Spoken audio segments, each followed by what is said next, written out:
Chapter 873, 342 I support half of the empire _2 Her gaze was somewhat vacant. High up in the hospital ward, Gao Shu had seen Bai Lian like this too, but back then, she was holding on to Jiang Fulai's hand. Gao Shu whispered reassurance. Alien, don't worry, everyone is already looking for a solution. The incident from his childhood was even more terrifying than this, and he still woke up on his own in the end. Coming back to her senses, Bai Lian got out of the car and politely bid Gao Shu farewell. She watched Gao Shu's car drive away. Gao Shu looked at Bai Lian, intending to ask about Xian Kong, but knowing that the Luo family was after Xian Kong, she thought better of it and kept the matter to herself.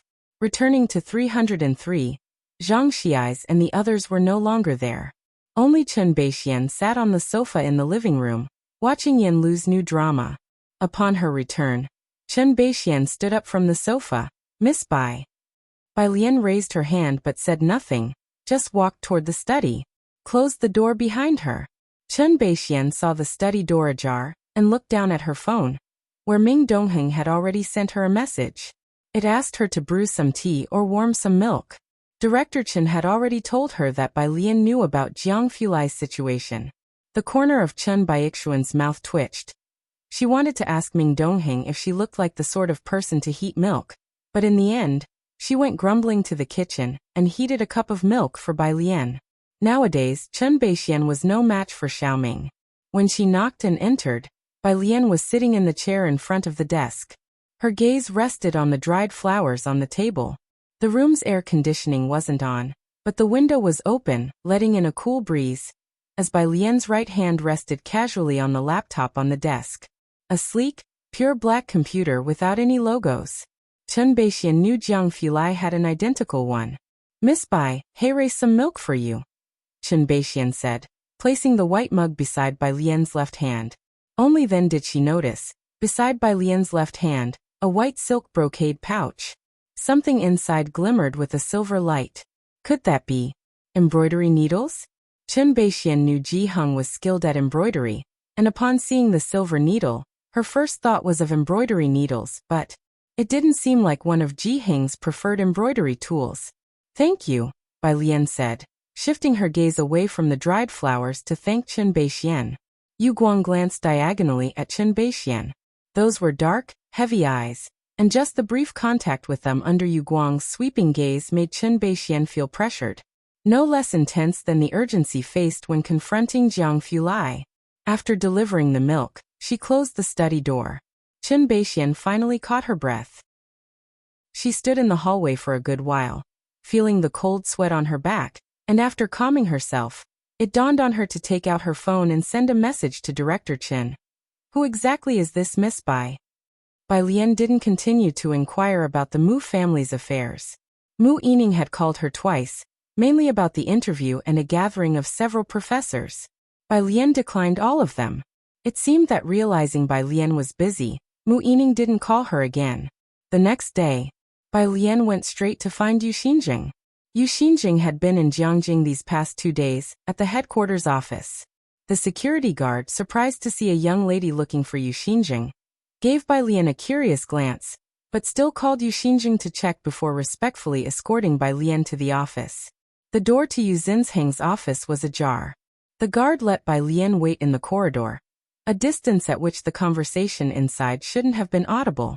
But Bai Lian, whose hearing was far superior to others, could hear the voices inside. You Xian Zheng, you clearly understand the current situation, so why won't you work with me? Ma Jiren, Yu Xinjing responded with noticeable disappointment. Don't you realize this is the culmination of 30 years of teachers' dedication? Technology is a shared ladder for humanity. Ma Jiren's voice grew heavy. Anyway, I'll sign the transfer document. After a few heated exchanges, Ma Jiren abruptly opened the office door and stepped out. He immediately spotted Bai Lian not far away. His gaze briefly crossed hers. Bai Lian also recognized him, the Professor Ma she had met once at the physics building, the only son of academician Ma. Neither of them greeted each other. Bai Lian entered the office. Yu Xinjing stood up, his expression changing. He suppressed his anger, looking as always. Junior sister, good timing. I was just about to talk to you. Teacher might be delayed in returning. When I spoke to teacher, he implied that once he's back, we would start organizing the succession. He requested 2 cups of tea be brought in. The tea cup was placed to Bai Lian's left. She picked up the cup but didn't drink, just looked up. When will he be back? Her knuckles whitened as she clutched the teacup. Yu Xinjing, watching her expression, opened his lips, a hint of smile finally gone from his gentle face. You. His voice also became hoarse. Whatever you need me to do. Bai Lian took a sip of the tea, then set the cup back down on the table and looked up. Just say the word. It was obvious. She had guessed something. Indeed, teacher always said you were clever. Yu Xinjing let out a breath, getting serious. It's a critical moment now. Teacher. The news of teacher's situation has been kept from the public. Once it gets out, it will cause chaos within the domestic scientific community. Many people come to the institute for him. Furthermore, Yu Xinjing hesitated to discuss Bai Lian's relationship with Jiang Fulai and thus hesitated. There's another pivotal person whose situation is also quite perilous. Few people are aware of it, and the most important thing now is to stabilize our circle. It's manageable if it were just teacher alone, but with both of them, the physics building that we've worked so hard to build is at risk of collapsing. Bai Lian listened quietly to Yu Xinjing's words. She seemed to understand what Ma Jiren and those people within the country wanted to do. Don't worry. Bai Lian clenched the white silk brocade pouch in her left hand, her eyes narrowing slightly. It won't collapse. I'll bear half of it. Chapter 874. 343 Legacy. Yu Xinjing had only seen Bai Lian a few times. However, when he had just returned to Jiangjing, Ma Tongfeng had specifically shown him Bai Lian's performance in Tongfeng's class. The topology exam papers in Tongfeng class were set by Ma Tongfeng himself, and Bai Lian always scored full marks. Mathematics and physics require talent, and Bai Lian was the second highest talented person Yu Xinjing had ever seen. What was most rare was that the young girl could calm down and quietly focus on research. She was seriously studying the things left to her by academician Ma, making the always critical academician Ma unable to find a single fault with her. When Jiang Fulai wasn't throwing money around, academician Ma didn't care to deal with him either. But Bai Lian was an exception. At that moment, hearing Bai Lian's words, she will resist, Yu Xinjing suddenly remembered more than a decade ago when the snowy mountains had buried a group of physicists. Academician Ma had brought him and Huang Yushua, who had just completed his doctoral degree, through a similar experience. Good. Yu Xinjing let out a breath, leaning back slightly, the key project led by the teacher. This was his life's work. 20 years ago, PM Laboratory refused our country's people from entering, monopolizing our source of quantum technology. The teacher began studying quantum mechanics independently, determined to no longer depend on others. But now Ma Jiren wants to submit a collaboration agreement for international cooperation. And your junior mentioned you were also involved. So if he is no longer here, I would like you to continue the work. Yu Xinjing did not know specifically what academician Ma was researching. Due to the confidentiality agreement, Yu Xinjing could only guess from the few words from Ma Jiren. Now that academician Ma was gone, his research was disrupted. And although others didn't know what he was researching, that didn't stop them from wanting to get academician Ma's lifetime's worth of data and efforts. Hearing that one sentence from academician Ma, if the teacher is no longer here. Bai Lian's eyes slightly closed, her eyelashes trembled, and she gripped the white porcelain cup tight. Academician Ma had never formally said so, but Bai Lian had always regarded him as her teacher. In her 2 lifetimes she had only 3 teachers, Liang Zuan, Qin Jiu, and this Ma Tongfeng, whose mentorship tea she hadn't even had the chance to drink. Bai Lian opened her eyes, speaking softly. I understand. Academician Ma was researching the 925 quantum chip, a quantum chip that could process thousands of Gaussian Bose samples at once. Yu Xinjing saw Bai Lian out. Watching the figure of Bai Lian getting into the car, he slowly exhaled, then sent a message to Huang Yushu. The junior sister is calmer than I thought. Perhaps I should have told her earlier. Picking up Bai Lian was Ming Dongheng, who had slept nearly a whole day. With Mao Kuan on Jiang Fulai's side, Ming Dongheng felt much more relieved. Although he still didn't know who Mao Kuan was, at Xingyi Martial Arts School he had sparred with Mao Kuan and knew Mao Kun's strength. The day the base initiated its self-destruct protocol, I could only manage to bring one person out when I entered. I wish I had known sooner, Ming Dongheng said, looking at the rearview mirror, unable to see the restrained expression on Bai Lian's face, his tone filled with regret. Ming Dongheng reported to Bai Lian one by one. Now Dean Gao and others are inviting someone from the Luo family. The Luo family? Bai Lian raised her eyes. Initially, it seems it was also someone from the Luo family who acted. They have a hereditary acupuncture technique, explained Ming Dongheng. Jiang Shijue has invited someone, and in the next few days, they should be able to see the young master. Bai Lian realized this was the traditional medicine leader in Asia that had later collaborated with our country to monopolize important markets, which had been broken by other competitors. It had a history of several hundred years. She took out her phone and sent a message to Lance. What's the situation? Lance replied very quickly. A bit difficult. Bai Jian. Do you know our country has a very mystical acupuncture? Lance. They'll sort out the exit permit by tomorrow. She lowered the car window. When people from the Luo family arrive, notify me. At the theater, Gao Shu had just finished a meeting, holding a coffee that Secretary Xue had prepared for her.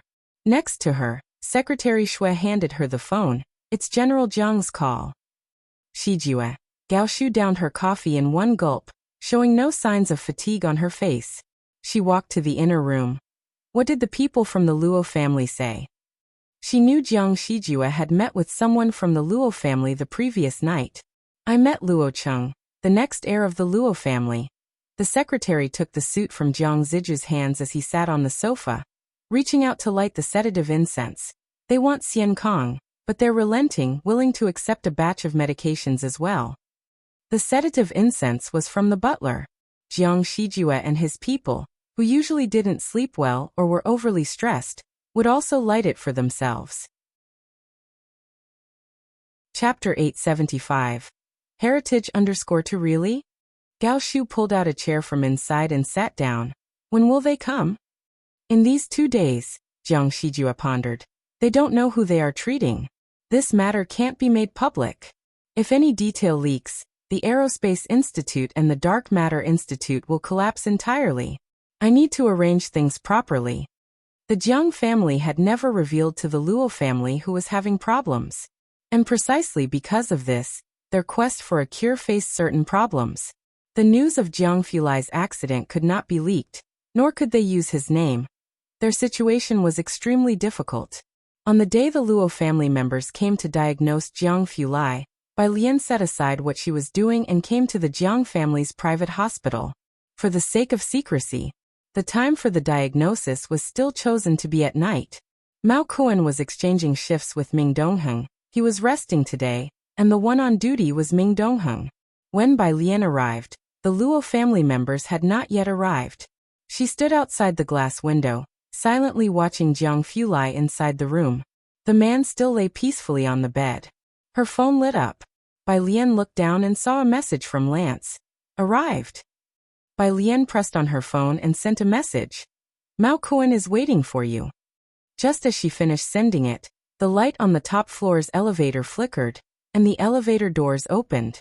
Jiang Shijue and Gao Shu came in with 2 people. An elderly man and a young man in his 30s.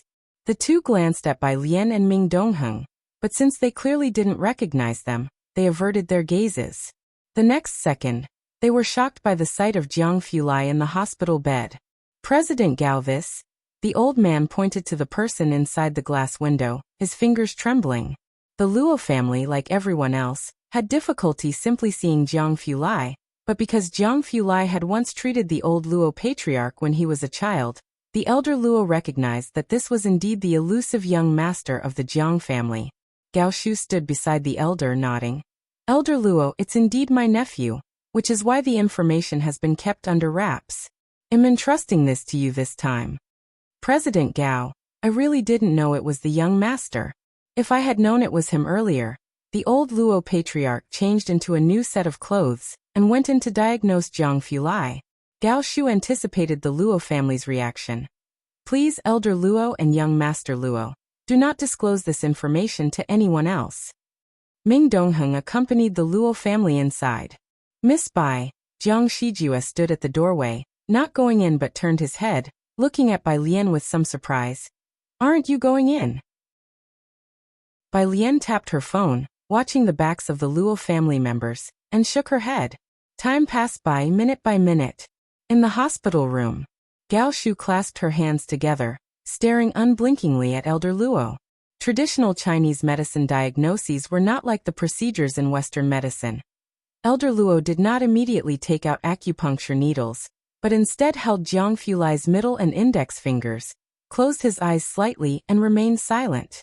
It was not the pulse-checking Gao Shu had imagined. Noticing Elder Luo's movements, Gao Shu felt a sense of familiarity.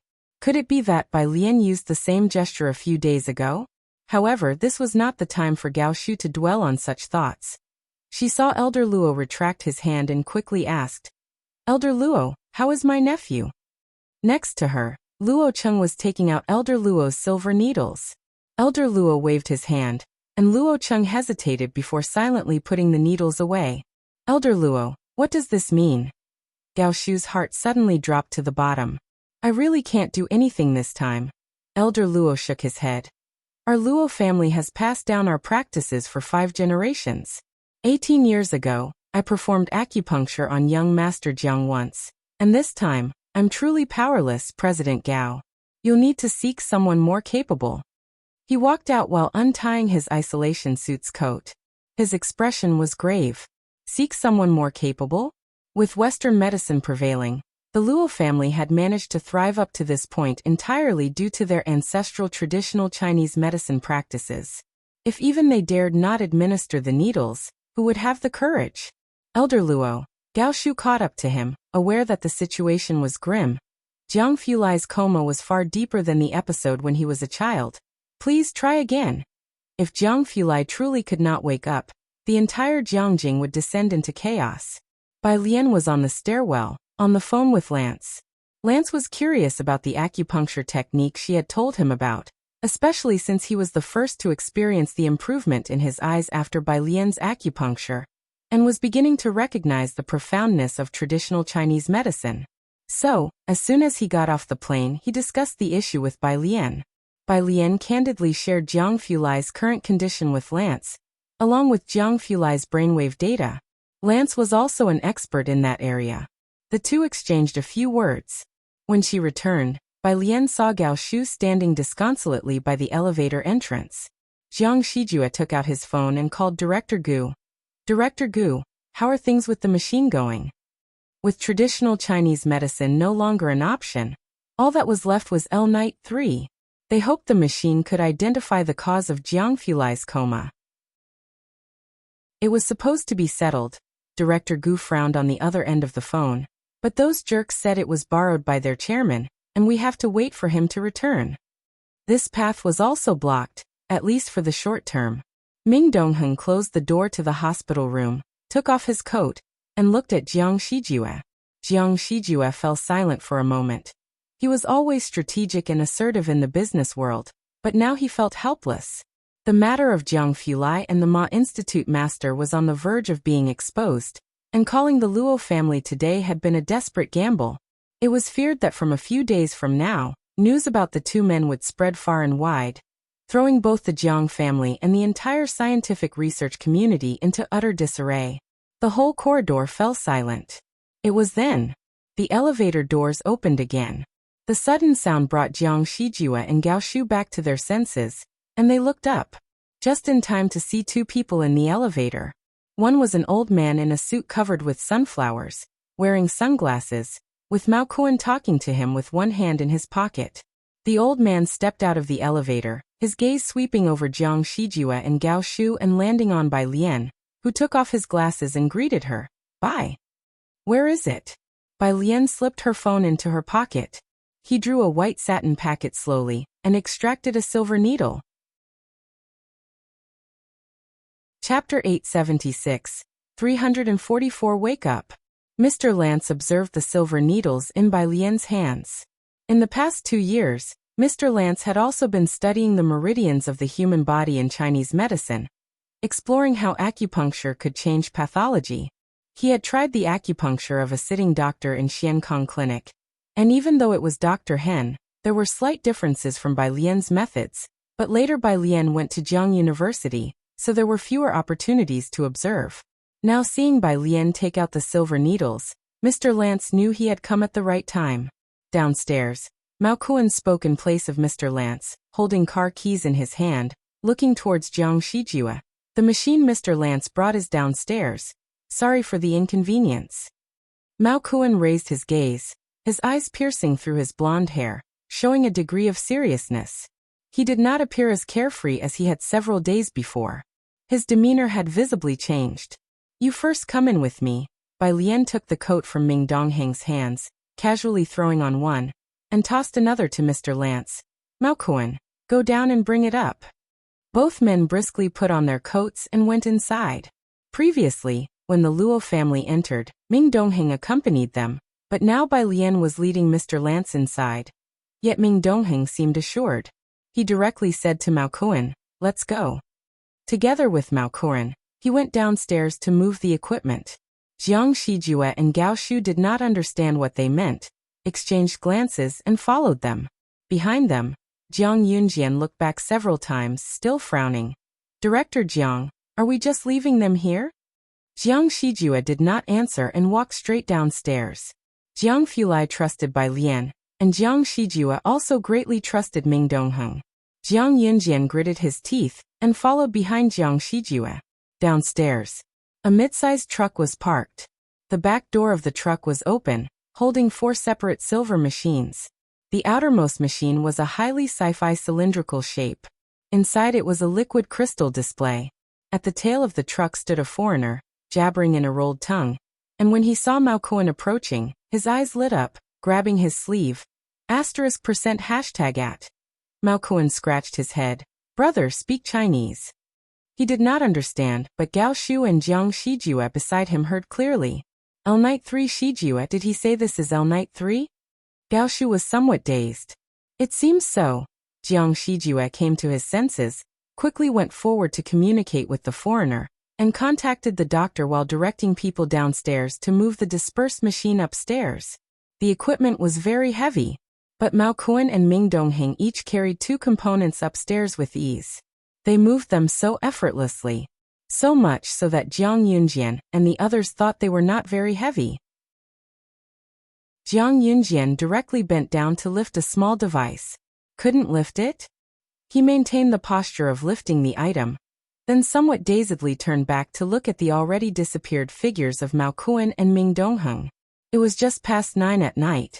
Dingu was called by Jiang Ziju's phone. He lived in the backyard of the Jiang family, so he arrived quickly. In less than 10 minutes, he reached downstairs.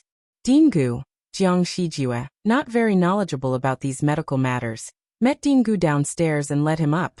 It seems like L-Night 3 has arrived, and they are assembling and connecting it to power. Speaking thus, the two arrived at the instrument room.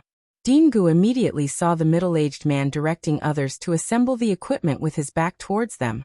Dr. Ambrose? Hi. Ambrose turned around, clearly recognizing Dingu as well. The two exchanged a few words. And then Dingu came out, looking towards Jiang Shijue. Ambrose is now the chief in charge at MTR. This machine is their earliest invention, but how did you manage to invite them?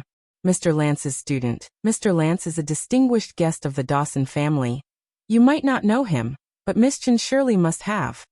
The Miss Chen he referred to was naturally Chen Beixian. Mr. Lance? Jiang Shijue recalled that Ming Dongheng had called the man upstairs Mr. Lance, and he said, it wasn't me. It was Miss Bai who found him, that Mr. Lance is upstairs with Miss Bai now. Upon hearing Jiang Shijue say this, Dingu hurried upstairs. Everyone went upstairs. Jiang Yunjian stood beside Jiang Shijue, somewhat dazed turned to look at Jiang Shijue. Director Jiang, this Miss Bai she. Jiang Shijue did not speak. This matter was unexpected yet within the realm of reason for him. The assembly of L-Night 3 was rapid. By midnight, the results Mr. Lance wanted were out. Dingu, unfamiliar with the research on L-Night 3, stood by attentively listening to Mr. Lance and Dr. Ambrose analyze the results. Mr. Lance used English throughout. Bai Lian used Chinese throughout. That's it. Mr. Lance looked at the needle near Jiang Fulai's nostril, slowly turned to Bai Lian, his gaze intense. Simply put, there is no damage to his cerebral functions, but when you applied the needle, there were significant changes in his brain waves. Keep on applying the needles. Bai Lian applied 2 more needles. Upon hearing Mr. Lance say there were changes when the needles were applied, she finally set her mind at ease. Indeed, it was as she had expected. She extended her hand, slowly extracting the 3rd silver needle, her gaze falling on his inch pulse.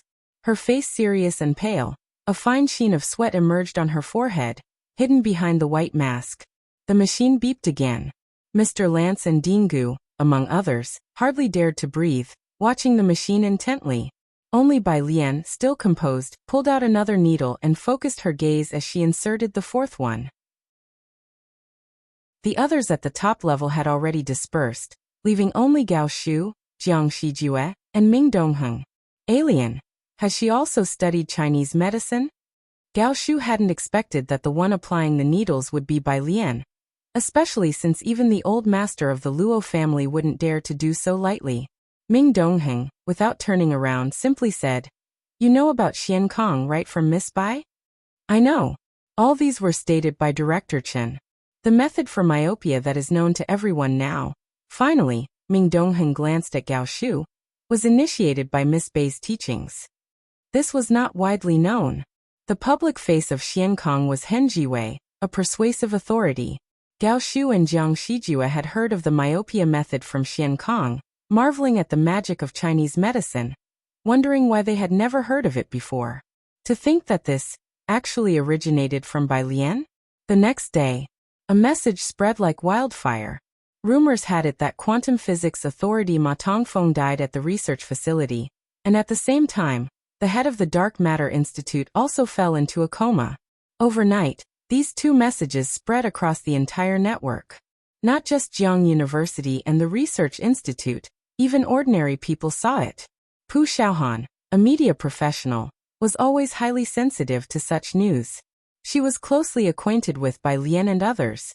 She knew better than anyone to whom the CRFS Dark Matter Research Institute belonged. Upon receiving this news, she quickly got up from room 303, called Bai Lian, and went to Jiang University to find Bai Lian. Families large and small throughout Jiangjing had almost all received this explosive news. Mu family. Mu Yining had just gotten out of bed, hastily grabbing her coat and heading outside. How many people know by now? Where did the message come from? Thinking about it, Mu Yining also felt that Bai Lian had been behaving somewhat unusually these past few days. It's everywhere. Foreign media took advantage of the night to spread this news. Assistant Wang followed Mu Yining's pace. Many foreign research institutes are seizing this opportunity to penetrate our internal circles. And about that person from the Jiang family. Could it really be a disaster? The Mu family had slowly started establishing a research institute, hiring 20 professors over the last 6 months, with Zhou Wenqing leading the charge. They had also built up a considerable foundation. Knowing a bit about internal affairs, CRFS affairs, even Assistant Wang had heard about them. I don't know. Mu Yining took her car keys and sent a WeChat message to Bai Lian, turning her head to inquire. How about Xiao Jun? He's speaking with the old master in the prayer hall. He probably doesn't know about this yet. Assistant Wang knew that Ji Xiaojun was like Bai Lian. They both didn't tend to follow the news much. Mu Yining got into the car. Well, tell him when he comes out. She looked down at her phone. No reply yet from Bai Lian. 7 a.m. Jiang family's neighboring street, private hospital, top floor. Bai Lian had not left since last night. After administering the needles, feeling weak herself, she stayed next door. Dingu and Mr. Lance went to study the method of needling she used.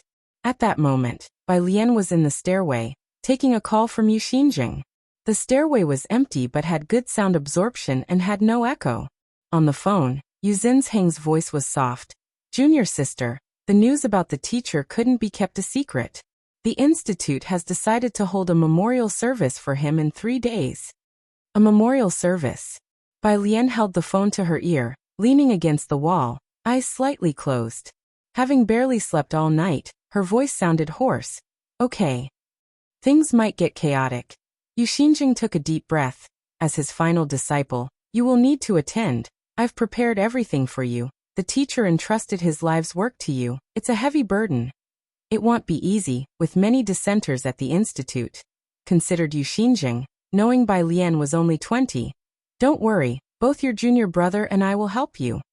Bai Lian was still young. Yu Xinjing knew she would have a hard time. Academician Ma had left too abruptly. There was supposed to be one more person to help stabilize the scene for you. Considered an ageless friend of the teacher, but Yu Xinjing stopped there, not continuing, but instead steadied his mood. Come to Jiang University later, I'll explain more to you. Academician Ma's memorial service. Bai Lian's participation was too crucial. I understand. Bai Lian looked up towards the hallway. She hung up the phone, walking in the direction of the hospital ward. Inside the ward, the curtains were not yet drawn. Sunlight seeped through a small gap, falling on the room's white tiles. The caretaker, as usual, came to record his physical condition, and having recorded everything, moved to the curtains and drew them open. Next to him, the equipment continued to emit regular sounds. Sunlight suddenly flooded the room, spreading brightly over the white sheets. The person on the hospital bed had his eyes closed, his complexion pale, devoid of any hint of color, long eyelashes casting a shadow on his eyelids.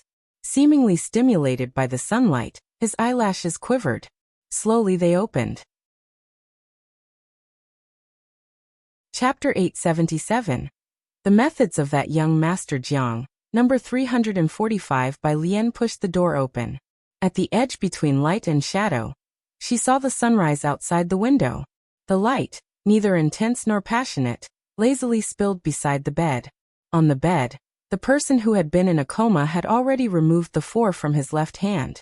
Propped up by his right hand, he sat on the edge of the bed, his wrists thin and bony. It seemed that he heard the sound of someone entering. His pale eyes lifted slightly, gazing in the direction of the door. Backlit, Bai Lian couldn't quite make out the person's features, but she saw him sit up with the support of the bed. The nursing attendant, holding a pen and a record book, stood a few steps away from the bed, wanting to help the patient up. Yet deterred by his cold demeanor, the attendant didn't dare to approach. Bai Lian still stood at the entrance of the ward, while Jiang Fulai sat on the bed. Across the distance of several meters, he gazed unwaveringly at her as if thousands of years had passed. Awake. After a long while, Bai Lian walked in with a composed expression. She helped to raise the head of the bed. The attendant reacted and immediately dashed out the door to call the attending physician. After lying in bed for so long, Jiang Fulai felt a slight numbness in his limbs. His gaze only followed Bai Lian, and his voice was hoarse as he spoke. How long have I been unconscious? Bai Lian poured a cup of water and handed it to him. More than half a month. More than half a month. Jiang Fulai took the water, drank a sip, set the cup down, sat up, and looked carefully at Bai Lian. She appeared the same as before, but the once brilliantly dark eyes now had a layer of faint redness. He guessed that she hadn't had a good night's sleep during this time. Jiang Fulai's expression darkened. He slowly reached out to arrange the loose strands of hair on her left side that were not tied up. Get some sleep first. We'll talk about the rest later. The numerous doctors of the Jiang family, upon hearing that Jiang Fulai had awoken, rushed over immediately. At the door, they were stopped by Ming Dongheng. Jiang Shijue had all the people of the Jiang family wait obediently in the corridor, not daring to enter. This, Jiang Shijue whispered, handing the furnace cauldron to Ming Dongheng. You asked me to bring this. Ming Dongheng took the furnace cauldron, then, without knocking, carefully pushed the door open just a crack, and silently slipped inside. Jiang Shijue dared to take a glimpse. Inside the room, Jiang Fulai, dressed in black, soft loungewear lean and upright, was sitting quietly in front of the bed. The curtains in the ward had been drawn again, darkening the room, and the person on the bed had changed. Ming Dongheng didn't dare to look further, merely bending down to hand the furnace cauldron to Jiang Fulai. Jiang Fulai took it and placed it on the bedside table. With downcast pale eyes and without much speech, He quietly lit the incense inside the furnace cauldron. Ming Dongheng bowed and retreated, exiting the room once more. In the room, as the smoke from the sedative incense rose, Jiang Fulai's eyes looked down at Bai Lian, who had already fallen into a deep sleep. Her long lashes covered her eyelids, but her brows were still slightly furrowed. He barely lifted his hand, his cool fingertips touching her forehead. As he watched her furrowed brow smooth out, his fingers slowly descended, tracing over her nose to her reddened lips. It seemed she was indeed exhausted. Normally, the presence of another person in the ward, no matter who, would awaken her.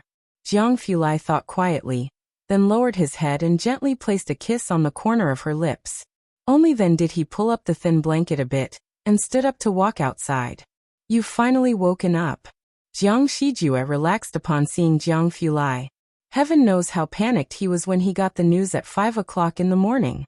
Jiang Fulai was absolutely crucial whether to the Jiang family, the Aerospace Research Institute, or even the Dark Matter Institute. If he hadn't woken up, there would indeed have been a reshuffling. Jiang Fulai's face was slightly pale, lacking in color, but his presence was undiminished. How is the Research Institute now? He slowly made his way to the adjoining restroom. "News about Academician Ma and you leaked out this morning," Jiang Shijue followed.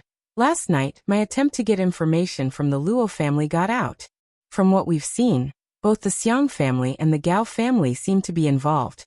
The Xiang family, the Gao family. Jiang Fulai walked into the restroom and reached for his clothes. He paused and continued to inquire. "What else?" "It said that the Research Institute is planning to split and sign a contract with the Xiang family." This was what Jiang Shijue had heard from Su Nanjing. The Xiang family had always collaborated with foreign enterprises, and their laboratories recruited international students, promoting the banner of science above all.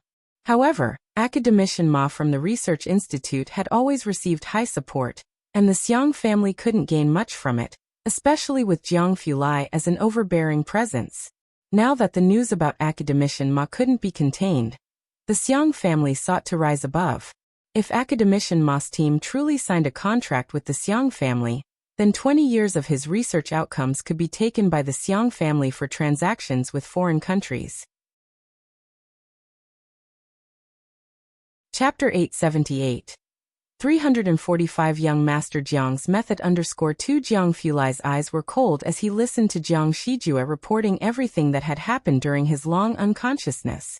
Only after listening did he take his clothes and bathe in the resting room. Meanwhile, Gao Shu, Su Nanjing, and others had all called Ming Dongheng to ask if Jiang Fulai had woken up. Ming Dongheng only told Gao Shu, not saying a word to the others. At the same time, in Yu Zinsheng's office, he was pressing his temples, making one phone call after another. With the incident involving Scholar Ma, his top-level sect was almost about to dissolve. Thankfully, both Yu Xinjing and Huang Yushua had completed their training, and could still hold the fort somewhat. However, the items under Scholar Ma's name were hard to keep safe, especially Ma Jiren. If he were to cooperate with the Xiang family, it would be akin to handing over Scholar Ma's and his last research to others. Naturally, Yu Xinjing hoped that Bai Lian would withstand the pressure and gain recognition from the Institute to carry on Scholar Ma's final research. Everyone knew that Scholar Ma's last phone call was made to Bai Lian. He definitely left her some details about the research. When the time comes, the pressure on Bai Lian would be immense. To help her get safely through all this, having him and Huang Yushua alone would not be nearly enough. Oldly, Yu Xinjing stood by the window calling someone he knew. "The day after tomorrow, at the teacher's memorial service, my younger school sister will come, and my younger school brother and I will introduce her to everyone, a direct younger school sister, right?" He hung up the phone. Yu Zinsheng's expression remained very grave. Most of his friends had agreed to come, which was somewhat of a statement. But the Xiang family and the Ming family were both waiting to grab a share. "The younger school sister is just a freshman." Yu Xinjing picked up his cell phone and said softly, "She doesn't have many people around her. This hurdle, it won't be easy to cross." Scholar Ma hadn't had the chance to pave the way for her. Jiang Fulai woke up but did not return to the Jiang family. After his bath, he cooperated with the doctor to check his body. Both Lance and Director Gu came as well. The two were very interested in Jiang Fulai's physical condition, studying his data intently along with the data from Bai Lian's acupuncture last night, estimating that a paper was about to emerge. Director Gu would not dare to write a paper on young Master Jiang. But Lance did not have the same reservations as Director Gu. After drawing a tube of blood, he directly asked Jiang Fulai, "Jiang, can I report this study?" Director Gu, hearing Lance be so direct, was startled. Of course, he didn't know that Lance was on good terms with Bai Lian, and had even saved Bai Lian's aunt, giving him considerable importance. Jiang Fulai slowly rolled down his sleeve, his movements neither hurried nor slow, glancing at Lance, "Ask her." Those two casual words carried his usual indifference. "Oh, then I'll wait for Bai to wake up." Lance took the blood for analysis. Jiang Fulai stood up and walked towards the hospital room where Bai Lian was sleeping again. Bai Lian had always had unstable sleep, and during the time he was unconscious, it was evident that she had hardly slept well. She was still in deep sleep from morning till now. Jiang Fulai had come twice and hadn't noticed. He stood in front of her bed, looking down at Bai Lian's sleeping face, not in a hurry to deal with the lab matters. On the bedside cabinet, Bai Lian's phone lit up. Jiang Fulai had set it to silent mode while she was sleeping. Jiang Fulai intended to hang up the call, but upon seeing the caller he paused, taking Bai Lian's phone to the corridor and answered. The caller was Yu Xinjing. Bai Lian had saved his name as Professor Yu. He had told Bai Lian about the memorial service in the morning, and asked her to see him later, but Bai Lian had not contacted him yet.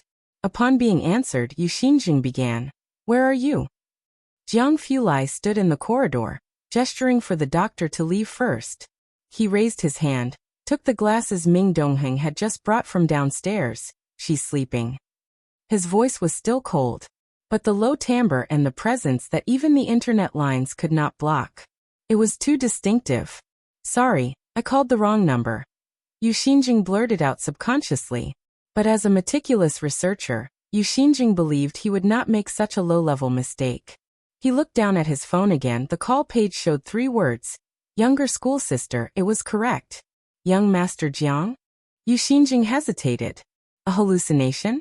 Wasn't it said that Jiang Fulai also had more bad luck than good? And why was the younger school sister's phone transmitting his voice? "It's me." Jiang Fulai signaled Ming Dongheng to take the computer to the adjacent resting room. His middle finger pushed the frame of his glasses, walking to the next room. "Scholar Yu, did you need her for something? I'll pass on the message when she wakes." Yu Xinjing finally confirmed. It was really Jiang Fulai. "I'm looking for the younger school sister." Surprised though he was, Yu Xinjing hadn't even started to wonder why the reportedly luckless Jiang Fulai was unharmed. He simply said, "I wanted her to come today to discuss the matter about the teacher." The teacher had mentioned conducting the apprenticeship ceremony upon his return, but he left too hastily, so we're taking this opportunity during the memorial service to formally introduce the younger school sister to the public. Yu Xinjing was straightforward. It shouldn't have been so urgent, but Scholar Ma's research urgently needed a leader. Jiang Fulai patiently listened then spoke. "I will pass on the message." "Thank you." Yu Xinjing politely expressed his gratitude. Jiang Fulai's gaze turned towards the hospital room door, speaking very indifferently. "Don't let the news of my awakening spread." Although it was through the phone, Yu Xinjing felt a chill run down his spine hearing this sentence. "All right," he responded, then hung up the call. The moment he hung up, he took a deep breath. He had heard rumors in the morning about Jiang Fulai not having a good relationship with Scholar Ma. News that he didn't know who had released, but Yu Xinjing was aware that whoever released it had a malicious intent. But now, many people had forgotten the old skills of young Master Jiang. Chapter 879, Little Sister 346 Shanghai Apartment. Mu Yining had been waiting in 303 all morning, but Bai Lian hadn't come back. Auntie Mu, Zhang Xiai's, who was supposed to return to Xiangqing in the past 2 days, decided to stay because Bai Lian hadn't gone back. He felt something was wrong, so he continued reading at Shanghai Apartment. "You should have some tea first."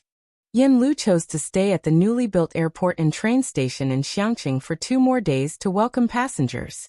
Mu Yining took the cup, feeling uneasy. After finishing the water, she took her phone to the balcony and called Bai Lian again. After ringing twice, the call was connected.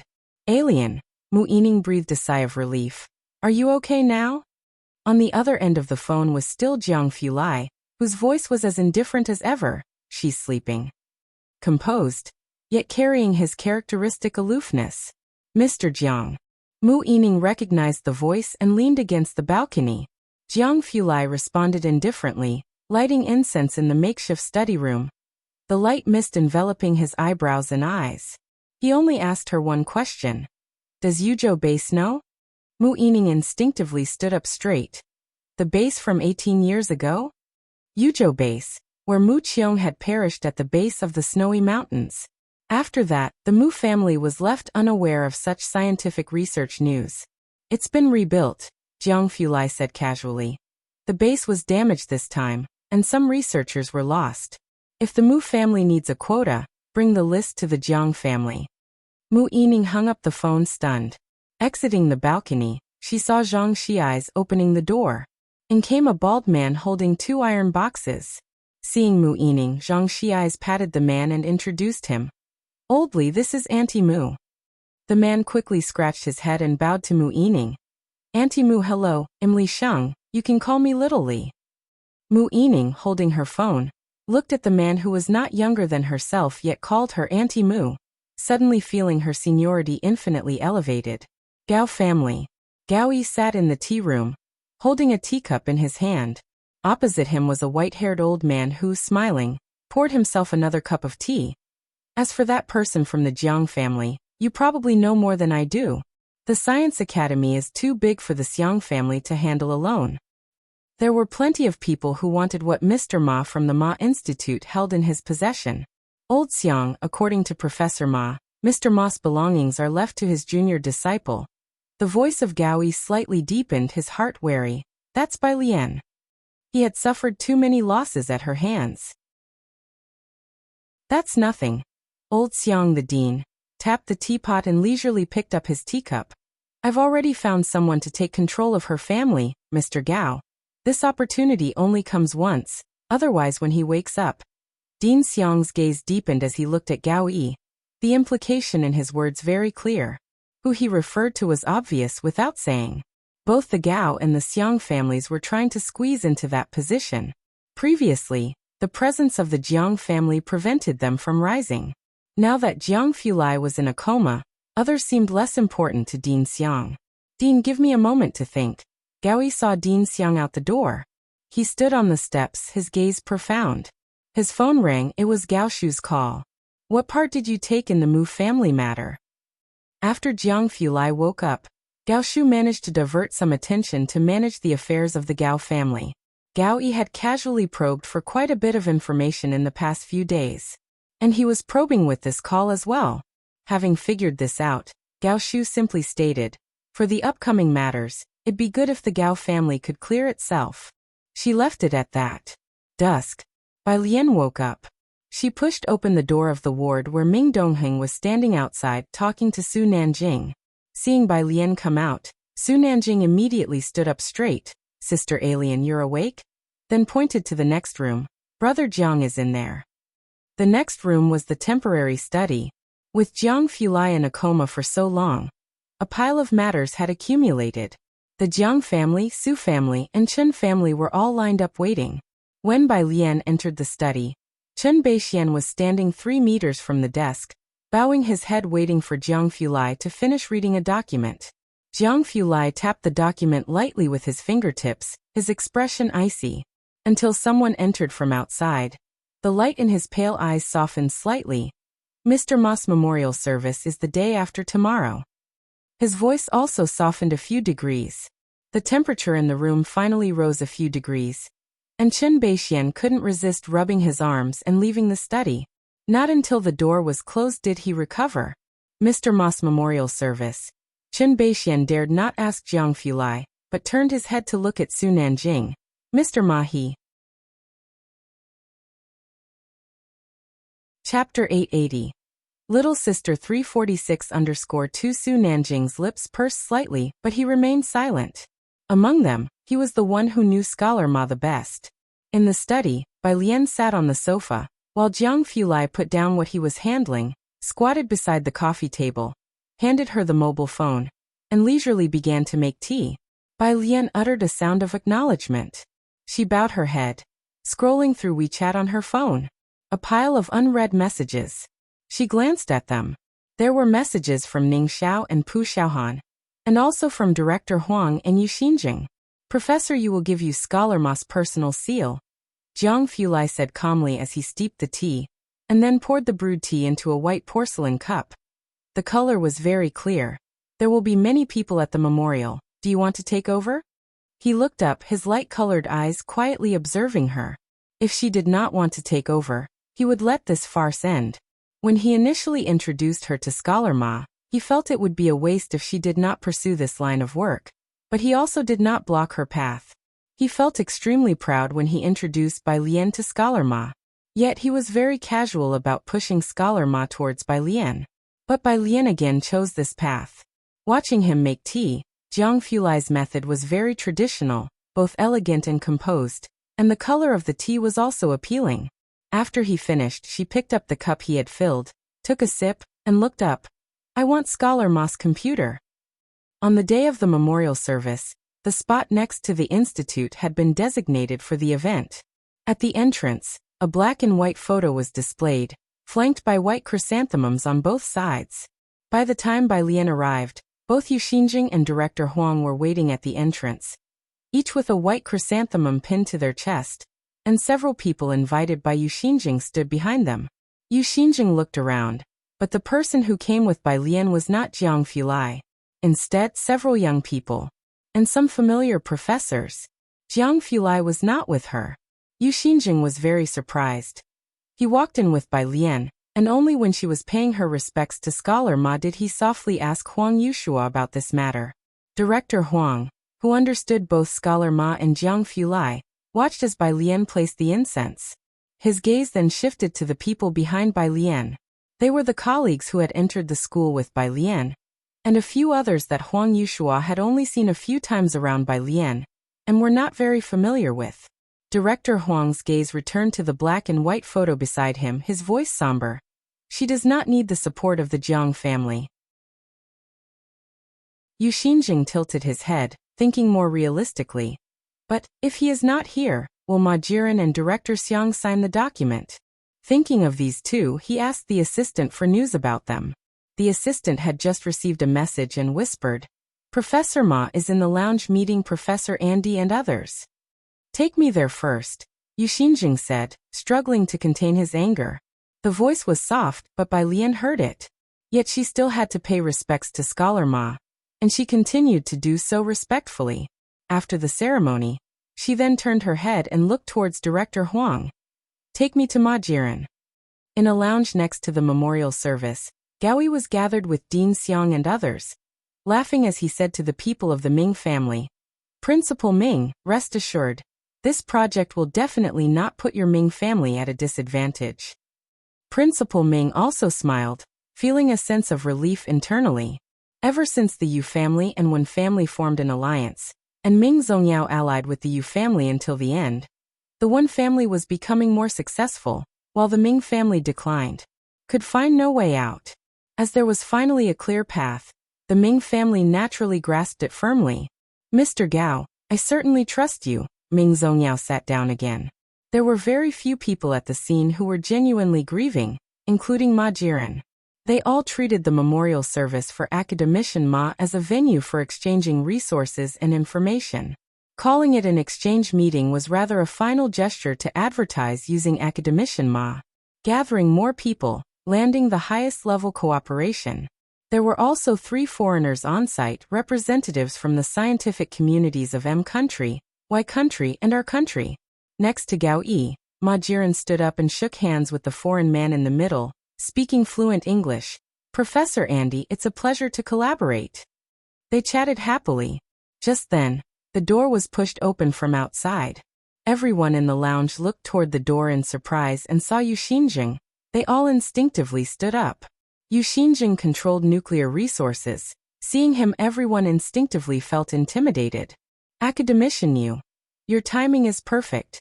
Ma Jiren looked indifferently at Yu Xinjing, standing aside, and introduced the foreigner. This is Professor Andy. I was just about to introduce him to you. Yu Xinjing didn't speak, his gaze fixated on the contracts lying in front of Ma Jiren, intense and sharp. It was the Yuzhou base and the 925 project. Yu Xinjing didn't know the specifics of the secret 925 project, but he knew Bai Lian was also a member. As for the Yuzhou base, Yu Xinjing was very clear, it was the base where his teacher had passed away. Ma Jiren. Yu Xinjing was not trying to ingratiate himself with Ma Jiren. The 925 project cannot be transferred. Junior sister will officially take over the 925. Concerning the Yuzhou base, with Jiang Fulai there, Yu Xinjing wasn't worried.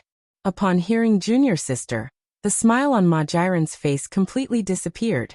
Gao Yi also spoke coolly. Academician Yu, the 925 project is currently leaderless. Collaborating with Professor Andy is the best strategy. The mineral resources Mr. Andy controls are beyond your imagination. And doesn't your project base lack uranium? As for your referred junior sister, do you think she can lead the 925? Saying this, Gao Yi bent down and passed the black pen next to Ma Jiren. To have him sign. Yu Zinsheng's face was iron blue. Upon seeing Gao Yi approaching the director, he knew this hurdle was not easy to overcome.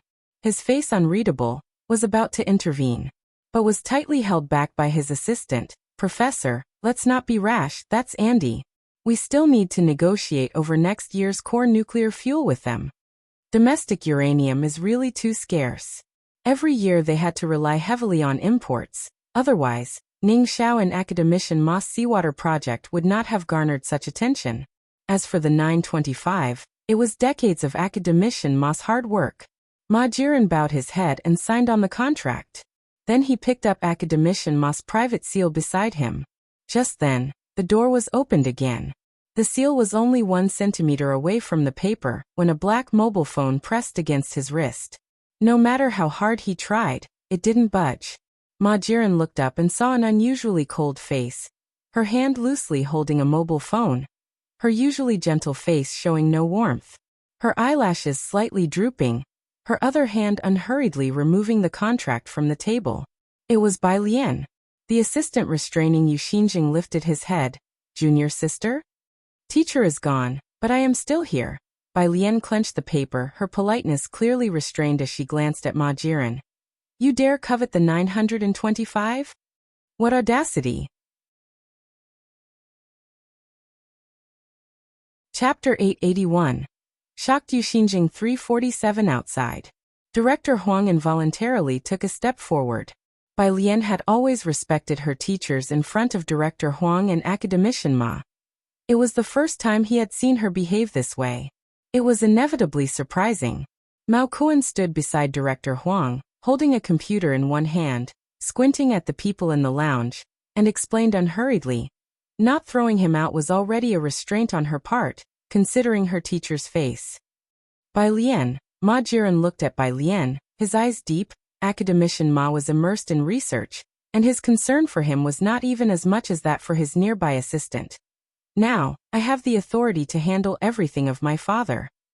Gao Yi was facing Bai Lian for the first time. He had been doubtful about her involvement with Jiang Fulai. Now, seeing that there were no members of the Jiang family by Bai Lian's side, he too felt relieved.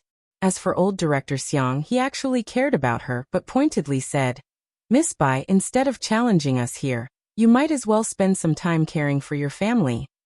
Upon hearing this, both Director Huang and Yu Zinsheng's expressions changed. Old Director Xiang had connections with the underworld, and in the early years, this was essentially how he dominated the institute. Both of them were aware of this. Yu Xinjing approached Bai Lian. Junior sister, let's first go back to your house to check on things. We can discuss Project 925 later.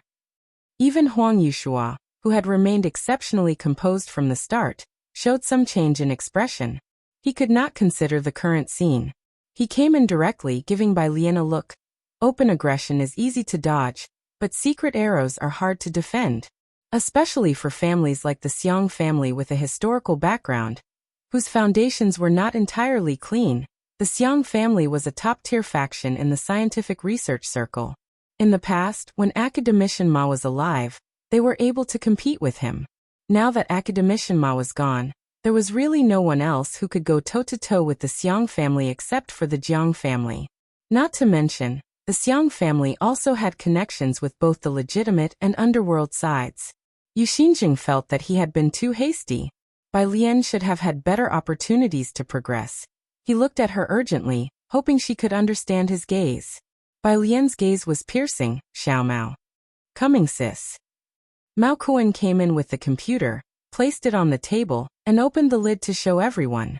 Ma Jiren and old director Xiang, seeing the expressions of Yu Xinjing and Huang Yushua, sneered. Until the next second, when they saw the computer screen. Old director Xiang's gaze deepened, and he immediately stood up, leaning on the table. On the computer screen's desktop, there was a declaration signed by Academician Ma himself, and bearing the seal of the institute. The concise declaration stated that in the event of his misfortune, all his projects would be handed over to his closed-door disciple, Bai Lian. The date was in May. The institute seal was officially used, indicating that this declaration was processed through official procedures and was legally notarized, valid. This meant that even Ma Jiren could not make decisions for Academician Ma. The entire lounge was very quiet. This point, even old director Xiang had not anticipated. How much did Ma Tongfeng trust Bai Lian? That he had made such arrangements so early? Old director Xiang looked deeply at Bai Lian, saying good 3 times in succession, then turned to Andy saying, Mr. Andy, let's move ahead to my house first. Taking a crowd of people with him, he left. Mao Kuan looked at Ma Jiren, half smiling. The seal should be given to me now. Yu Xinjing also reacted, turning to Bai Lian, anxious about the trap set by old director Xiang. First to your house. Outside, Ning Xiao came to call Bai Lian. Sis Lian, Professor Xia and Manager Harold have come to pay their respects to Academician Ma. Bai Lian slowly crumpled a note into a ball, and casually threw it over her shoulder, hitting the trash can. No rush, she shook her head. I'll take you to meet Manager Harold. She didn't look at Ma Jiren again, and left the lounge directly. Behind her, Gao Yi and the people from the Ming family felt increasingly uneasy, always feeling something was beyond their control. Meanwhile, outside, Xia Zhuyu and Yang Lin were together, both reverently offering incense to Academician Ma. Bai Lian, Yu Xinjing, and Director Huang stood on either side, bowing and thanking them. Keep it up. Xia Zhuyu and Director Yu Xinjing Huang were acquaintances, and also familiar with Bai Lian. Previously, they had even collaborated with Yang Lin to help Ji Xiaorong with drug research. Speaking of Xia Zhuyu, he was the living forefather of soybean research in the country. Low profile by nature, but most people knew him. Today they saw him bringing out a student, introducing this student as studying the same research as him.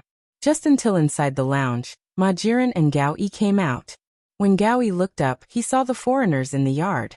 For a moment, he forgot about Jiang Fulai and was momentarily stunned. Harold Dawson? Chapter 882. Shocked Yu Xinjing 347_2. Do you know him? Ma Jiren glanced over. A foreigner. Yes, a man from the Dawson family, now the representative in Asia. Gao Yi had asked many people for rare metals during the new year and attended several dinners. He had some understanding of the Dawson family's upper echelon. What is he doing here? Opportunities like this were to be seized, not missed. Gao Yi quickly went over to greet Harold Dawson. Manager Hare. Barely anyone from the academic circles present recognized Harold Dawson. Gao Yi directly handed over his business card. Gao Yi, we've met before at the auction. He introduced himself to Harold Dawson. Then he introduced Ma Jiren beside him. Mr. Andy was also here today. Are you here to find Mr. Andy? Harold Dawson, a member of the Dawson family, had traded goods with the seawater purification project and had a brief acquaintance with Academician Ma.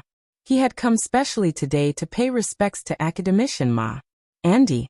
His deep blue eyes only puzzledly gazed at Gao Yi, not recognizing him. After trying hard for a moment, he He finally remembered Andy. He was here today too. Today, Yu Xinjing, Huang Yushua by Lian Majiren and even Gao Yi were all protagonists. Seeing Gao Yi talking happily to a foreigner while accompanied by Majiren, most people glanced over, knowing that the foreigner's identity must be anything but simple. But the next second, as Harold Dawson saw Mao Cohen and Ning Xiao, he politely bid farewell to Gao Yi. "I'm here to find young Master Mao and Miss Bai. We'll meet again when there's a chance." Wang Yufeng knew that Bai Lian still needed time, not to mention Harold Dawson. Bai Lian had been busy. Wang Yufeng had wanted to make a few deals with her for a type of health product, but he couldn't find her. So he stationed Harold in Asia to keep an eye on Bai Lian's free time as well. "Professor Yu." Bai Lian saw Harold Dawson coming and began to introduce him to Yu Xinjing and Dean Huang. Yu Xinjing interrupted her. "You should call me senior brother." The statement was neither light nor heavy, but most people heard it. "Senior brother." Bai Lian didn't fuss over it and turned to introduce. "This is Manager Hare." Yu Xinjing normally focused on research and didn't recognize Harold, but he had seen Gao Yi's previous treatment towards Harold. He thanked the other party for coming. In the yard, Gao Yi stared blankly at the scene. His mind sparked with ideas, and he suddenly remembered the several tons of iridium the Mu family had surprisingly put forth a short while ago. He had guessed for a long time, but hadn't heard any news about the transaction from the Mu family, and it had never crossed his mind to consider Bai Lian. After all, at the time, he hadn't taken Bai Lian seriously. Seeing Bai Lian casually introducing Harold Dawson to Yu Xinjing, with both even exchanging contact information, Gao Yi's expression suddenly changed, and he suddenly remembered Zhou Wenqing, whom they had tried to meet many times. "Jiechen." Gao Yi took out his phone and called Gao Jiechen. Before Zhou Wenqing became the deputy dean, he led a group from Tongfeng class. Who was in that group of students? Was Bai Lian among them? Gao Jiechen remembered clearly, yes. Gao Yi hung up the phone, standing in place, unable to recover. The sun shone glaringly overhead, and for a moment he swayed, remembered the call from Gao Shu, and felt a chill down his spine. Gao Yi left the memorial service with heavy steps. The Gao family's car was parked not far from the memorial service. The driver opened the rear car door. Gao Yi approached the car door. Just then, a black business car smoothly came to a stop in front of the memorial service, an ordinary model. Gao Yi recognized the car, and he knew the license plate number by heart. Seeing that number, he seemed somewhat bewildered. A tall, robust man got out from the passenger seat, standing by the rear door. The rear car door opened automatically. A tall figure stepped out, clad in black, his complexion looking even more pale and indifferent in the light, his forehead hair slightly scattered. He slowly turned to glance calmly at Gao Yi. Those were narrow phoenix eyes, light-colored pupils revealing no hint of emotion, an inherent air of distinguished coldness. However, Gao Yi broke out in a cold sweat, maintaining the posture of bending over to enter the back seat. Large beads of sweat formed on his forehead. They dripped down one by one, tracing a path over his temples to his neck. In the 30-odd degrees of heat, his spine felt chillingly cold. Beside him, the assistant took quite a while to come back to his senses. Mr. Gao, was that Master Jiang?" At the memorial service, Jiang Fulai didn't greet Bai Lian, nor did he greet anyone else present. He just reached out for 3 sticks of incense and bowed deeply to pay his respects to Scholar Ma. The entire venue fell silent, quietly watching him, automatically dispelling the recent rumors about his coma. The gentleman of high pedigree paid his tribute to Scholar Ma and then left. It wasn't until 2 minutes after he had left the memorial service that the people at the venue dared to breathe heavily. Old Huang, a professor who knew Director Huang well, regained his composure, looking toward the entrance. The relationship between Director Xiang and the Gao family. It's likely come to an end, hasn't it?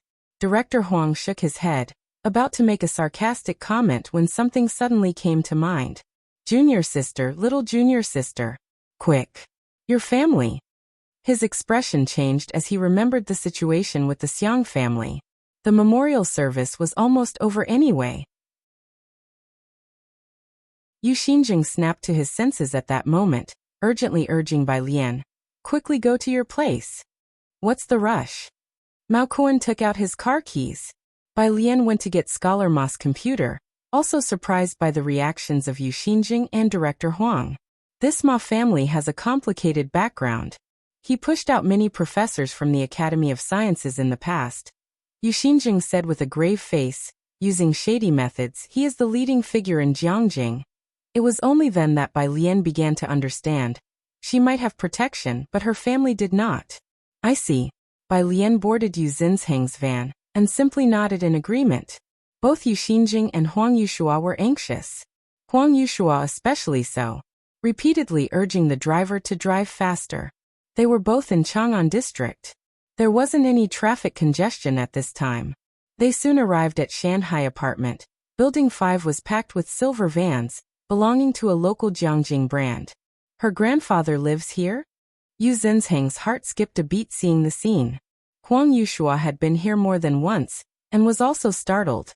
He leaped out before the car could fully stop. This is the place. She lives in 303. Her grandfather in 103. Brother, you contact someone first. Huang Yeshuo's fingers trembled slightly as he jogged to the door of 103. He pounded on the door forcefully. Bai Lian followed leisurely with the two men, slowly discussing Wang Yufeng's case with Mao Kuan. Up ahead. Yu Xinjing trembled as he dialed the phone, calling someone from a special department he knew. The call connected. The door to 103 was also opened. Lance, with a layer of flour on his face and a piece of dough in hand, greeted them. Are you guys here to make dumplings? As he spoke, he stepped aside to let them in. Perfectly timed. They could see the usual mahjong table in the living room now surrounded by a group of burly men sitting obediently. Each of them held a piece of dough, clumsily trying to learn how to make dumplings. Hello. The stern voice of an officer sounded through Yu Zinsheng's phone. Professor Yu, where did you say there's a violent incident? We're ready to deploy. Yu Xinjing. Chapter 883. 348-dimensional reduction strike. Yu Xinjing was silent. Behind him, Dean Huang was also at a loss for words for a moment. Were these people sent by the usual dispatchers? The two stood at the doorway, observing the 7 burly men sitting around the round table, the decently wrapped dumplings in the middle. It was evident they had been wrapping dumplings for quite a long time. This scene was quite impactful. Dean Yu, the person on the other side of the phone, called out to him. Where did you say the address was? It's okay. Yu Xinjing, having experienced grand scenes before, regained his composure, his voice still steady. Thank you for your efforts. He hung up the phone. Covered in flour, Shin Qing came out of the kitchen. Dean Huang, Alien said you would come. I had people make more dumplings.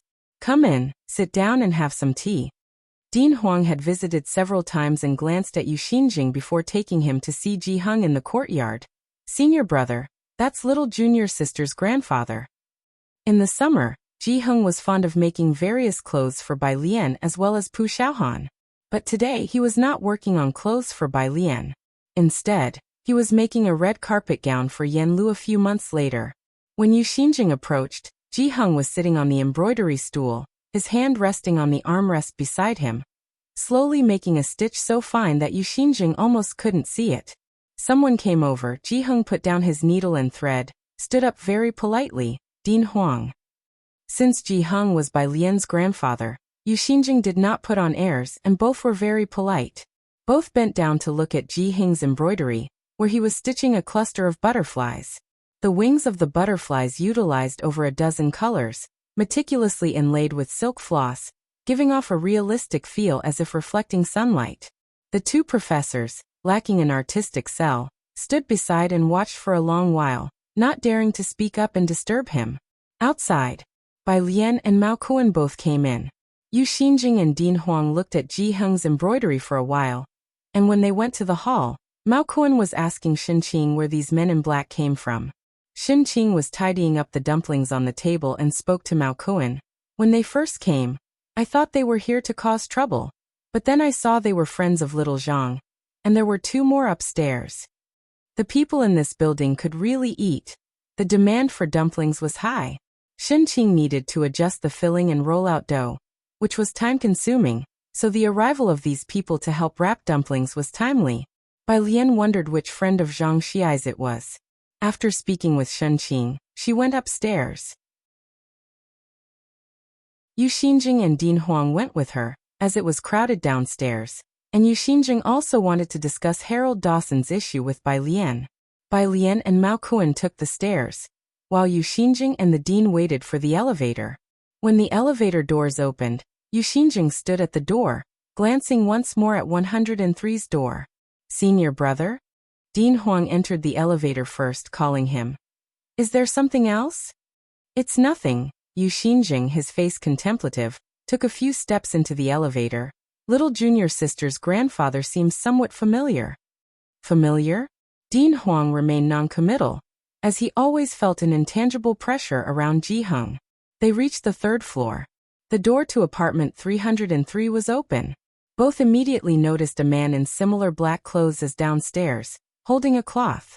A blue tiger tattoo was visible on his partially exposed arm. He was cleaning the table and cleaning the apartment. Next to him, a rather sunny-looking young man, with one hand in his pocket, was directing them. Clean over here too, and take this carpet out for washing. Brother Bird likes to sit on it. Yu Xinjing. Dean Huang, Mao Kuan standing next to Zhang Xiai's, since he didn't wait for the elevator, arrived before the two professors, pointed to the study. Sister Bai is in the study. Yu Xinjing and the dean were momentarily lost again, then silently headed for the study. A second before pushing open the study door, he glanced back at the two cleaning. This tattoo must be quite embarrassing for them, right? In the study, Bai Lian was on the phone with Sun Dan. Sun Dan was the director of the Xiangqing Culture and Tourism Bureau, and because Bai Lian took leave, she couldn't get home in time to explain the top scorer strategies to the tourists. I'll head back with Zhang Xiai's in a couple of days. Bai Lian stood by the window, pushing half-open window further open, her fingertips lightly tapping on the windowsill. Her posture elegant. Don't worry. After the new year, she and Ji Hung hadn't returned to Xiangqing much. One thing led to another after the summer break. She also wanted to take Ji Hung back for a visit, as Zhang's mother had already gone ahead. Zhang Xiai's got accepted to Jiangjing University of Political Science and Law, and had received his admission letter. Zhang's mother also needed to go back to host a reception for relatives and friends, and to pay respects to Yan Lu's parents. Chapter 884, 348-Dimensional Reduction Strike _2 This summer has been very busy. Junior sister, Yu Xinjing entered with Dean Huang, asking her about the Harold Dawson matter. Manager Hare?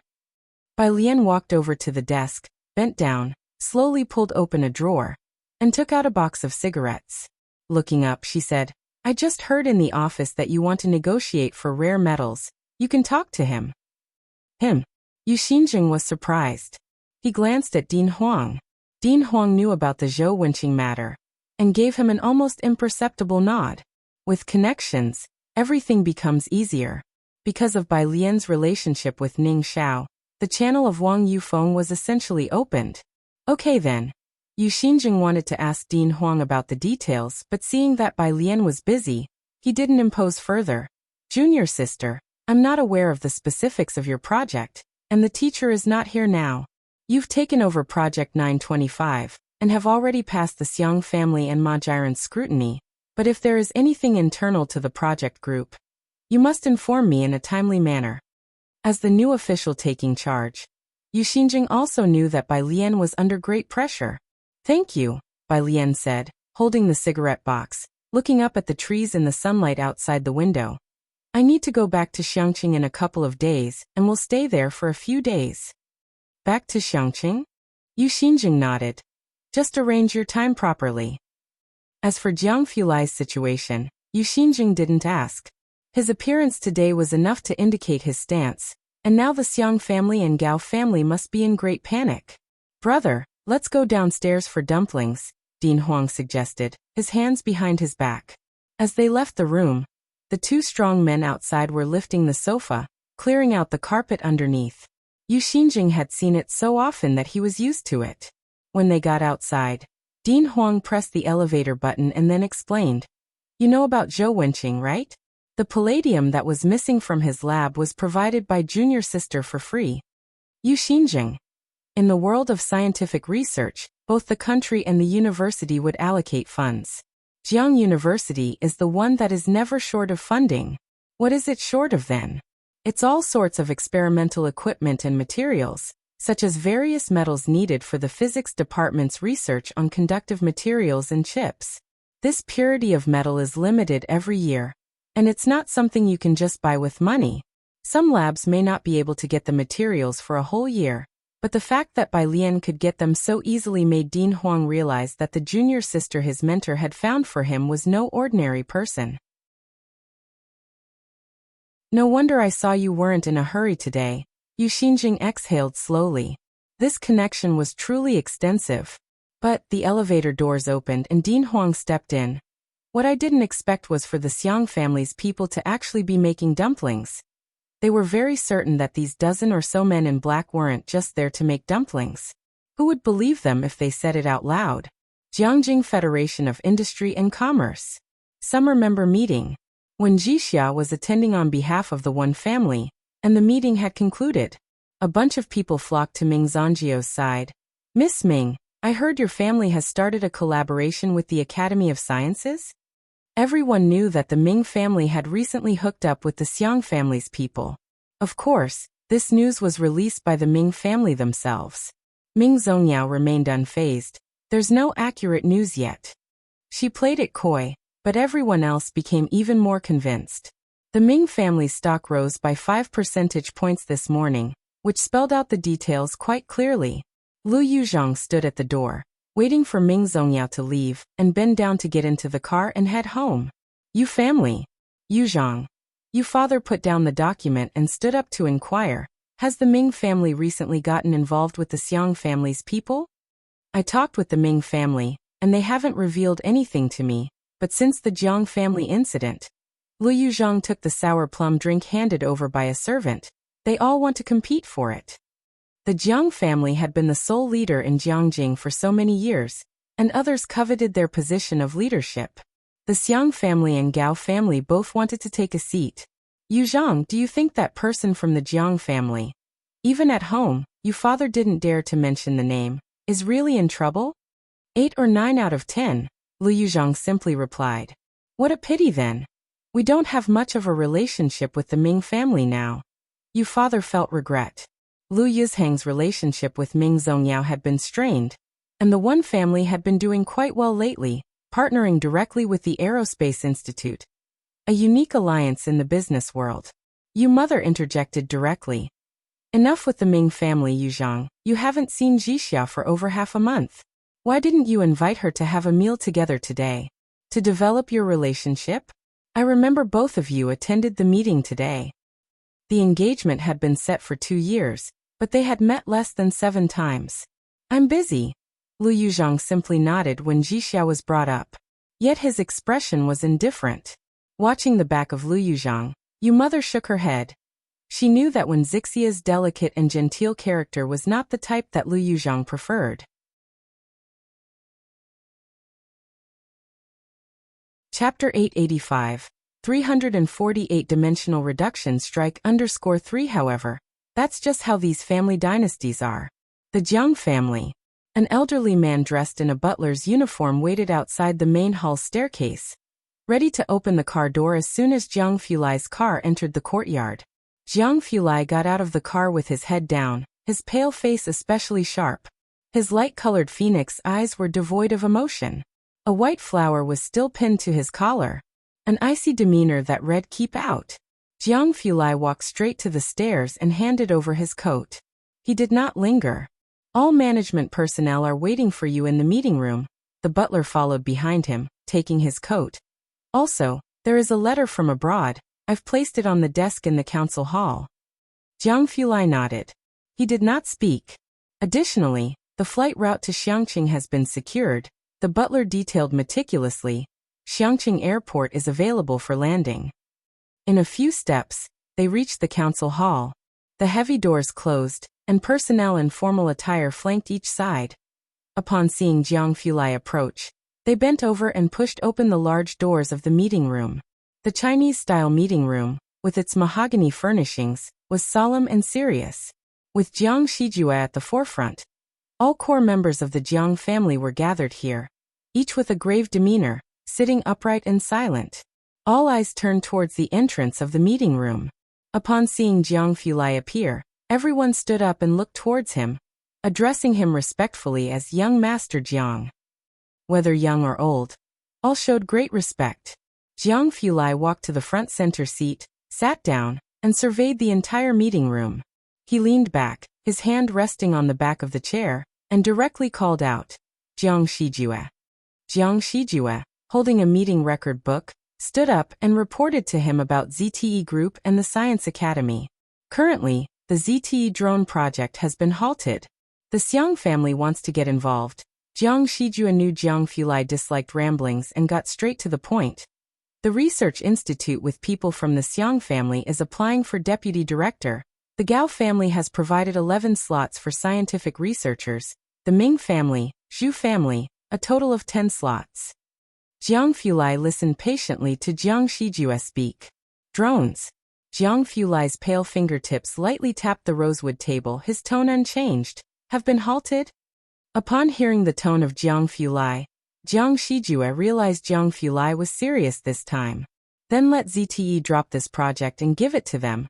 Jiang Fulai's eyelashes slightly lowered. Jiang Shijue, be prepared to take this group to the seawater uranium extraction project. ZTE Group, known as a construction fanatic, had frequently rushed to foreign countries to help allied nations build large bases. Undoubtedly, ZTE was unmatched in Asia, not to mention the drones, which everyone knew were designed by Jiang Fulai himself. The Xiang family's involvement was simply an attempt to infiltrate ZTE. Now that Jiang Fulai was letting ZTE withdraw from the drone project, don't ask what the Xiang family would do next. Ask how the Xiang family would explain this to the higher-ups or to the military district. Prepare the documents from several families, including the Mu family, Ma Institute, and anyone challenging ZTE, and circle them for me. After giving a few instructions, Jiang Fulai checked his phone, and before leaving he dropped a remark.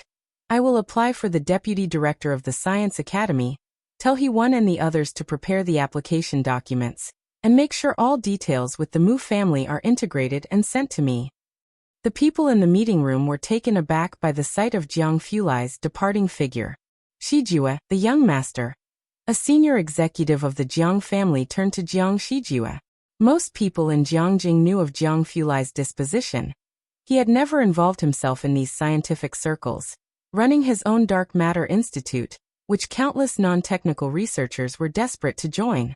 He had also handed over ZTE Group to Jiang Shijue, hardly managing it himself. Especially these past 2 years, he was almost like a recluse, not even coming back for the Jiang family annual meetings. So it seemed most people in Jiangjing had forgotten that Jiang Fulai had stabilized the Jiang family from a young age and expanded ZTE to its current scale, a presence still dreaded by foreign laboratories. Now that's settled, Jiang Shijue slowly closed the notebook in his hand, turned his head and smiled. Uncle Jiang, you might also want to inform those people who have been inquiring about Brother Jiang's news. Their Emperor L is back.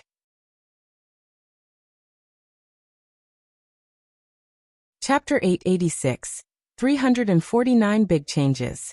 Just like the current storm of controversy surrounding Bai Jian on the app. Initially, Jiang Fulai was an unattainable presence for everyone, directly maxing out his followers. This drew widespread attention, which also laid the foundation for Zhongxing to obtain various national permits. Zhongxing Group. It possesses the world's top detector manufacturing team. It's inseparable from the Space Bureau.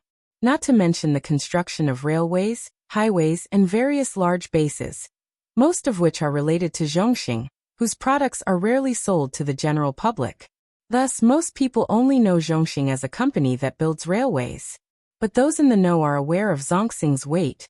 Jiang Ziju's political status is now no less than that of the president of Jiang University. Jiang Fulai opened his mouth. The first step Jiang Shijue took was to notify the unmanned drone project team to fully evacuate. Then he had his assistant communicate with the Mu family about the seawater uranium extraction project. The Mu family has recently established 2 research institutes and recruited a large number of fresh blood and veteran professors. It's a period of growth. With the help of the Zhongxing team, that's all the more powerful. No one dares to discuss the news from the Jiang family. Only those in the academic circles knew he appeared at the memorial service. But the news couldn't be kept secret. The Xiang family. From the moment he saw Jiang Fulai, Gao Yi had been anxious. He went to the Xiang family to find Xiang Junhua, fidgety and restless. He's fine old principal. Now let alone a slot in the Academy of Sciences, he definitely won't let us off easily with the Zhongxing projects. Gao Yi truly regretted it. His ambition had been too great. Had wanted to push Gao Jiechen into Jiang Fulai's team. But Jiang Fulai simply ignored him. Over the years, Gao Yi inevitably harbored resentment. Yet he dared not make a move. This time when Jiang Fulai met with trouble, the messages from various sources were consistent, and it was only with the Xiang family leading that he dared to cooperate with them. Gao Yi dared to come forward hoping to gain a share of the benefits. Who could have expected that everything was going well? And now Jiang Fulai has reappeared. Not only was he unharmed, but he also visited the memorial service and offered 3 sticks of incense to academician Ma. Xiang Junhua's mood was not much better than Gao Yi's. He directly had his assistant call the Luo family. In fact, rumors about Jiang Fulai had been circulating in Jiangjing for some time, but no one dared to confirm until that night when Xiang Junhua sent someone to watch the Luo family and saw the Luo family patriarch going to the street where the Jiang family lived. Only then did they confirm that, for a while, Jiang Fulai was indeed not going to wake up. And Xiang Junhua dared to make his next move. What? Upon receiving the call from the Xiang family, the Luo family was even more surprised. The Luo patriarch stood up abruptly from his chair. You're saying young Master Jiang has woken up? Impossible, are you sure? The voice of the Luo family sounded utterly shocked. No, impossible. Apart from my father, no one dares to administer the last few injections. Knowing the Xiang family wouldn't joke about this matter, he then muttered, I need to go to the Jiang family to see. He quickly said a few words to Xiang Junhua and hung up the phone. To call Jiang Shijue. Xiang Junhua's aged eyes drooped. He sank back into his chair, silent for a few seconds, then remembered Project 925. His attempt to steal a chicken only resulted in losing his rice, but what's done is done. He could only minimize the losses now. This time he personally dialed a number. Mr. Li, where is the person I'm looking for now? The Mr. Li he mentioned was Li Hu. Once Li Hu's son got in trouble on the border and was caught, Xiang Junhua had lent a small favor by guiding Li Hu's son to invent something in prison, which reduced his sentence by a year. For that, Xiang Junhua had earned a favor from Li Hu. Old Principal Xiang. The man on the phone had a voice as deep as a bell. Out of respect for the help you've given me, I'll be straightforward with you. The person you want to move against is no small fry. I can't help you. Next to him, Gao Yi could tell by the look on Xiang Junhua's face that things were really over. Bai Lian was about to leave Jiangjing to return to Xiangqing for a few days. Before leaving, she said goodbye to Shen Yu and expressed her thanks. She had been taken away by the Security Bureau before, and Shen Yu had also been involved in the case. Later Ning Xiao helped to withstand all the pressure on her behalf. Not giving a lecture for the freshmen this year?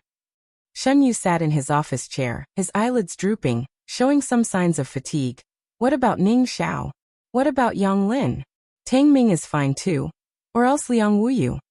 I've asked Sun Qian, she can do it. By Lian's expression slightly restrained, she had already found a replacement for Shen Yu. Sun Qian? Shen Yu wasn't really familiar with her, but since Bai Lian and her friends weren't planning to give a lecture, it didn't really matter who else did. Alright, go back to Xiangqing and have a good rest. For the new semester, you and Ning Xiao need to prepare a lecture report. Dean Huang applied for you both to be on Jiang University's Wall of Fame yesterday. The list needs half a month to be reviewed. It should be just in time for the new term.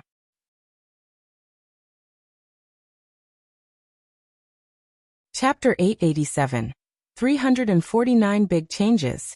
_2 With the achievements that Bai Lian and Ning Xiao had made, it was enough to be on Celebrity Wall. The Celebrity Wall.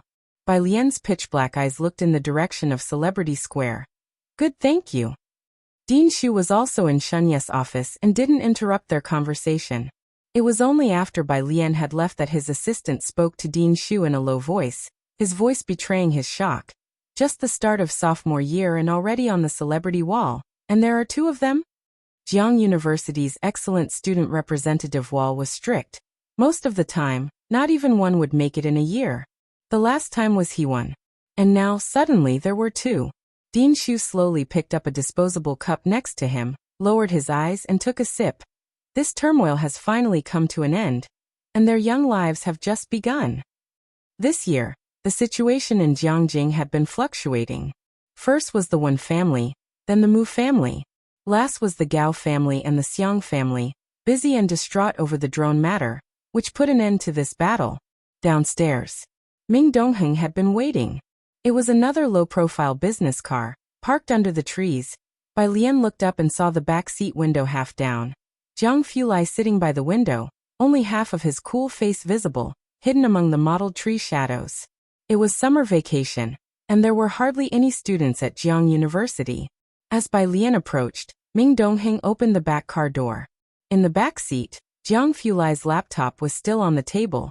He continued sliding his hand over the touchscreen, checking the data submitted by He-Wen and others. Upon hearing the door open, he looked up and reached to adjust his glasses on the bridge of his nose.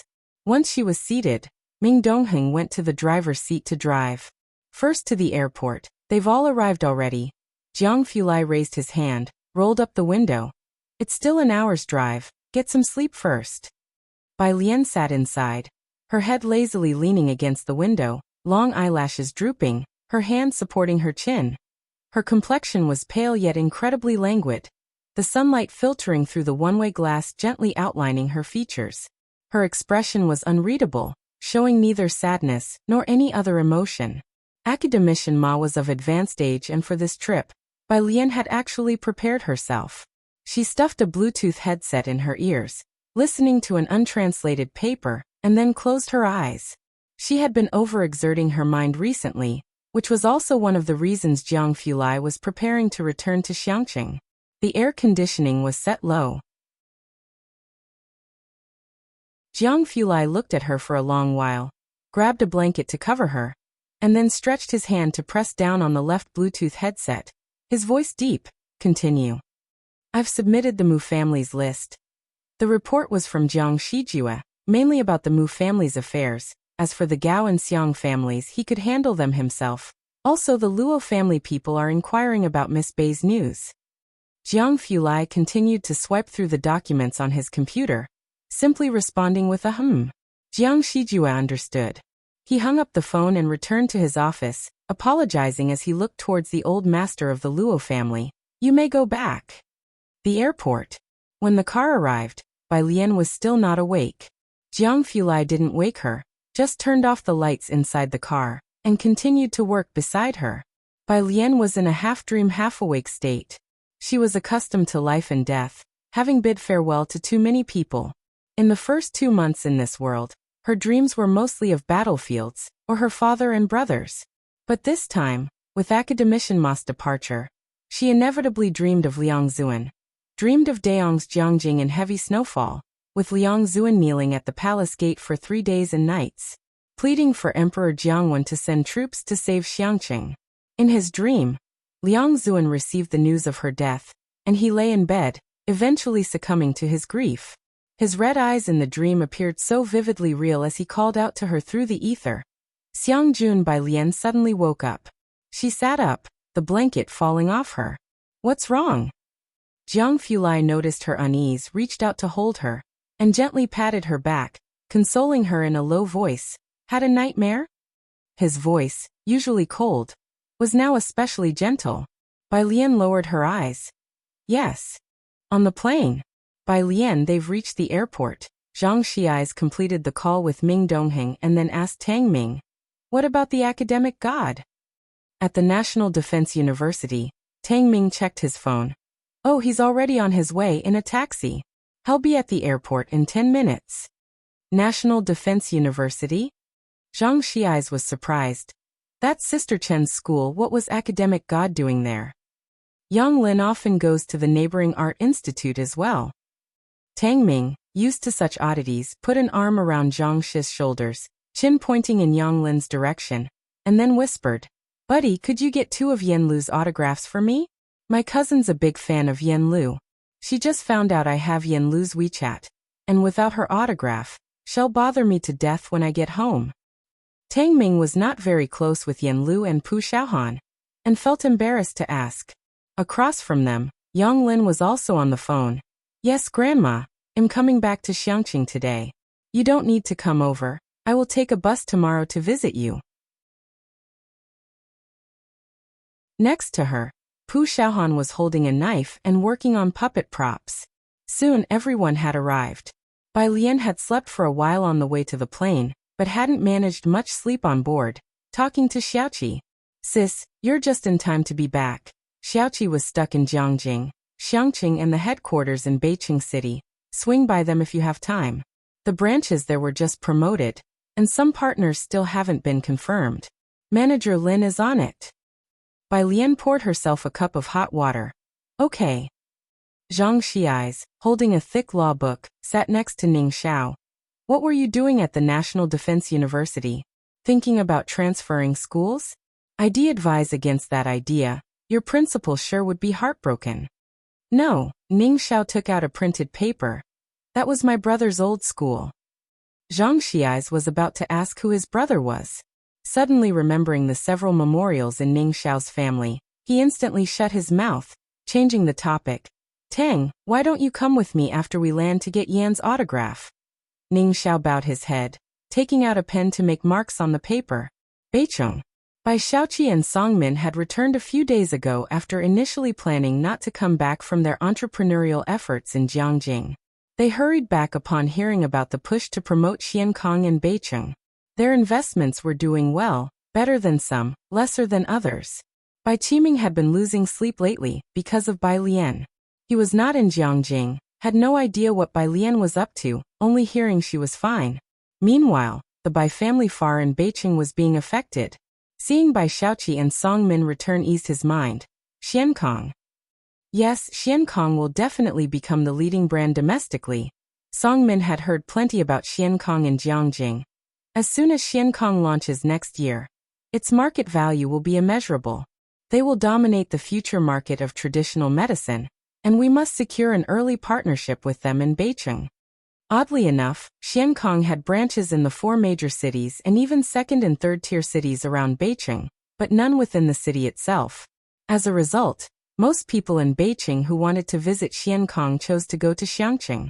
When do they start? Bai Qiming asked seriously. In the next few days, Bai Xiaoqi stood up. We have the contact for the regional manager. Well, invite him for a meal and strive to cooperate with them. Following them, it will be easier for the Bai family to enter Jiangjing. This was Bai Qiming's lifelong wish. The Bai family, especially Bai Qiming, were urgently in need of proving themselves. No family doesn't want to climb higher, and now as the Song family continued to do better, the Bai family declined further. People in the Bai family questioned his previous decisions, greatly regretting the loss of Bai Lian, and some even said that they shouldn't have allowed the Bai Xiaoke siblings to return in the first place. Good. Bai Qiming stood up. He needed to prove to everyone that his selection back then was correct. Chapter 888. The true mastermind behind the 350 suspension Kong, a young man's spirit Xiangqing. Bai Lian had not returned for nearly half a year, and the plane landed steadily on the runway. Although the airport was small, the flow of people was large. The popularity of Xiangqing had been continuous since the year before last. It started with Wallow Street's explosion of popularity, peaked with the airing of Great Yong, and Come Here Friend brought another wave of attention. Then, the subsequent 2 waves of college entrance exam takers caused explosive traffic. Now Xiangqing's popularity was no longer just a temporary heat wave. Its rich history, the martial arts guilds and calligraphy association on Wallow Street, Grandpa Tao who was always enthusiastic about puppetry, and the warm service attitude recognized by netizens across the country. Although advertising wasn't necessary, Xiangqing was still active during holidays.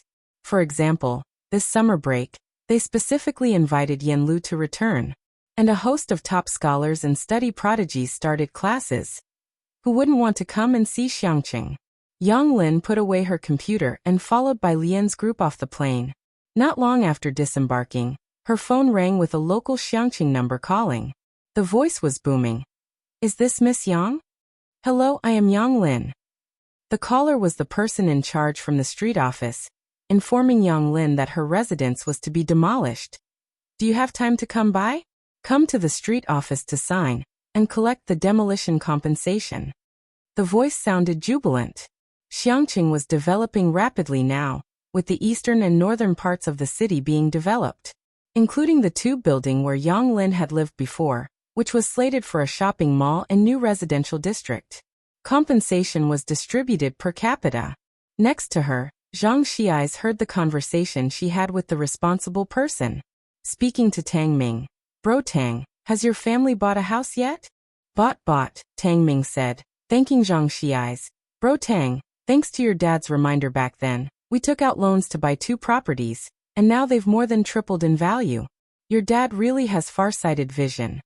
Previously, real estate in the center of Xiangqing cost only 3,000 to 4,000 per square meter, but after the high-speed railway station and airport were built, prices had risen to 10,000. After finishing their conversation, Tang Ming saw that Yang Lin had ended her phone call and asked, "Sister Yang, does the principal want you to share your study experience?" Yang Lin looked up, her black, inorganic pupils gazing at Tang Ming. Tang Ming rubbed his arms. How about you just take a quick photo? The principal wants to put it up on the bulletin board. The principal he referred to was naturally the principal of Xiangqing No. 1 Middle School. Yang Lin withdrew her gaze and nodded. Everyone went their separate ways home. Ning Xiao and Bai Lian returned to Purist Street. The car stopped at the entrance to Purist Street. Ji Heng, looking at the traffic light ahead and then at the bunch of tourists waiting for the light, slowly had a question mark appear on his forehead. The cars in front just couldn't get through, so he got out of the car holding his tobacco pipe. He and Ning Xiao exchanged glances. Pure Street used to be sparsely populated. Although it was crowded during the new year, it was never as absurd as now. Jiang He hopped out of the back seat, extending his short arms to grab the edge of Ji Heng's robe, and clutching his bok choy backpack in the other, his round eyes looking at the passing tourists, his long eyelashes fluttering. His expression was somewhat dazed. Obviously not accustomed to such a large crowd. The young ladies passing by marveled at Jiang He, whispering among themselves, some even taking out their phones to snap his photo. But the next second, Jiang Fulai slowly got out of the car behind them, lifting his eyes slightly, his brows and eyes carrying a natural authority, his features thin, cold, and deep, oozing nobility, not the type to be seen on a tourist street. The few who wanted to take a picture immediately stepped back several paces, pretending to look at accessories on a vendor's stall. Bai Lian was the last to get out of the car. The temperature in Xiangqing was almost the same all year round, and the summer was not too hot. She wore a white mandarin collar shirt with all the buttons fastened, and black casual pants with no particularly noticeable patterns. Only light gray subtle patterns that reflected a cold light under the sun. Calm and simple colors.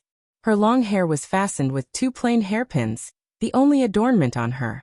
She held her luggage in one hand, her demeanor languid and a bit listless. Next to her, a young lady pointed to Bai Lian's shirt. "Just like this kind of ancient-style blouse. I want one with that feel." The owner of a dress shop selling cheongsam. With Purist Street crowded, Ji Heng led them several hundred meters around via a small path. This road was not as crowded, and Bai Lian slowly followed behind Jiang Fulai. She took a call from Beicheng. "Miss Bai, hello." The voice on the phone was that of a middle-aged man. "I am Lin Guangxiu, the manager of the Beicheng branch." Bai Lian stepped in the shadow of Jiang Fulai, following them at an unhurried pace. "Hello, Manager Lin."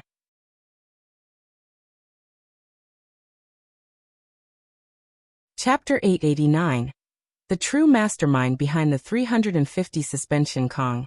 A young man's spirit to Miss Bai. "When will you come to Beicheng? I'd like to arrange your reception in advance, as there are several companies wanting to collaborate with us."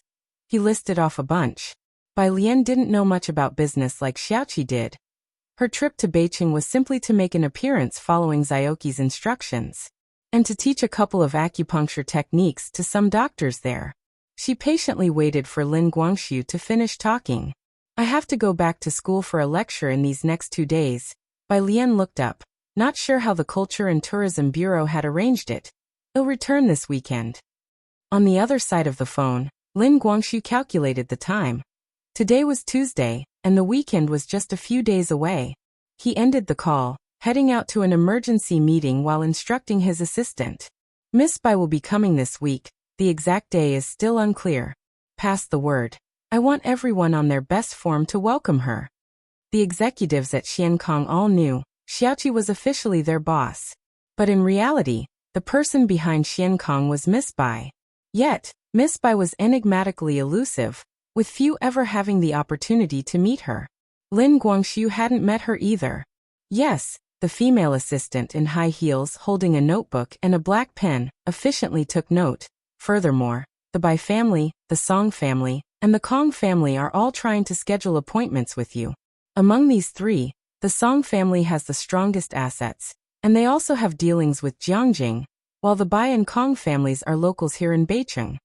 The two of them stopped at the elevator, and the female assistant pressed the button.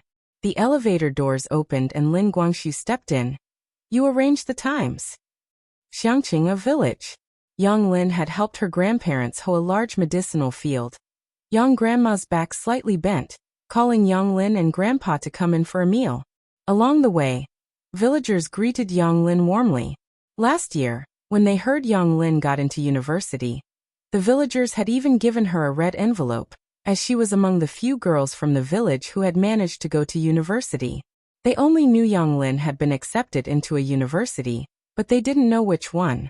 Hello, second grandpa. Young Lin was still quite reserved, speaking only when she saw someone. Her hair no longer covered her eyes, which were dark and profound. The person known as second grandpa perked up upon seeing Young Lin, greeted her, and then hurried off. Your second grandpa. Grandpa Young watched the old man walk by and sighed. The batch of herbs he's been growing, I don't know why, some of them have withered, and not even fertilizer helps. Withered. Young Lin hesitated for a moment, memorizing this detail. After finishing a meal at home, Young Lin silently left a thick stack of money under Grandma Yang's pillow and bid them farewell. Grandma and Grandpa Yang knew Young Lin was a diligent girl, and didn't keep her for long, but they sent her off with reluctance. Once the relocation houses are allocated, you two should move to Xiangqing. Young Lin softly suggested to them. No need, we are comfortable here. Grandma Yang patted Young Lin's head and slipped her another red envelope. You're doing better and better. Now that your dad's not around, your aunt is willing to come back to see us, and your cousin is getting engaged. This is a school advancement red envelope your aunt brought you during the Dragon Boat Festival. Young Lin accepted the red envelope. She said goodbye to the two at the village entrance, and caught a ride to Xiangqing with an uncle from the next village. Before leaving, she took a photo of second grandpa's medicinal field. She sent it to Xiaozhuiyu. Teacher, can you see why his seedlings are turning yellow? Xiaozhuiyu was a specialist in botany. Young Lin had a broader field of study.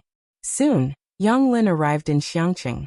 She went directly to Xiangqing No. 1 school, where Bai Lian was having a sharing session today. Bai Lian and others had returned from an event. Xiangqing No. 1 learned about it from the Culture and Tourism Bureau. Xiangqing had attracted national attention with 2 finalists in the top 10 of the country last year. And this year, they had produced Beijing City's top scholar, achieving an 81% college admission rate, which had surged several times over since the year before, quickly becoming one of the top 10 schools in Beijing. Bai Lian's popularity at Xiangqing No. 1 was even higher than Yan Lu's. Learning that she was coming to share her study strategies caused quite a stir. Not just tourists, but the examinees from Xiangqing No. 1 were thrilled. It was the end of August, and school hadn't started yet. During the summer vacation, Xiangqing No. 1 was open to the public, and tourists visited daily to take photos of the stone landmarks. Early Thursday morning, the entrance to No. 1 was already bustling with people. Although the school anticipated a large crowd, They were still unprepared for the overwhelming turnout and had to urgently call several more security guards for crowd control.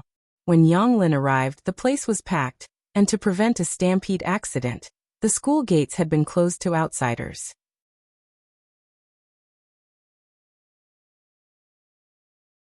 Chapter 890. The true mastermind behind the 350 suspension Kong. A young man's spirit_3A police line had been drawn. Yang Lin needed to enter to cooperate with the photo shoot. When she saw the police line and hesitated whether she still wanted to go in, the security guard stopped her.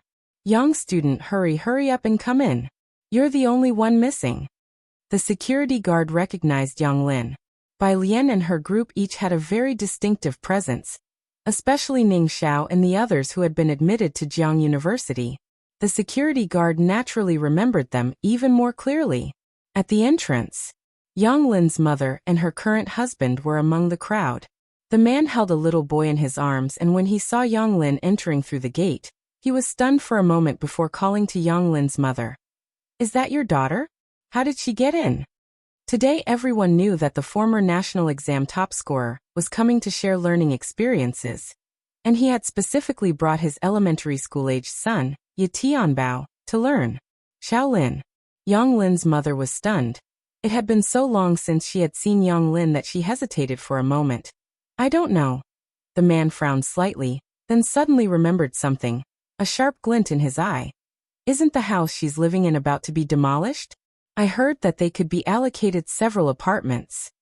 Xiangqing No. 1 Middle School, the sports field. It was packed with a crowd of people. Bai Lian stood at the podium at the front, holding a manuscript in her hands, dressed in a white high-collared top with embroidered dark patterns, wearing a black and gold horsehair skirt today, her hair meticulously pinned up. Her attire of the snow-white top and ink-black skirt captured the attention of everyone present. Just standing there, one of the boys in the front who had dressed in the school uniform of No. 1 Middle School asked loudly, "Senior sister, how did you get into Jiang University?" Bai Lian tilted her head and looked at him. "Hard work, remember this passion you have now, then work crazily hard. I hope all of you can win." After saying that, she smiled casually. The sunlight hit her face, bestowing her with an air of insurmountable superiority. The arrogance of youthful spirit was incomparable. The noisy voices in the front gradually faded away. The boy was startled for a moment, so enraptured by her that he forgot what to say next.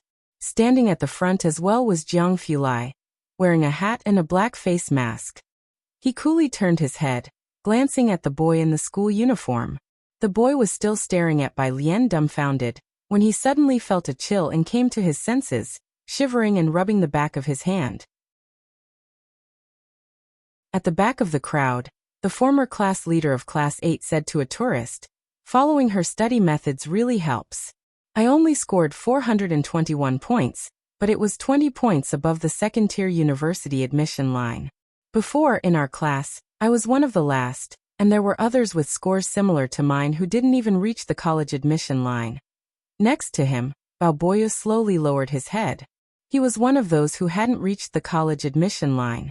Brother, Bao Boya's sister excitedly grabbed his arm. "They said the school distributed by senior sister's study methods to you. You had such good stuff. Why didn't you give it to me?" At the mention of this, Bao Boya looked even more upset. At that time, for Ren Wanxian and the others, he hadn't taken Bai Lian's study methods. He never asked for it then. As people around him continued to talk about the legends of the 4 Jiang University students from Bai Lian's batch, Bao Boya looked up at Bai Lian, who was sharing her experience, and realized that back then, Bai Lian was sincerely sharing her learning experience with the students from her school. And he had missed that opportunity. After sharing her experiences, the school was still crowded, but fortunately, Ming Dongheng's car was parked by the roadside, and Jiang Fulai stood by the car door waiting for her. He wore a black t-shirt, his figure tall and straight, his pale fingers pinching a cup of milk tea, as aloof as ever. His eyes were so calm they betrayed no emotion, coldly waiting for Bai Lian. Bai Lian was talking to Lu Lingxi and 2 school leaders by her side. The school leaders wanted to ask Bai Lian a few more questions, but she was in a hurry to go to Beicheng. She didn't stay.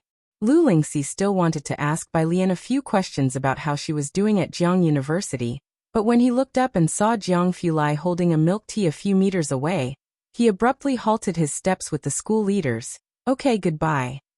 When Lu Lingxi and the school leaders had left, Jiang Fulai looked at Bai Lian for a while before leisurely handing her the milk tea.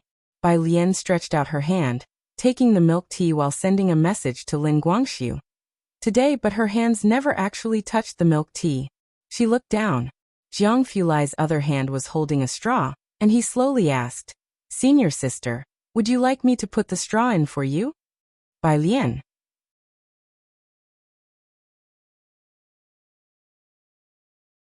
Chapter 891, 351 times back to Beicheng. Who does Xinjiang district belong to?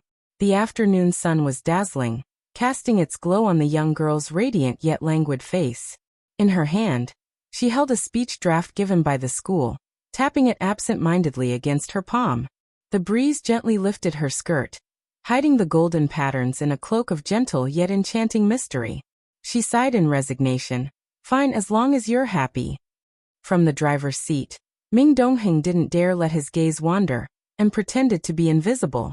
Not far away, a tourist group was approaching.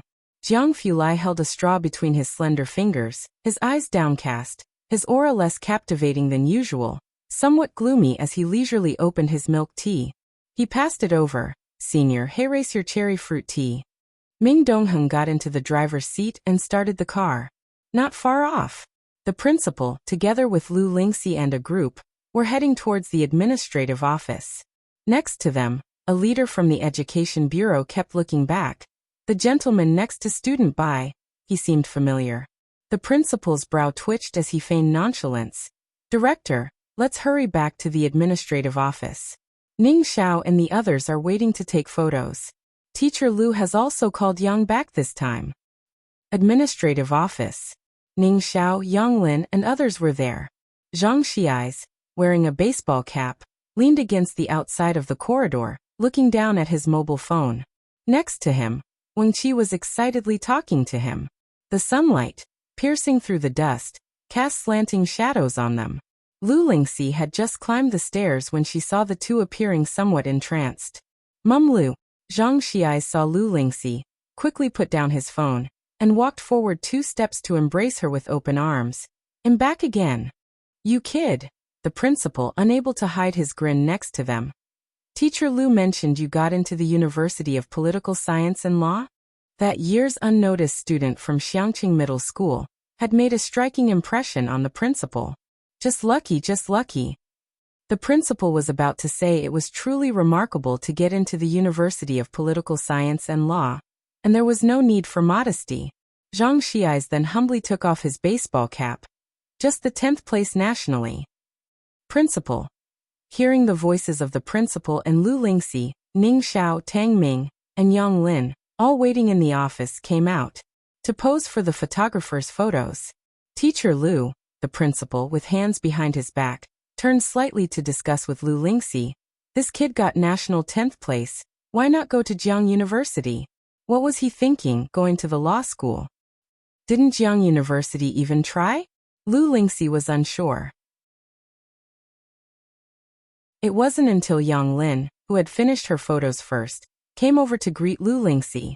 After a moment of silence, she gave the principal 2 words, 10 years. 10 years? What 10 years? The principal was baffled, feeling even more that since Bai Lian and her group went to Jiangjing for college, they had become more inscrutable. Yang Lin stood beside Lu Lingxi. Checking her phone, it was black and packed with functions. Previously, her phone could only send messages and make calls, so Xia Zhuyu had given her his old phone to use. On the phone, Xia Zhuyu had already replied to her message. When trimming damaged roots, if the area is too large, it is advised to use gibberellic acid for repair. Having read this, Yang Lin planned to go to the market later to buy some gibberellic acid to send back. She thanked Xia Zhuyu and then put away her phone, her gaze fixed on the photographer in front, but her voice was candid. Teacher, who was that person taking the money before? Lu Lingxi stayed silent. Yang Lin looked at Lu Lingxi, but did not continue to ask. Once the photographer had finished completely, Lu Lingxi took an invitation Zhang Xiai's handed her and walked toward the admissions office, then took out her mobile phone and dialed a number. At the school entrance. After the sharing session ended, entrance was no longer restricted. Yang's mother walked alongside a middle-aged man, looking up among the crowd for Yang Lin. Yang Lin, fair-skinned and wearing glasses, was inconspicuous in the crowd. It took a while for the two to spot her. Little Lin, right? The middle-aged man immediately followed, holding a little boy and grabbing Yang's mother, coming over with a beaming smile. I'm your uncle we're meeting for the first time. They blocked Yang Lin, also for the demolition compensation. But Yang's mother looked at Yang Lin with an awkward expression, uncomfortably fiddling with her hair. Sister Yang. Not far away, Zhang Xiais and Tang Ming noticed her. Zhang rotating the basketball from Wang Qi's hand. What's happening? Some thugs causing you trouble? Wang Qi stood next to Zhang Xiais, baring his teeth at Yang's mother and the man.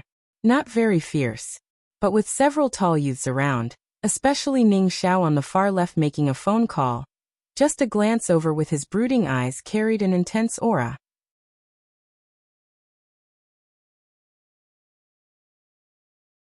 Chapter 892, 351 times back to Beicheng. Who does Xinjiang district belong to?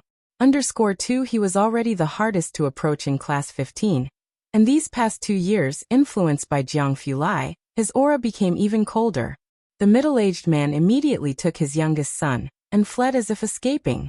Sister Yang, do you want us to take you back? Tang Ming asked. It's fine, Yang Lin shook her head.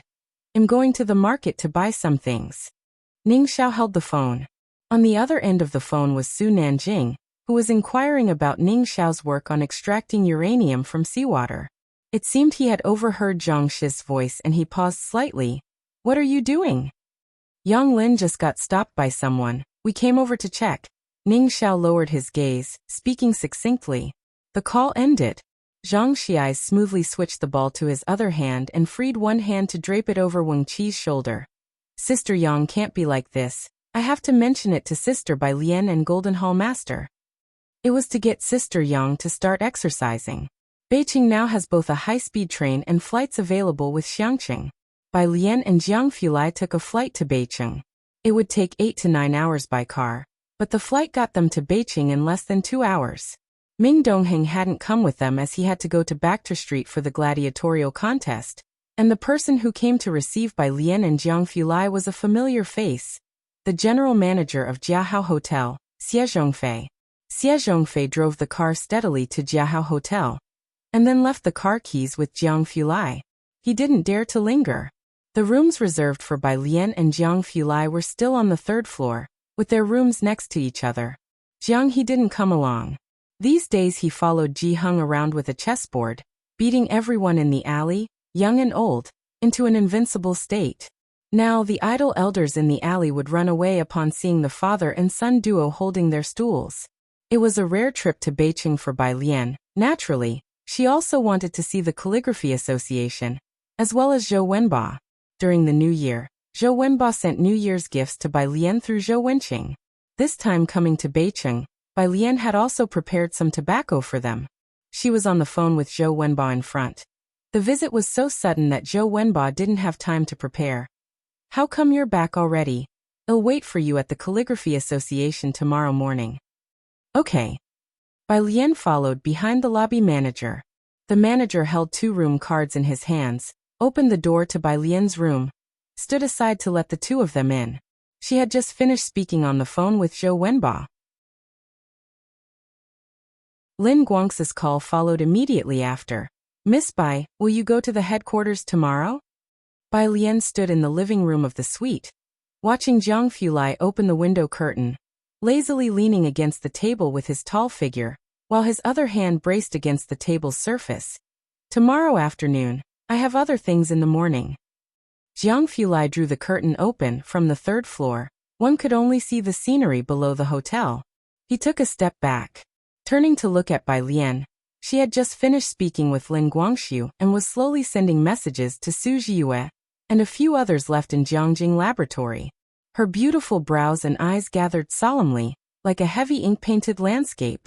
Jiang Fulai glanced over, his narrow eyes slightly squinting, then slowly walked over, pressed her hand that was on the table down, and kissed her slightly tender lips. Meanwhile, rose-colored clubhouse. Lin Guangxu walked into the private room from outside. In the room, Bai Qiming and Songmin's father stood up to greet Lin Guangxu with an extended hand, introducing themselves. Director Lin, hello, I am Bai Qiming. Lin Guangxu greeted them politely. I assume both President Bai and President Song are aware of Xuankang's project in Beicheng. This is the first time Xiankang is going online in the center of Beicheng. We are collaborating with Luo Pharmaceuticals, and we have already obtained the license certification from Beicheng city authorities. Luo Pharmaceuticals was undoubtedly the leading pharmaceutical company in Asia. Even Bai Qiming, who didn't deal much with the pharmaceutical industry, knew of Luo Pharmaceuticals' status. Of course, President Lin. Bai Qiming sat upright with a serious demeanor, glanced at his secretary behind him, who immediately took out the press release documents of the Bai family and Song family.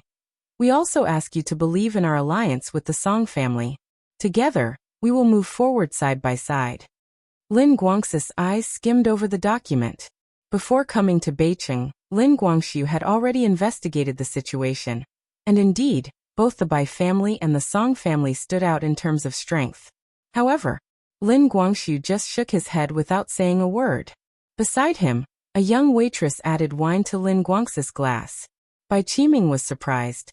Does President Lin have any concerns? This matter is not for me to decide. Lin Guangxu picked up the wine glass, not agreeing to the proposal at the dinner table. The top executive of Xiankang will come to our headquarters tomorrow. This was a hint to the two men, trying to curry favor. Lin Guangxu was thinking about Miss Bai's upcoming visit. He didn't drink much wine, and went back to prepare for the meeting. Bai Qiming and Father Song escorted Lin Guangxu to his car, and once he had left, Father Song turned to Bai Qiming with surprise. Who is the top executive of Xiankang? I don't know. Bai Qiming's gaze retracted as he narrowed his eyes slightly. Publicly, there is only one Mr. Mao, but it's said that he comes from Bachter Street. The rapid development of Xiankang within just 2 years, and its significant influence in Jiangjing, was enough to demonstrate a powerful background. Both returned to their own homes. Song Min listened to Father Song's report, his eyes and brows slightly raised. The top executive of Xiankang, who is it? It's still unclear. Your Uncle Bai and I plan to go to the Xiankang headquarters tomorrow. Father Song slowly took off his suit jacket and turned. Then we will naturally find out. The next day, in the afternoon, Bai Lian visited the Calligraphy Association to see an exhibition, and had Jiang Fulai hand a gift bag to Zhou Wenba. The gift bag was a white paper bag, not heavy at all. Jiang Fulai had been holding it the whole time. Wearing sportswear and a black mask on his face, Jiang Fulai, holding the paper bag with one hand, followed by Lian calmly and handed over the gift bag when asked. This was the first time Zhou Wenba had faced Jiang Fulai directly. He didn't know who this person was. But when he caught sight of those light-colored phoenix eyes looking over, he quickly bowed and took the gift bag with both hands. Thank you. After sending Bai Lian off, Zhou Wenba wiped the cold sweat off his forehead and called Zhou Wenqing, oddly complaining about the person who was with Bai Lian. After hearing Zhou Wenba's complaints, Zhou Wenqing fell into a mystifying silence. That should be young Master Jiang. Jiang? Which Jiang? Zhou Wenba was slightly stunned. You know about the Gao family and Xiang family, right? The large academic factions I've told you about. Zhou Wenqing began. Of course, Zhou Wenba knew about some affairs in their academic circle. The head of the Xiang family is a leading figure. Yes, you've mentioned Dean Xiang. He's not the dean anymore. Zhou Wenqing's tone was light and breezy. The election at the Academy of Sciences ended yesterday, and young Master Jiang was elected. Him? Zhou Wenba spoke incredulously. He's so young. Yes, he might be young. Zhou Wenqing clicked his tongue. But do you know who the Xinjiang district in Jiangjing is named after? Beicheng. The Xiankang headquarters was located near the Western Development Zone. Bai Qiming and Father Song arrived here early, both sitting in the lounge room, and welcomed by the investment manager. The three of them talked enthusiastically. At 3:30 p.m. Have they arrived? The investment manager got a call from his assistant, and hurriedly stood up. apologizing to the two men. "Mr. Bai, Mr. Song, please rest here a while longer." Bai Qiming and Father Song exchanged looks, knowing that the elusive person had arrived.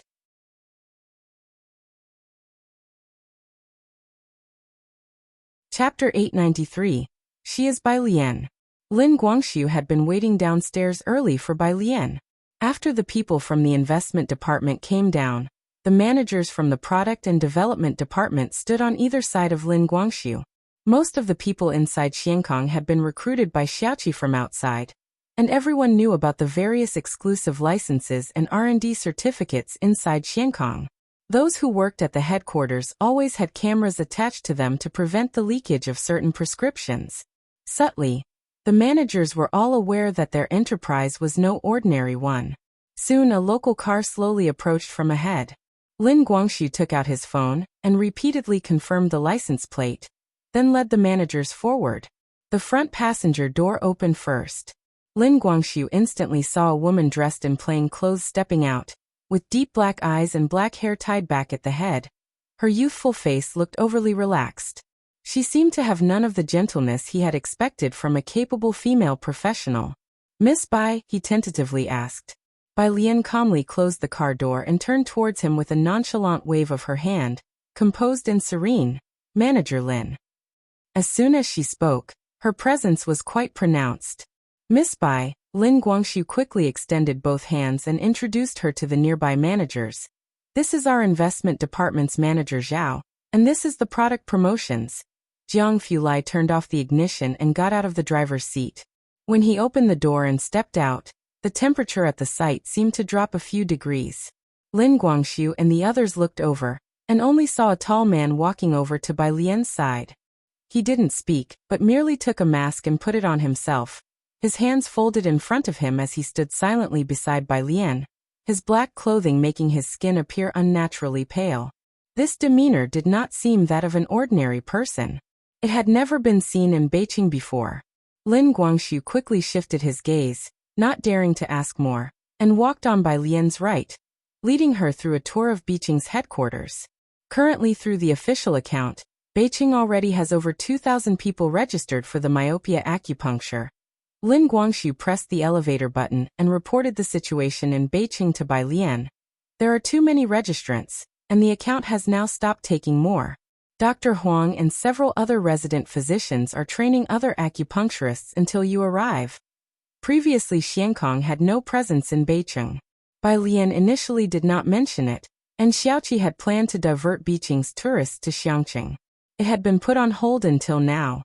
Xiangqing was now on the right track, with the City Tower, Wallow Street, and Purist Street, etc., all becoming iconic buildings. Over the past 2 years, the people of Xiangqing had been positive, and had won the trust of all visitors. No longer needing such diversion, Xiaoqi then planned a branch in Beijing. Most of those seeking myopia acupuncture were students, who due to poor academic performances, had to travel long distances for acupuncture each day. So when Xiankong and Beijing opened, a mass of students' parents camped out to secure appointments. The headquarters elevator was quite spacious. Jiang Fulai, holding his phone, slowly followed by Lian inside. The enclosed space was oppressively claustrophobic. Lin Guangxiu, with a forced nerve, stood to Bai Lian's right, trying to keep a considerable distance from Jiang Fulai. Since he dared to enter, the managers from the investment department did not dare to do so, each standing respectfully outside the elevator, looking up at the sky as if reluctant to enter. Lin Guangxiu watched helplessly as the elevator doors closed. In the lounge, Bai Qiming and Mr. Song were still sitting on the sofa, chatting intermittently. "With this partnership with Xiankong secured, things will be easier for us in the future." This was a very important part of their company's external development. "We, along with several other families," Mr. Song's expression remained composed. "Xiankong will likely choose us without any surprises." His gaze, however, kept shifting towards the door. Bai Qiming set down his teacup and considered the whole of Beijing. Their two families, along with the Kong family, were unmatched by many. Their phones lay on the table, cameras sealed. Soon, the investment department's manager returned, and Bai Qiming quickly stood up. "Manager Zhao." Manager Zhao was alone. Manager Lin and the others are still in the meeting room. Manager Zhao understood Bai Kaiming's look and smiled. They will visit Dr. Huang soon and should be out shortly. Bai Qiming and Mr. Song exchanged glances. Mr. Song picked up his phone. Manager Zhao, we won't disturb you any longer today and will take our leave. Manager Zhao escorted Bai Qiming and Mr. Song downstairs. While Mr. Song spoke of leaving, the three of them exited the elevator and stood chatting at the main door of Xiankong headquarters, without leaving.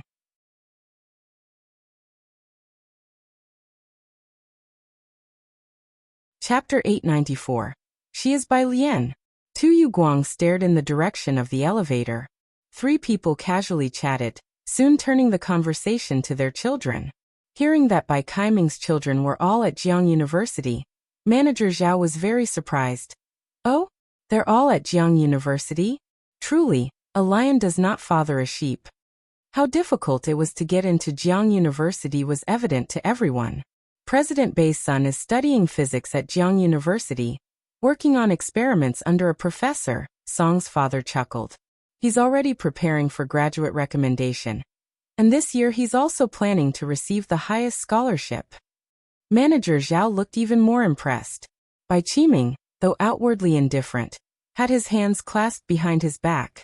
As they talked, Yuguang noticed the elevator doors opened again. Bai Qiming saw a girl come out first. She was looking down, talking to someone on her left, only the jade hairpin at the back of her head visible. The afternoon light was good, and it illuminated her contour enveloped in light. Bai Qiming was about to look away, but something felt off in his heart. Suddenly he paused, staring intently at the girl. He froze completely. Song's father was still discussing Song Min, and Bai Shaoqi with Manager Zhao.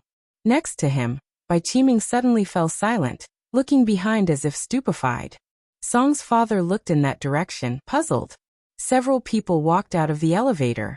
In the middle was a plainly dressed girl, with a young man wearing a mask beside her, and on the other side was Lin Guangxiu, whom Song's father knew very well.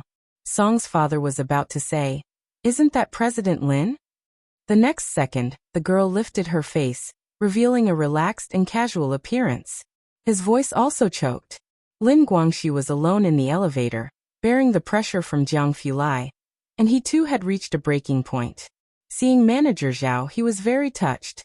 Taking a few steps forward, he greeted Bai Qiming and the others, only feeling that something was unusual about Bai Kaiming's expression. "President Bai, President Song, are you leaving?" "President Lin, there are matters at the company." Bai Qiming barely shifted his gaze away from Bai Lian. He struggled to calm himself. Lin Guangxiu instantly realized that Bai Qiming and Song's father were specifically waiting for him. He chuckled and introduced Bai Lian to them. "What a coincidence, Miss Bai is also about to leave. President Bai, President Song, this is Miss Bai." After addressing both of them, he turned around, gently and respectfully said to Bai Lian, "Miss Bai, these two are well-known entrepreneurs from Beicheng. The Bai family's textile industry is very famous. This time, they also come with sincerity to collaborate with us." Bai Lian stopped. Her dark eyes lazily narrowed. Upon hearing this, she just smiled. Bowing her head to Bai Qiming and President Song, she did not say much, graciously waiting until Lin Guangxiu finished speaking, then leisurely said goodbye. "Manager Lin, I'll head over to Dr. Huang now." Her expression was indifferent. Lin Guangxiu watched Bai Lian's expression, discerning nothing. The entrance security brought over Jiang Fulai's car, respectfully handing over the keys, which Jiang Fulai took. Yu Guang swept over Bai Qiming, carrying an inherent chill. It was time to depart. Lin Guangxiu could not understand the odd atmosphere. Assuming Bai Qiming and Song's father were wary of Jiang Fulai. As Bai Lian boarded the car, he made eye signals to Bai Qiming and Song's father. But his eyes were almost popping out, and the two were still standing in the same place, motionless. The black car slowly drove away. Those standing at the company's main entrance slowly exhaled a breath. Bai Kaiming's gaze followed that car. He didn't speak. "Mr. Lin," Mr. Song asked. "Those two earlier were." Bai Qiming also looked towards Lin Guangxiu. "I wanted to ask you." Lin Guangxiu squinted his eyes, countering. "Weren't you here today to meet Miss Bai?" Why is it that when you finally see her, you don't say a word? We were here to meet the strategist of Xian Kong. Bai Qiming subconsciously replied. But he stopped midway, suddenly realizing what Lin Guangxu meant. He looked up, staring blankly at Lin Guangxu. Right, you just met her, Lin Guangxu began. She is Miss Bai. Bai Qiming sat in his car stunned. And when the driver asked where to go next, he couldn't come to his senses. He just looked up, staring at the office building outside the car window. Xiankong, like Xiangqing in recent years, is a hot topic on the internet, supporting hundreds of bloggers. To develop a pharmaceutical company in just 2 years to rival the Luo family, Xiankong must have a mastermind behind its operations. Even Bai Qiming had vaguely heard that Xiankong wasn't just backed by a single power. It had support both domestically and internationally. But how could that person be Bai Lian? Wasn't Bai Lian studying at Jiang University? She was clearly a physics student. The car arrived at the Bai family home. Guo Yueqing was already standing at the gate, wearing a figure-hugging mermaid dress, welcoming Bai Qiming as he exited the car. As he stepped down, she saw Bai Qiming's pale and dazed face and quickly supported him, asking gently, Qiming, did the negotiation not go smoothly today? Bai Qiming didn't say a word, just withdrew his hand. He slowly walked to the nearby ancestral hall. In the middle of the ancestral hall, where the family tree was placed, 2 years ago he and his grand-uncle had crossed out Bai Lian's name here. It was also here that he sent Bai Lian to Xiangqing. Remembering the overwhelming news from last time, Bai Qiming's eyes lost their sparkle. Ancestors, did I really make the wrong choice? Meanwhile,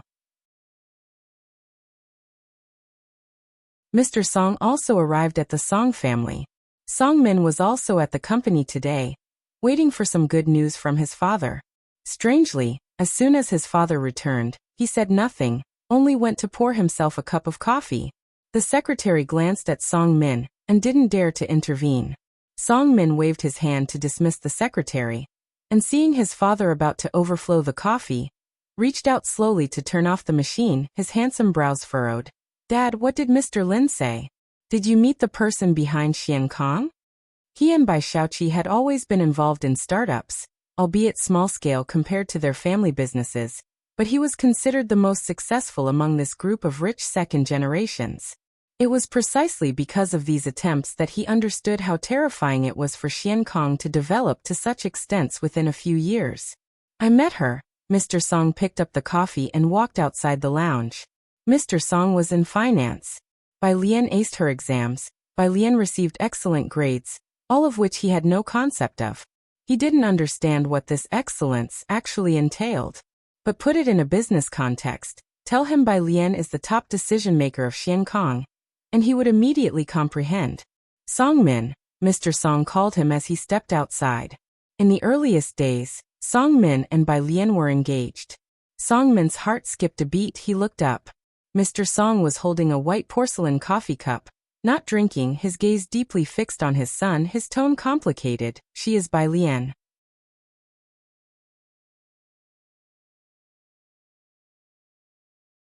Chapter 895, 353 Jiang University Preparatory Camp 61247524 points.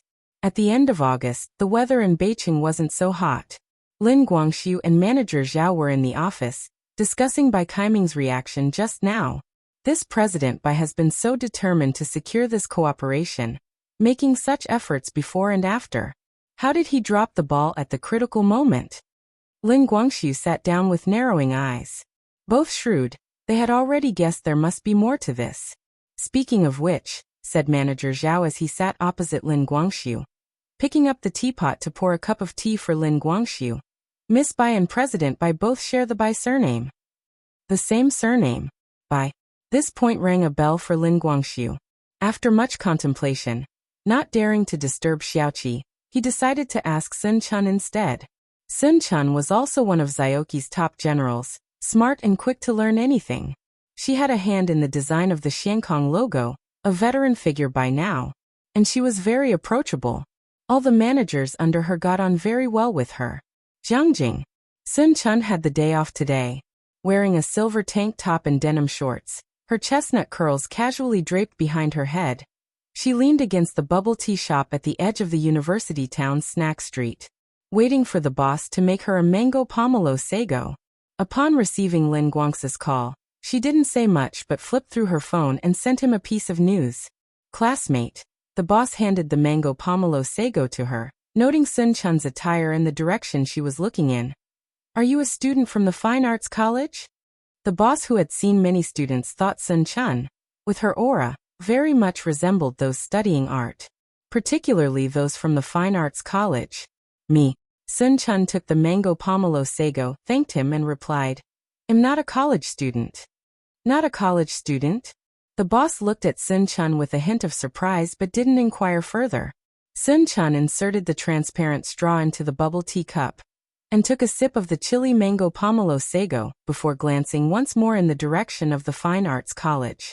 She waved at the boss and turned to leave. After she walked away, a girl with a drawing board came from the left and looked at Sun Chun's retreating figure with some confusion. Jiao, classmate. The bubble tea shop owner clearly knew this girl. Do you know the lady who just left? She looks kind of familiar. Jiao, classmate, skillfully ordered a bubble tea, touching her chin. The bubble tea shop owner picked up a large cup to make another tea, shrugging. Do you? But she said she isn't from your school. She probably isn't, otherwise with her looks, she would have been featured on the confession wall long ago. However, the girl wondered, why did this miss look somewhat familiar? Far away in Beijing, Lin Guangxiu. He opened the news article Sun Chun had sent him and was taken aback. Manager Zhao. Lin Guangxiu picked up his teacup and gulped down the hot tea. We cannot cooperate with the Bai family and the Song family. Look for other material. Most people were watching the Zhuangkangs move into the center of Beijing. It was originally thought that the Bai family and the Song family, by forming a powerful alliance, could take the lead. Unexpectedly, Xiankong abandoned the collaboration with these two influential figures in favor of other enterprises. That same day, Lin Guangxiu deleted the Bai family and the Song family from the backup materials sent to Bai Lian and Xiaoqi. Zhuangkang's decision to avoid cooperating with the Bai family was something Bai Qiming could probably have predicted the moment he knew who Bai Lian was. Still, he hadn't expected things to unfold so quickly. That very evening, rumors spread of Lin Guangxiu dining with the Wei family. Bai Qiming stepped out of the ancestral hall, having just received this news from his secretary, and his expression grew increasingly dim. He wandered into the family conference room in a daze. The spacious conference room felt empty, redwood chairs lining the sides of the 10-meter table, all unoccupied. He pulled out the chair at the far left and sat down. Tell me, did I do something wrong? The butler stood silently behind Bai Qiming, knowing what he was thinking but not daring to chime in. When Bai Xiaoke first appeared, the entire Bai family saw him as a savior. Later, after topping the Beijing high school exam, he became the pinnacle achievement of the Bai family for decades. Even the butler thought that the family wouldn't see another descendant like him for decades to come. Therefore, the Bai family's great-uncle went to great lengths. He invited Bai Xiaoke and Bai Xiaoqi back, driving away Ji Mulan, and leaving only Bai Lian behind. Back then, Bai Lian was considered uneducated, and even the butler felt that bringing Bai Xiaoke back was the right thing to do. Who knew that in just 2 short years, such a drastic change would occur? The girl who was once caught cheating in school and rejected by Beijing High School later became the top scholar in the national exams. Now, she had a significant relationship with Xiankong, a pharmaceutical empire that had branches all over the country. Who could have seen that coming?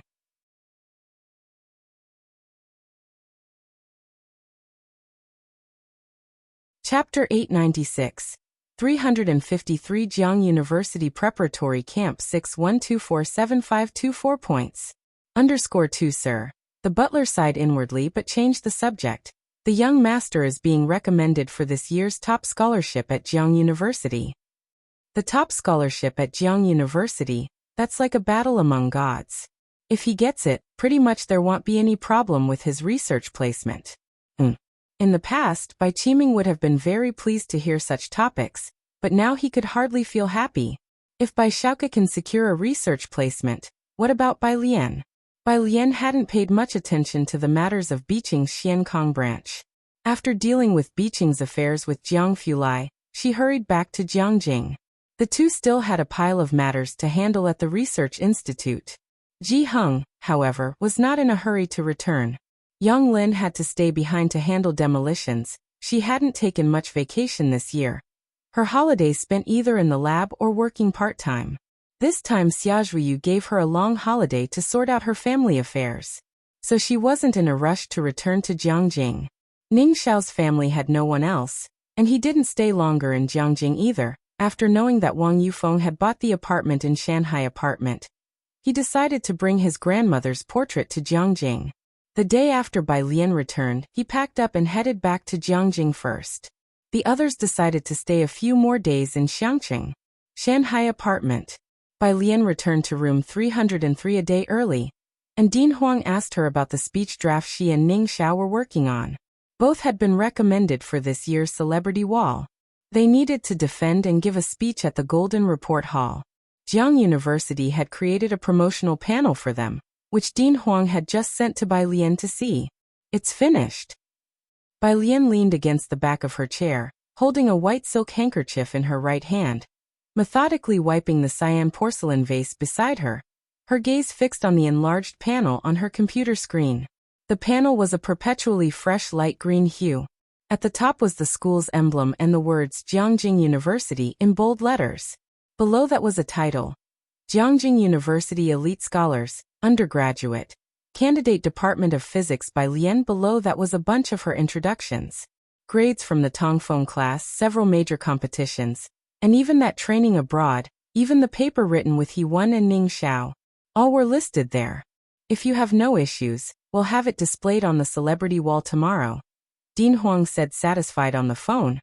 The presentation on the 3rd. Is Ning Xiao back yet? Bai Lian diverted her attention. He will be back tomorrow. Good, show me Ning Xiao's draft for the speech. 20 professors will be judging on the 3rd, and inevitably there will be people from the Xiang family among them. Dean Huang was always pleased with Bai Lian. Even he couldn't find fault in the reviews she wrote. If it weren't for his teacher beating him to it, he would have made her his direct apprentice without hesitation. Dean Huang needed to check Ning Xiao's draft. Bai Lian ended the call, pulled up Ning Xiao's WeChat, and asked him to send the speech draft and the PowerPoint presentation over to Dean Huang. Jiangjing University. Dean Huang was reviewing Ning Xiao's draft while talking to Shenyu. Why doesn't he come to our school? Shenyu, holding a thermal mug, paced back and forth in Dean Huang's office. I'm about to retire, and I want to see him join our school before I retire. Dean Huang multitasked through the speech draft. You should stop persuading that student. Didn't he think about what the people from Jiangjing University of Political Science and Law were there for? If not wielding pens to draft laws, then hammering gavels in court. If their president knew that Jiang University still harbored desires for Zhang Xiai's, what then? It said Zhang Xiai's even has an obsessive-level teacher. So why doesn't he come to our school? Shenyu looked at Dean Huang again. Dean Huang. Fine, they've turned their dean into a broken record. He had ceased paying attention to Shenyu, and was multitasking by finishing the lecture draft, feeling that Ning Xiao had written it exceptionally well. Surprised, he then opened the PowerPoint presentation. The second slide of the PPT was about the presenter.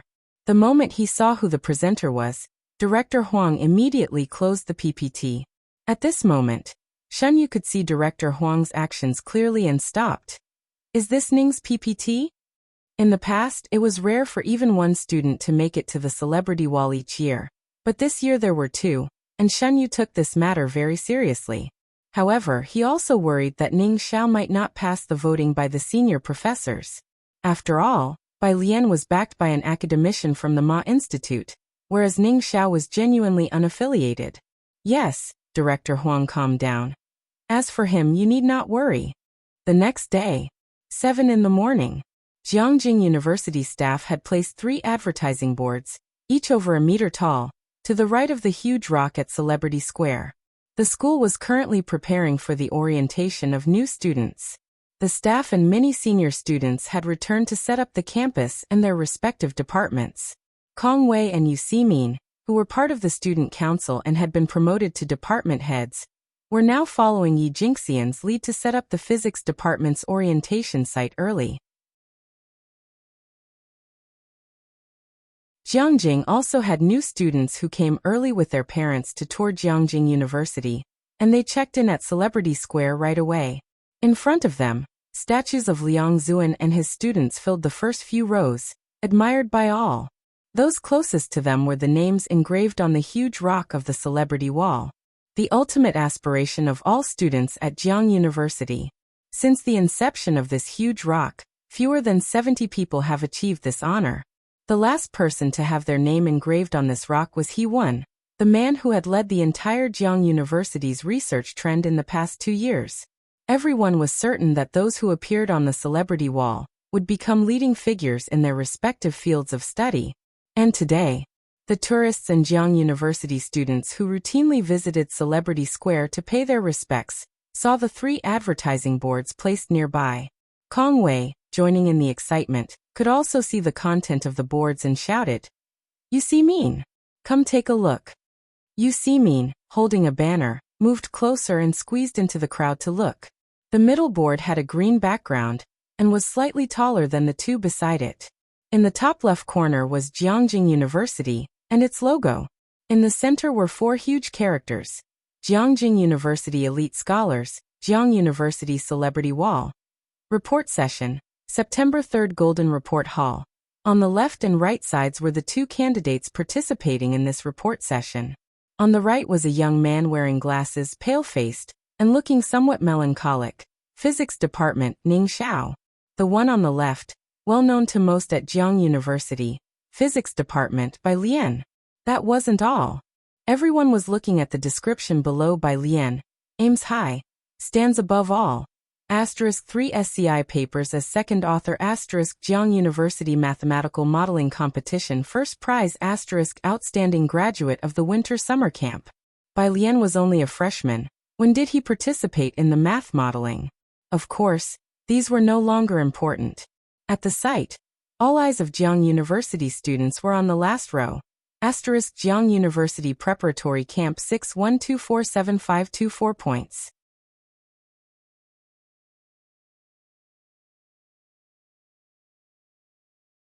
Chapter 897. 354 is just revisiting the peak. Did Jiang University's prep camp have a player with over 60 million points? Of course they did. Everyone remembered the one who suddenly appeared in the top 10 last year. Then slowly surpassed the scholars from Ma Institute, and finally reached second. With her speed, everyone on the app knew that it was only a matter of time before she scored full points. She was the first to reach this position step by step in front of all of them. It was only after the Mu family announced their members that so many people flocked to them. Some had guessed who that second place was, all guessing it was someone from an overseas lab. No one expected to see that name at Jiang University. Is this the God Picker?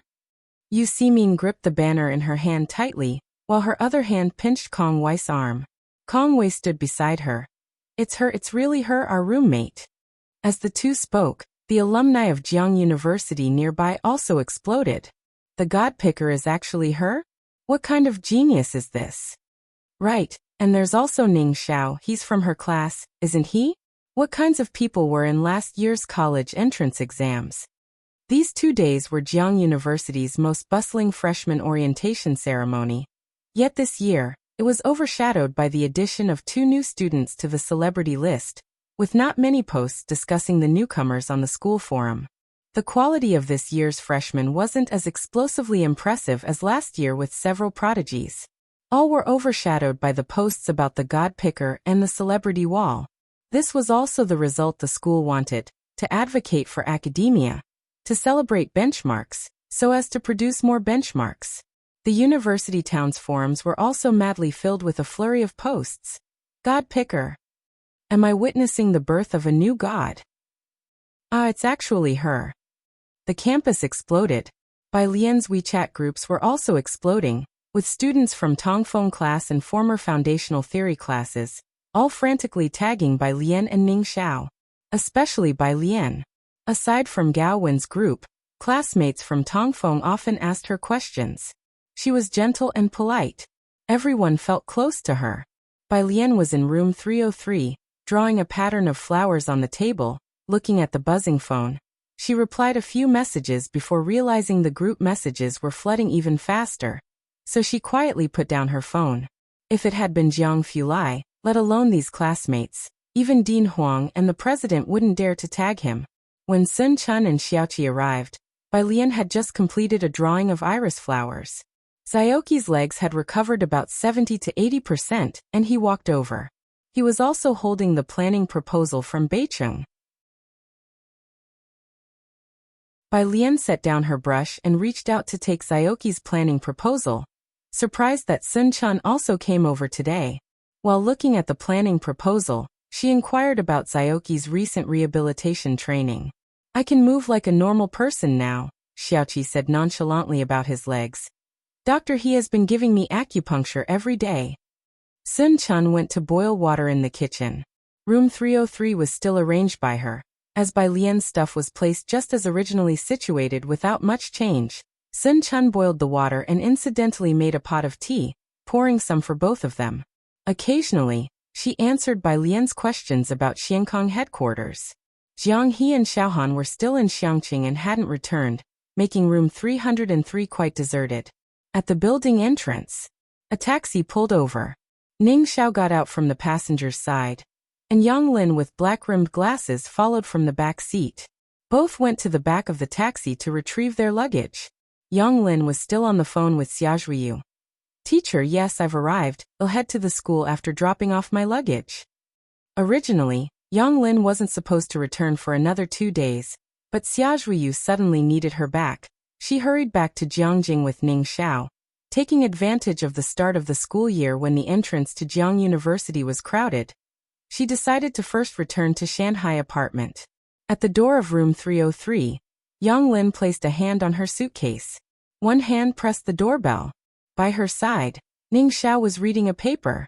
The door opened from the inside, and a tall woman in a white t-shirt and light-colored jeans greeted them.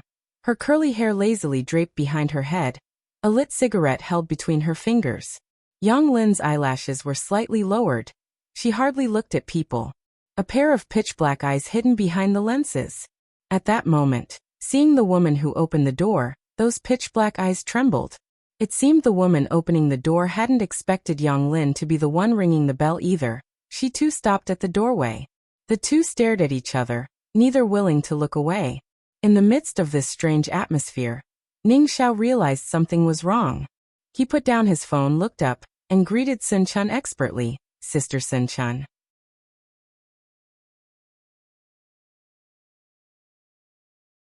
Chapter 898. 354 is just revisiting the peak_2. Then she glanced sideways and called out in a low voice, Yang Lin? Yang Lin was always silent, paying little attention to others except for Bai Lian, even capable of ignoring Jiang Fulai. This was the first time Ning Xiao had seen any semblance of emotion on her face. The anomaly at the doorway disturbed Bai Lian, who was in the living room. She put down the document in her hand. Why not come in? Sun Chun pursed her red lips and moved to the side, gesturing for Yang Lin and Ning Xiao to come in. Yang Lin's hand still rested on the handle of her suitcase, probably pale, as she stood at the door. After a long moment, she finally moved her feet and entered the hall. In the hall, Bai Lian raised her hand, unfolded the teacups one by one, and poured 2 fresh cups of tea.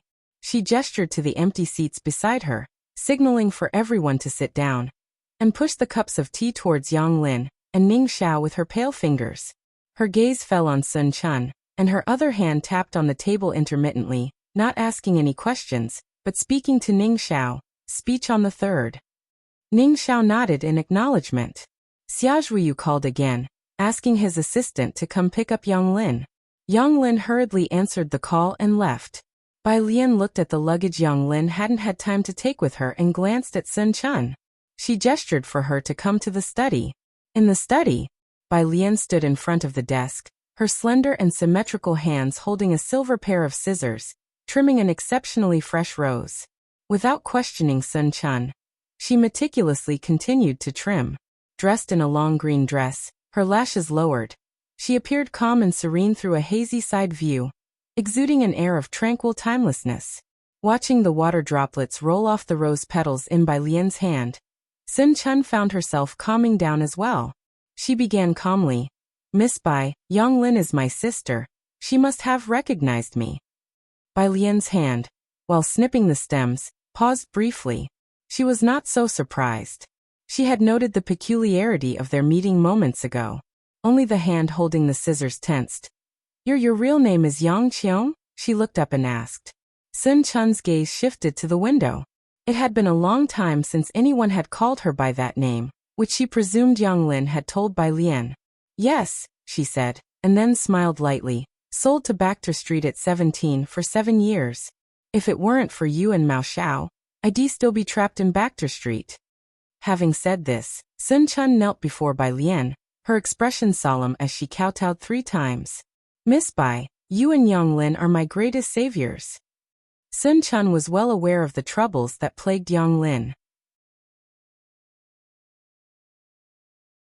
Now Yang Lin had been admitted to Jiang University, and she herself had escaped that dire place. Everything was moving in a positive direction. "Yang Lin has been looking for you for a long time." Bai Lian helped her up. "Go talk to her after she gets out of Professor Xiao's lab." Sun Chun stood up with a sigh and a bitter smile. "I know, but I don't know how to face her." She didn't know how to tell Yang Lin about her current life. Sun Chun left the room.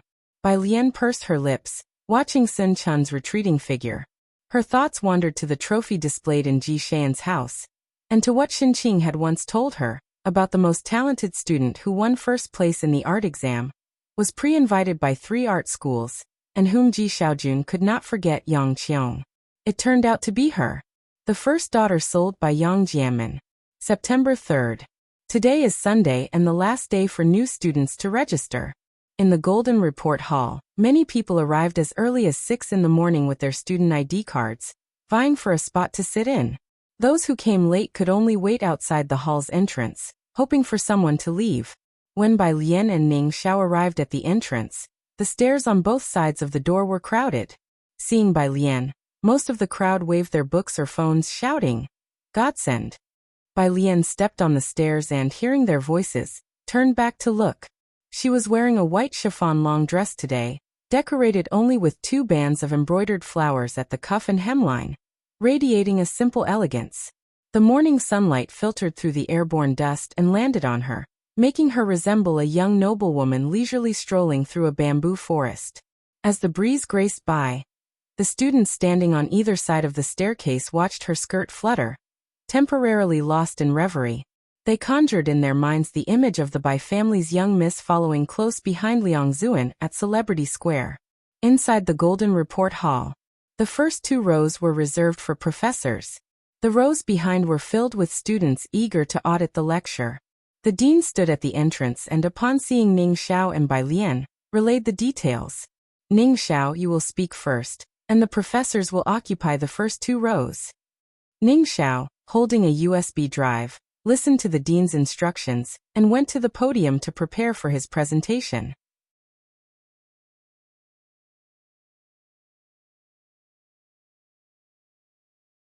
Chapter 899. 354 is just revisiting the peak_3. The first 2 rows were occupied by highly influential professors from the physics department. Professor Sun Fu, who initially led Bai Lian's experiments, was also there, sitting in the second row, squinting at Bai Lian and Ning Xiao, with an expression hard to argue against. Sitting in front of him was Zhou Wenqing. The classroom that day could be said to contain half of the might of Jiang University's physics department. The students from the physics department and other departments sitting at the back didn't dare to breathe too loudly. Bai Shaoke had come with Su Jinhua, and since Su Jinhua was a student of Dean Huang, they found seats at the back. Bai Shuke's gaze was fixed on the professors in the first and second rows. His eyes rested on the empty seat beside Shiryu. It was almost 8:30, and Dean Huang was sitting to the right of Shiryu, but the seat to the left of Shiryu, which was the centermost seat, remained empty. "It won't be easy for them today, will it?" Bai Shaoke asked. "I heard that the professors have to agree unanimously for the name wall engraving." Last year, Bai Lian and Ning Xiao had offended a few professors. Professor Zhua, Bai Xiaoke continued as Zhu Jinhua had been silent, looking at the empty seat. Is there anyone else who hasn't arrived yet? Zhu Jinhua already knew that Bai Lian was Dean Huang's junior sister. Upon hearing Bai Shuke's question, he simply shifted his gaze, clearly surprised. He's coming today as well? When mentioning him, he spoke as if treading on thin ice. Bai Xiaoke was still wondering who he was. Just then, the front door was opened. A tall figure entered, backlit by light. Bai Xiaoke couldn't make out the person's face, but even across the distance, he felt a chilling coldness, and he instinctively held his breath. At the same time, all the bigwigs of the physics world in the first and second rows, including Dean Huang, stood up. This was an honor not even given to Dean Huang. Jiang Fulai bent slightly, just nodding towards them, then casually took his seat beside Shiryu. Bai Lian continued to stand on the left, arms crossed, watching Ning Xiao open the PPT presentation. Ning Xiao stood at the lectern, introducing himself, and then his introducer's details appeared. Everyone in the lecture hall saw the dark golden page behind him, displaying the text. Introducer information: Jiang Fulai * Deputy Director of Jiangjing University Physics Science Center * Deputy Dean of Aerospace Research Institute * Deputy Dean of Scientific Research Academy * Dean of Dark Matter Institute. The lecture hall fell silent again for several minutes. After the presentation, it was time for the professors in the first and second rows to ask questions and make comments. Sun Fu had been prepared to give them a hard time. Yet he ended up asking an innocuous question akin to, "Did you have breakfast this morning?" When it was Bai Lian's turn to present, no one stood in her way, even more so. As the closed-door disciple of academician Ma, not to mention having Dean Huang's backing, with that senior brother's pull, who would dare to give her trouble? And so the lecture presentation was over. Immediately after the presentation concluded, workers engraved the names of Bai Lian and Ning Xiao on the Wall of Fame. Jiang Fulai had left early and was wearing a duckbill cap. Waiting for her by the Wall of Fame, Bai Lian was still talking with Kong Wei and others. She instantly spotted Jiang Fulai standing outside the crowd. He was tilting his hat brim down, looking up ahead. "Damn, your name?" Kong Wei grabbed Bai Lian's arm, directing her to look at the name wall, her face flushed with excitement. "This can go into our family records. Look quick, your name is up on the Wall of Fame." Bai Lian stood beside Kong Wei and followed her gaze. The worker was carving the final stroke of the Lian character in her name. She watched indifferently, relaxed. "How can you be so relaxed? It's your name up there. If it were me, my family's genealogy would need a whole new page just for me." Kong Wei's eyes were wide. You see me nodded along next to them. Having one's name engraved on the Wall of Fame was the pursuit of all students at Jiang University. Even the old Madame Su had once sighed over this wall. To appear in the same field with Liang Zuan and his students was a great honor, and nearly the lifelong pursuit of all students. However, Bai Lian looked at the statue behind Liang Zuan, the one holding a long spear. She just smiled. Behind her, the midday sun shone brightly. Excitement? She had returned here in another capacity, letting her teacher witness that the spirited young girl he couldn't let go of hadn't lost this time. It was merely a return to the pinnacle.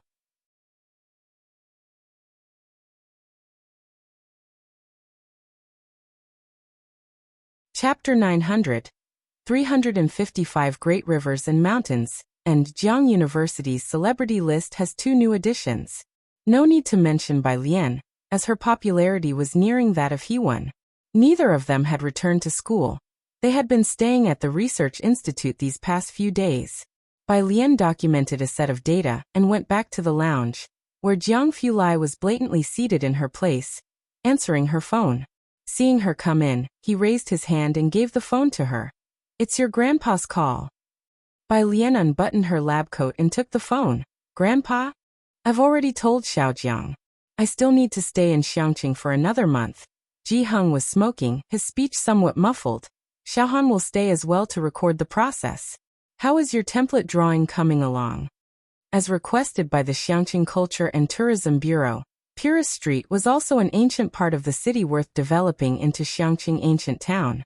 Knowing there was a group of embroideresses on Purist Street, The bureau had invited these teachers to embroider a piece as both publicity and a representative item of the ancient town. It was said to involve 20 to 30 embroidery masters. I sent it back yesterday. Bai Lian took the tea Jiang Fulai had poured for her. Have Xiaohan bring it to you. After hanging up the phone, Bai Lian sipped her tea and slowly printed out the data. Jiang Fulai was still sitting in the chair, his finger on the mouse, looking at an untranslated paper. The sunlight through the window lazily shone on them both as he read every word. Then suddenly said, "There's a 7-day holiday for National Day." Neither had really rested over the summer vacation. Bai Lian set down her teacup and turned to look at him. "I've bought the tickets." Jiang Fulai closed the paper on his screen and looked up. Bai Lian realized it was the tickets to the snowy mountains. National Day, the peak of the tourist season. The snowy mountains were on the border. On the evening of September 30th, Jiang Fulai pulled a suitcase and drove to Jiangjing Airport. At Shanghai apartment, Chen Beixian watched Jiang Fulai's black car drive away. She had one hand in her pocket, watched Ming Dongheng and asked, "Aren't you following young Master Jiang on his long journey?" The Jiang family felt relaxed. Ming Dongheng took out his car keys, glanced at Chen Beixian and said, "No need to worry." With Bai Lian there, what was there to worry about? Worry about others not living long enough? All right then, where are you headed? Give me a lift. Chen Baixuan's car was restricted today. She had come with Su Nanjing, who was upstairs discussing official matters with Ning Xiao. She opened the passenger side of Ming Dongheng's car. Xingyi Martial Arts School. Ming Dongheng put on sunglasses and started the car. Always so cool. He and Hall Master Jean had recently been teaching Yanglin body conditioning techniques. It was their first time teaching a newcomer, and although Yanglin was not very quick on the uptake, she was very enduring. Ming Dongheng and Hall Master Jean were very concerned about it. They put their hearts into it, showing off their best skills. Xingyi Martial Arts School? Chen Beixian lowered the car window, very interested in the Xingyi Martial Arts School. She went with Ming Dongheng. When they arrived at Xingyi Martial Arts School, Hall Master Jean was teaching Yang Lin how to stand firm. Chen Beixian recognized Yang Lin as Bai Lian's classmate from Jiang University, a highly talented student. Just as she was about to ask Ming Dongheng how Yang Lin came to be here, she turned to see Hall Master Jean placing a large silver metallic block in the crouching Yang Lin's hands. Chen Beixian. Wasn't that iridium? After Yang Lin finished her half-hour session, Chen Beixian went over and tried to lift the 50-centimeter square block of iridium. She couldn't lift it. After a moment of silence, she began to ponder. Yang Lin shouldn't be at Jiang University. She should be in a military academy. Of course, it would be even better if she were in her team. Jiangjing Airport. The elderly Jiang butler waited at the VIP entrance with 2 boarding passes in hand. From a distance, he saw 2 young people. The man was dressed in a white shirt with a subtle pattern, black casual pants, and wore a baseball cap, its brim pulled low to obscure his face. The woman beside him wore a beige linen long dress, her long hair simply tied up, her eyes looking downward as she spoke to someone next to her, relaxed yet warm. A smile appeared on the face of the butler. As the two approached, the butler handed over the boarding passes. "Young master, Miss Bai." Jiang Fulai lifted his head and introduced Bai Lian. "This is the Jiang butler." Bai Lian looked at the elderly man. He was wearing a black coat, with noticeable wrinkles around his eyes and forehead. "Hello." The butler saw the two of them off at the plane, and again gently reiterated to Jiang Fulai the hotel and itinerary he had booked. Only when the backs of the two disappeared at the boarding gate did the butler withdraw his gaze. He took out his mobile phone, squinted his presbyopic eyes slightly, and called Gao Shu. "Director Gao," the butler said warmly and joyfully. "Do you think it's time for me to start preparing for the young master and Miss Bai's wedding? These preparations will take a year or 2, especially Miss Bai's wedding gown. I need to make a trip to Xiqing." The marriage of the Jiang family's crown prince was bound to be opulent, and these preparations were anything but simple. There was the oldest weaving factory in Xiqing, and the butler planned to personally visit the owner to custom make and order a cloud brocade phoenix robe for Bai Lian. Such a timeline for the work would take at least a year. Gaoshu. Butler Jiang, you might not need to worry about that. Alien's grandfather should have it prepared, but you can make a spare one. Mr. G is getting on in years, and you might also prepare some everyday clothes for Alien. That works too. The butler decided he needed to find time to go to Xiqing to have a phoenix robe custom-made for Bai Lian as a priority. He'll have someone contact the Xiqing weaving factory. National Day. Tourist season. Like all other travelers, Bai Lian and Jiang Fulai took a car to the foot of the mountain to queue for cable car tickets. Jiang Fulai wore a black scarf, pulling it up to cover his jawline, revealing his prominent nose. He knocked on the window, waiting for the ticket seller to hand over the tickets.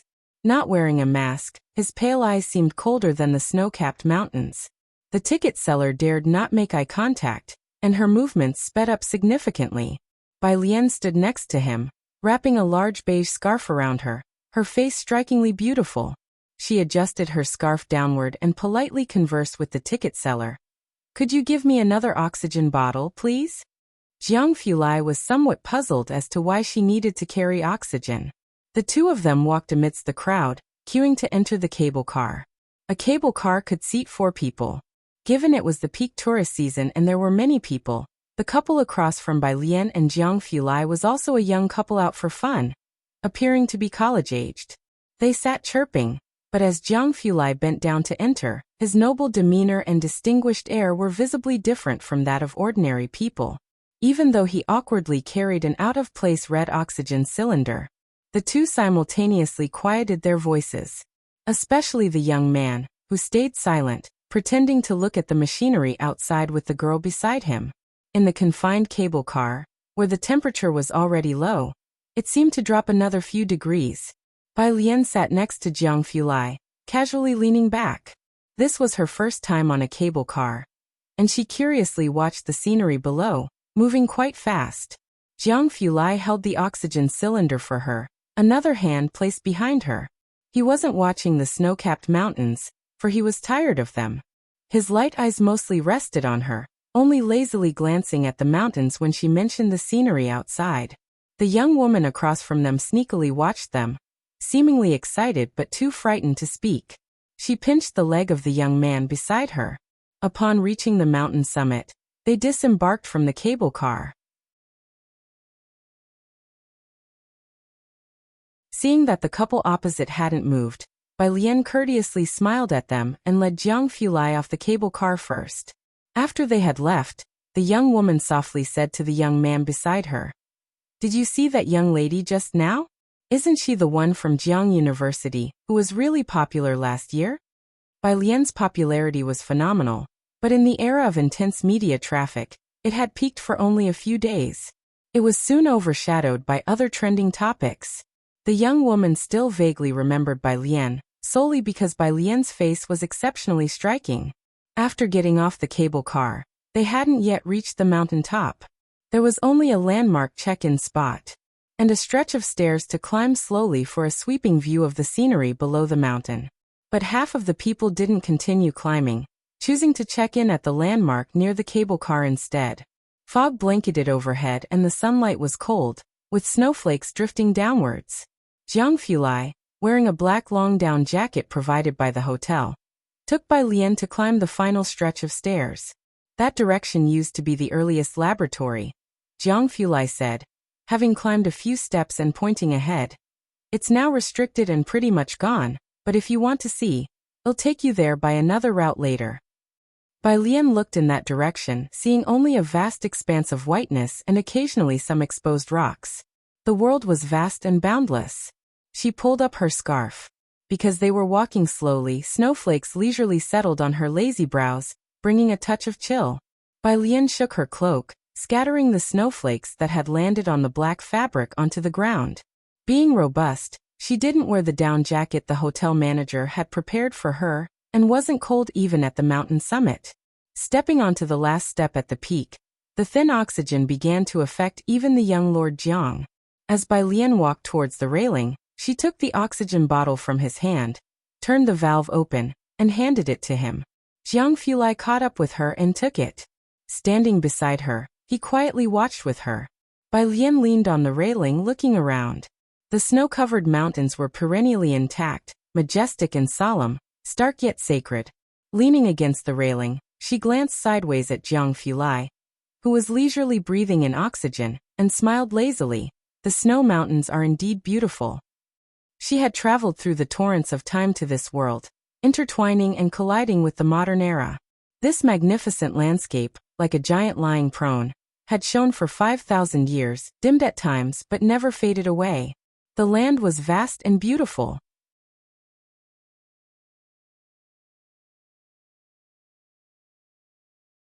Chapter 901, 356 Extra 1. The Mysterious Apartment of the Gods. Shiqingji Family Winter Break. Yining Mu discussed New Year's plans with Ji Heng at Shanghai apartment, hoping Ji Heng would stay in Jiangjing for the celebration this year. Ji Heng squinted her eyes and slowly embroidered, shaking her head. No. Yining had anticipated this response, yet she proposed. Then let's return on the third day of the new year. Last year she and Mu Zhao had gone back to Xiangqing to celebrate the new year, so naturally, she planned to return this year too. The third day of the new year? Ji Heng squinted, dropping a stitch. I might not be in Xiangqing after the new year. As they spoke, Bai Lian returned outside. Yining put down her cup and stood up upon seeing the two guards following behind Bai Lian, clearly just coming from the laboratory. The guards were in plain clothes, but their demeanor was markedly different from that of ordinary people. Over 2 decades ago, Yining had seen this type of guard behind some of the elders in the Mu family. She did not expect to see them today by Bai Lian's side. Yining knew Bai Lian was involved in a project related to extracting uranium from seawater, but as for the other research that couldn't be disclosed publicly, she knew nothing about it, though she can imagine its importance based on how the institute was currently treating her. All the previous news about Bai Lian on the internet had been deleted, and the institute was also reducing the number of her public appearances. After confirming Bai Lian was home, the two guards did not stay long. Once they left, Ji Heng inquired about Bai Lian's holiday plans for the new year. I haven't taken a day off in over 2 months. Bai Lian glanced at Jiang He in the glass room. The university is giving me a 7-day holiday, starting the day before New Year's Eve. With responsibilities now, Bai Lian's holidays were not as free as those of ordinary students, especially since she was now a core member of Jiang University and a spokesperson for the new generation. Wherever she went, 2 guards would always be with her for protection. Fortunately, due to the concentration of talent, Shanghai apartment had upgraded its security personnel, including guards and even janitors, to military management. The guards felt relieved after safely escorting Bai Lian back home. Of course, because of this, now anyone wanting to rent or buy an apartment in Shanghai apartment had to go through a political check of 3 generations. Dean Jian had already purchased the first floor next door, and Shenyu was also looking at a suite in the neighboring building, planning to formally retire and join Ji Heng's fishing team. Entry to Shanghai apartment was restricted to either PhDs or professors, making access increasingly complicated. Lance was stopped at the gate last time, because he was a foreigner. It was only after Jiang Fulai wrote a note for him that the guards at the gate, armed with guns, let him in. In the past 6 months, due to various changes, Shanghai apartment had become a sanctuary of the gods within the circle. Some people in the circle knew who lived in buildings number 5 and number 6, and they were sharpening their heads, trying to move in. They wanted to be neighbors with leading figures in various fields. However, buying an apartment in Shanghai now was no easy task. Those who could afford a place here now were influential figures in Jiangjing. 7 days. Ji Heng was surprised, not expecting Bai Lian to get such a long holiday now. I need to go back to Shiqing after the New Year's Day. He was unsure if Bai Lian might be called back by the organization then. He didn't plan to take Bai Lian with him. Shiqing? Bai Lian removed her coat and walked towards the courtyard, her bangs loosely falling over her forehead, quite casually. She didn't ask further. All right. She remembered Ning Xiao's project was located in the maritime area of Shiqing. This year, the Lunar New Year falls on the 30th. Ji Heng, as usual, returned to Xiangqing 5 days early to prepare the New Year goods. And he brought Jiang He along. Mao Kuan and Xiaoqi also returned with them. Ming Dongheng stood under building number 5, watching the backs of Ji Heng and Jiang He, then turned to talk to Su Nanjing, quite puzzled. I don't need to follow young master anymore? Bai Lian, being in the laboratory, was escorted out by 2 laboratory guards, accompanied by a driver as well. It seemed Ming Dongheng was out of a job for a time, just usually protecting Ji Heng and Jiang He. Now even protecting Jiang He had been taken over by Mao Kuan. Su Nanjing returned his gaze. Don't you still have to teach Miss Yang? Right, Sister Yang. Ming Dongheng cheered himself up. They were just about to head back. Not far away, a car from the Physics Institute drove up, and Su Nanjing recognized that it was Dean Huang's car. He stopped to greet him. Young Su, Dean Huang, shiny-headed, was stepping down from the back seat when he saw Su Nanjing and raised his hand. Just in time. Do you have any vacant places in building number 5? Of course, there weren't any left. Su Nanjing somewhat regretted not buying more units in this complex back then.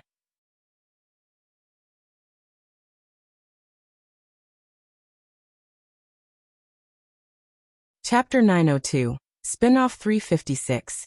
The Mysterious Apartment of Gods. Shiqingji family _2 Su Nanjing answered him. Dean Huang, you should head to Building 6, Principal Shi and Dean Jian are also there, and you might still be able to get it approved. Dean Huang felt a sudden tightness in his heart. Dean Jian of Jiangyin? Could he still be harboring designs on Bai Lian? Is Building 5 sold out? Dean Huang's heart tensed, and in a couple of days he would need to mention to Shunyu that he shouldn't let Dean Jian lead people astray. Su Nanjing fell silent for a moment. Dean Huang looked up, having visited Building 5 many times himself. It wasn't to see Bai Lian or Ning Xiao, it was to see Yang Lin. Besides them, there were hardly any other comings and goings in that building. There should still be many empty rooms. Almost, Su Nanjing replied. The rest are in Jiang Ge's hands. You know who owns this property? Dean Huang. This damn rich man. This year, the Lunar New Year in Xiangqing was livelier than ever. The number of people from out of town who came to Xiangqing for the New Year had doubled from last year. Not only that, the number of people coming from elsewhere to settle in Xiangqing was gradually increasing. And at the Jiheng's courtyard on New Year's Eve, the atmosphere was exceptionally lively. Ning Xiao, Yang Lin, Mao Kuan, Xiaoqi and Xiaowu were all there, with Ji Xiaojun and Xinqing acting as the main chefs, while Ning Xiao, Yang Lin, and Mao Kuan served as their sous-chefs. Jiang He was outside playing Go with Ji Heng. Jiang Fulai, meanwhile, was affixing couplets at the entrance of the courtyard under Bai Lian's direction. He had a tall and straight figure with distinct features, using his height to his advantage. He tilted his body to align with the couplets, his brows, like the cool moon, lowering slightly as he methodically asked Bai Lian, who stood 2 meters away. How about this height? Bai Lian, dressed in a green gown, casually clasped her hands, standing on the bluestone path of the alley. A little lower on the left, move a little more to the left. Occasionally, tourists who went to Purist Street to worship the tree god got lost and wandered into the alley where fireworks and human life intertwined. In the lingering twilight, they only saw a pair of godly lovers, delicate in features and seemingly not of this world, affixing couplets. For a moment, the travelers thought they had entered another dimension. They only came to their senses when the woman in the green gown turned around. Hearing that the travelers were lost, Bai Lian smiled and pointed to the black lamp post at their side. Follow the lamp posts of this color, and you'll reach Purist Street. The travelers looked up and finally noticed the black lamp posts behind them, different from the silver railing lamp posts at other directions of the crossroads. Following the black lamp posts, they indeed quickly arrived at the main avenue of Purist Street. The travelers, looking at the crowded throng outside, felt suddenly bewildered, as though they had just experienced a fabled land of peace, and involuntarily took another glance back. At the Ren family. Usually boisterous, this year it was exceptionally quiet. I asked already, he's spending New Year's with his grandfather. Ren Jiawei entered the living room and saw Ren Qian, who had aged several more years, standing before the floor-to-ceiling windows. He's not coming back. She was talking about Xiaoqi. Ren Qian remained silent, showing little emotion towards what Ren Jiawei said. This proud man had spent his entire life, but now he was stuck in a dead end. He resented Zhou Jian, but couldn't bring himself to be close to Xiaoqi, his grandson who hadn't even finished junior high, nor could he face the fact that his granddaughter, whom he had raised by hand, had long known that she was not his biological kin. Is he continuing his studies? Outside the front gates, an elderly lady with a walking stick came in. Ren Jiawei treated the old lady with great politeness. Granny, as for him, it depends on his own wishes. Xiaorong and I have no right to control him. This lady was Ren Qian's sister, Ren Jiawei's grandaunt. Ren Jiawei had always called her granny out of respect as a junior family member. The Ren family granny shook her head. But she didn't speak in front of Ren Jiawei, only waiting until Ren Jiawei walked away with a bag before she spoke to Ren Qian. I think you should really think it through. This can't go on like this. That, she paused, momentarily forgetting Xiaoqi's name. He can't be a delinquent for life, it would be better than. She stopped herself, realizing it wasn't appropriate to bring up Ren Wanxian given the circumstances. She didn't mention it further. After the new year, Xiaoqi needed to verify the matters of the Xiangqing suspended health clinic. Ji Heng was going to Xiqing. Bai Lian usually didn't inquire much into Ji Heng's private affairs, but Jiang Fulai asked him a couple more questions. Standing behind Bai Lian, watching Jiang He and Pu Xiaohan play chess, he remembered something. The main base for seawater uranium extraction is in Xiqing. You and Ning Xiao also need to go over there. You still have to hand things over to Shida University. A confidential project. Bai Lian's hand slowly twirled her phone. Let's send a report that will go with Grandpa. She and Ning Xiao just happened to need to collect some data as well. Jiang Fulai watched as Pu Xiaohan placed a white piece and, unable to bear looking directly, averted his gaze. Okay, I'll arrange it. Xiqing. A city close to the sea with distinct seasons. The old district of the weaving factory, quaint and charming. In the manor house of the old city district, people in black clothes reported to the individuals in the tea room. Eldest lady, second master, second lady, the eldest son-in-law arrived at the airport at 1 o'clock. Holding Buddha beads, Ji family's second master remembered who the eldest son-in-law was and his expression turned cold. The Ji family's eldest lady set down her teacup and stood up. Have someone clean up Wangxin's room again. The Ji family's second lady looked puzzled at the second master. She married late and had never met Ji Wanxin, only having heard of this talented woman. Beside them, a young man also looked towards the second master. Grandfather, who is the eldest son-in-law? Your Aunt Wanxin, Ji family's second master said in silence, moved to Xiangqing after marrying a man from another place. He picked up his coat and headed out the door. The second lady watched his retreating figure. Aren't you waiting for the eldest son-in-law? Ji family's second master didn't speak, and just left. Well then, Grandma. The young man also left. I'm heading out too. There's an alumni association today, and I heard Master Pei is also attending. Oh, go have a look. The second lady waved her hand, signaling him to go. Xiqing Airport. The Ji family's chauffeur was waiting for Ji Heng. Ji Heng was still dressed in an old-fashioned robe, holding a big smoking pipe, and was exceptionally silent. He didn't bring any luggage. Jiang Fulai was still inside the VIP room, communicating with people on the Xiqing side.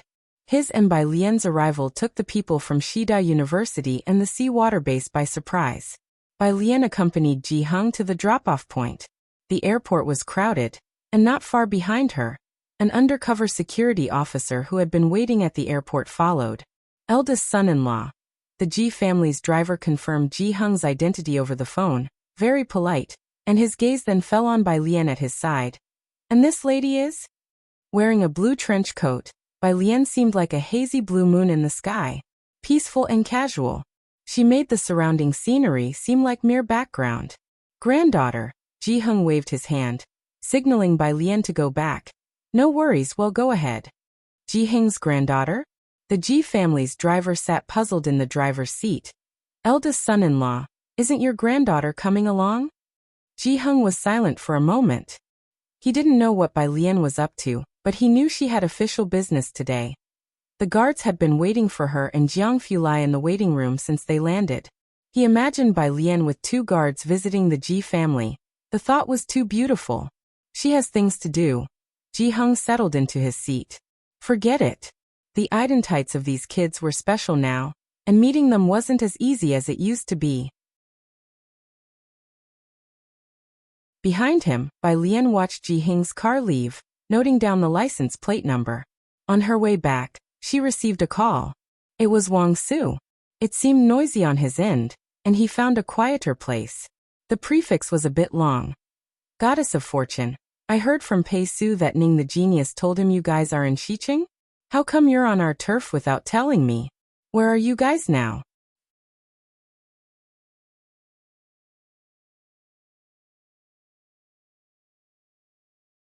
Chapter 903, Outtake 357-2.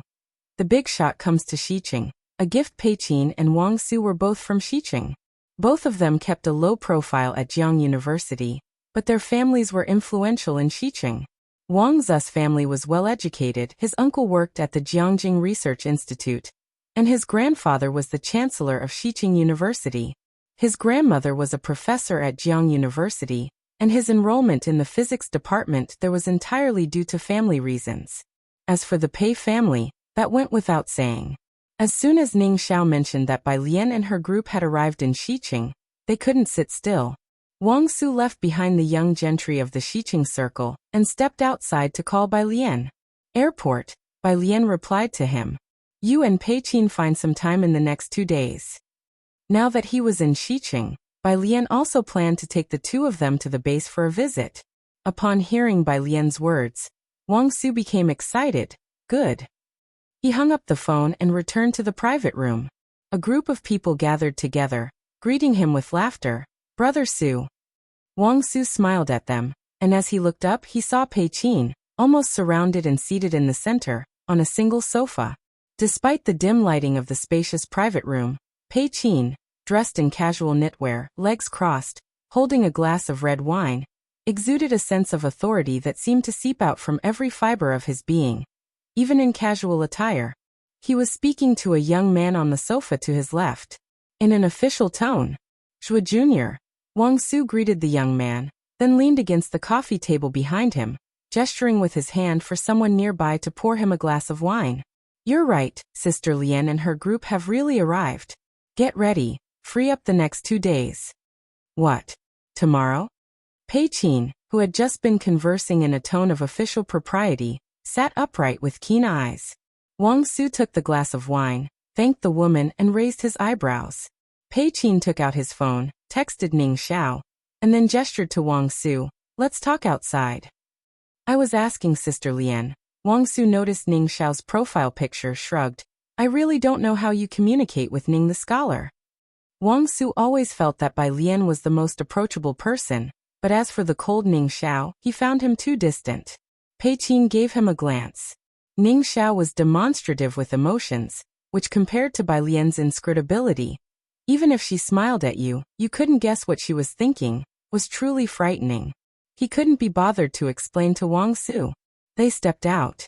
The rest exchanged glances and someone braver asked, Brother Zhua, what are Wang and Pei discussing? Who is Sister Lian?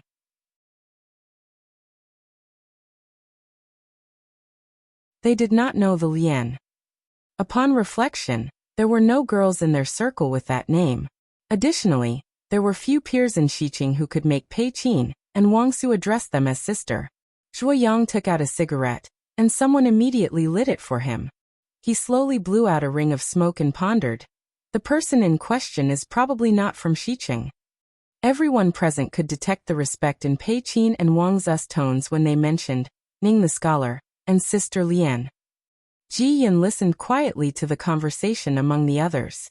Not until Wang Su and Pei Qin returned did everyone notice the joy on their faces, a happiness even Pei Qin, who was always composed, could not conceal.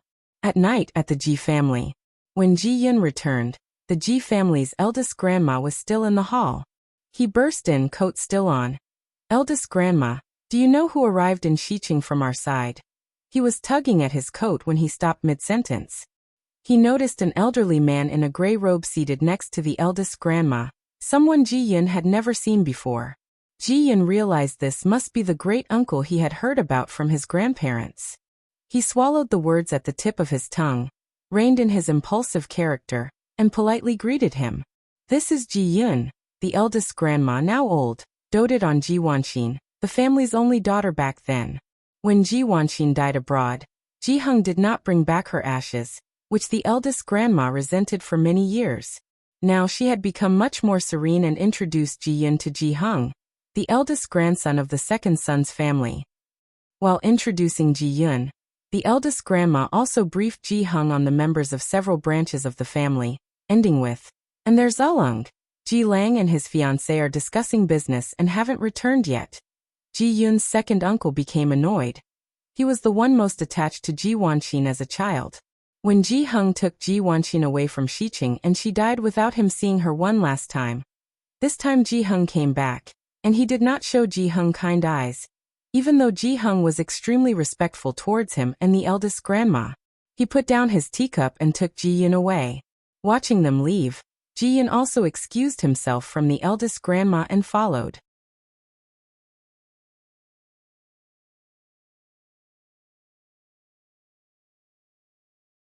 Chapter 904. Spin-off 357 Episode 2. A VIP comes to Xiqing, bringing gifts _2 as the two of them stepped out of the courtyard. Ji Yun finally spoke. "Grandfather, I went to Brother Zhuo's today and saw the person from the Pei family and the Wang family. It seems like a high-profile individual has arrived in Xiqing today." As for how significant, Ji Yun didn't know. The second elder of the Ji family paused his steps, tilting his head to look at Ji Yun. A thought crossing his mind. Is it the business deal that Ji Lang and the rest were talking about? Ji Lang was from the third branch, and although the Ji family's weaving and textile business wasn't as booming as before, it was still recognized as an intangible cultural heritage, with an unrivaled cultural depth. The family might not be extremely wealthy, but their heritage was undoubtedly rich. For many years, it had been managed by the eldest grandmother. In recent years, however, she had shown intentions of letting go. Ji Lang and Ji Yun had been openly and secretly contending for control. And recently, Ji Lang seemed to be in contact with a group regarding a business deal. It was not a huge deal, but the other party seemed to have quite an influential background. The Ji family's second elder also wished to get involved but, unfortunately, couldn't find the connections. He didn't even know who was looking to order what type of clothing from the Ji family.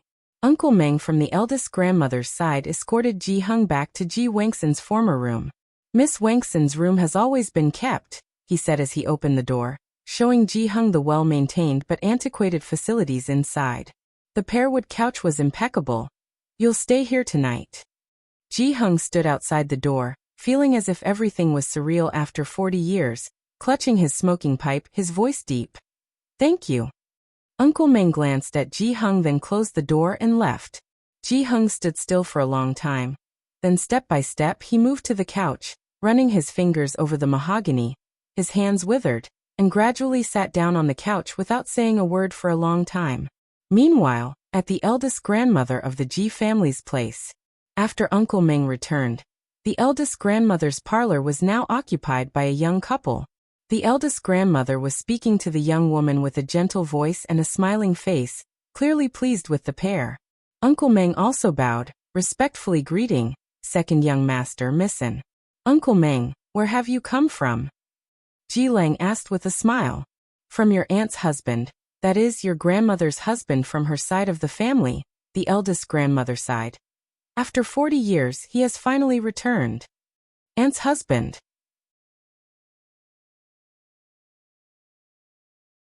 Ji Lang and his fiancée looked at each other, surprised. They had never heard of him. It was only when Uncle Meng was escorting them out that Ji Lang cautiously inquired about his grandmother's husband. Uncle Meng mentioned only a few details. Having been out of touch for many years, what he knew came out of Ji Hung's own mouth today. "He's been living in Xiangqing all along. No wonder we never received any news from them. I heard there's also a grandson and a granddaughter from outside the family." It was only in the past 2 years that Xiangqing started to develop. A grandson and a granddaughter from outside the family? Ji Lang's eyes narrowed slightly, inconspicuously asking for more details. I heard his granddaughter came with him to Xiqing and is currently at a friend's house. She didn't return with him. Beyond that, Uncle Meng was not sure. Ji Lang made a mental note of the matter. After Uncle Meng had escorted them to the door and left, Missin beside Ji Lang spoke up. Cloud brocade phoenix robe. This matter still requires your eldest grandmother to take action. The two of them quickly put the matter concerning Ji Hung out of their minds. I know. Ji Lang was aware of the importance of the issue. We can't let Ji Yun and the others find out about this. Ji Yun went to the Zhou family's gathering today. Missin adjusted her dark green coat.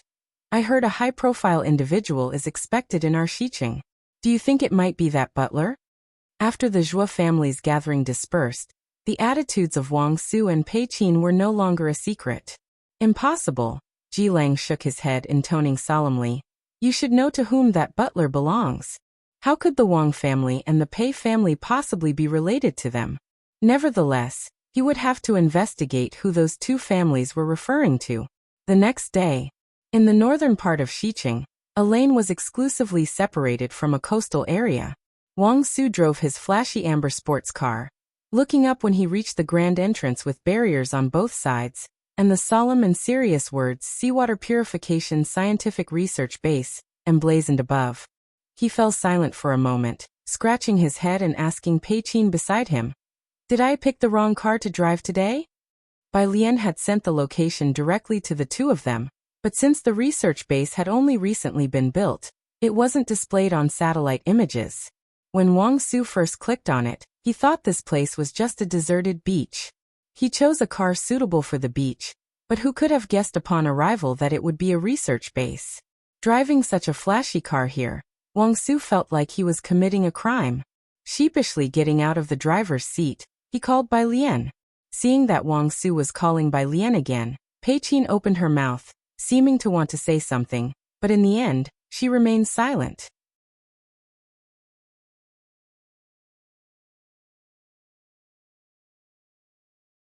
Chapter 905.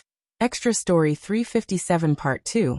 The VIP visiting Xiqing, gifting _3 Jingjing waited at the door.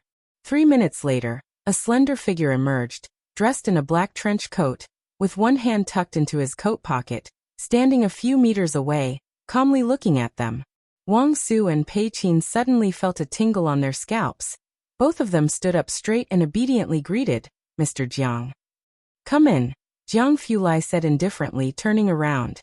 Bai Lian and Ning Xiao were examining machines, both wearing white lab coats, walking in the operation room under the silver dome where some machines were running. Wang Su and Pei Qin wore temporary badges and looked around in amazement.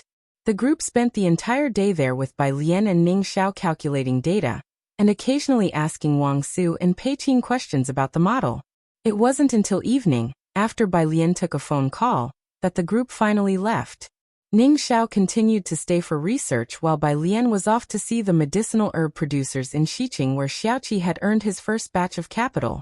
She was in Xiqing with Jiang Fulai, driven by a security guard from Xiqing. 2 security guards followed them from start to finish, never too far or too close. After reporting his data, Xian Kong presented Bai Lian with items transported over from Xiangqing. Miss Bai, these are for you, sent by Mr. Xiaoqi.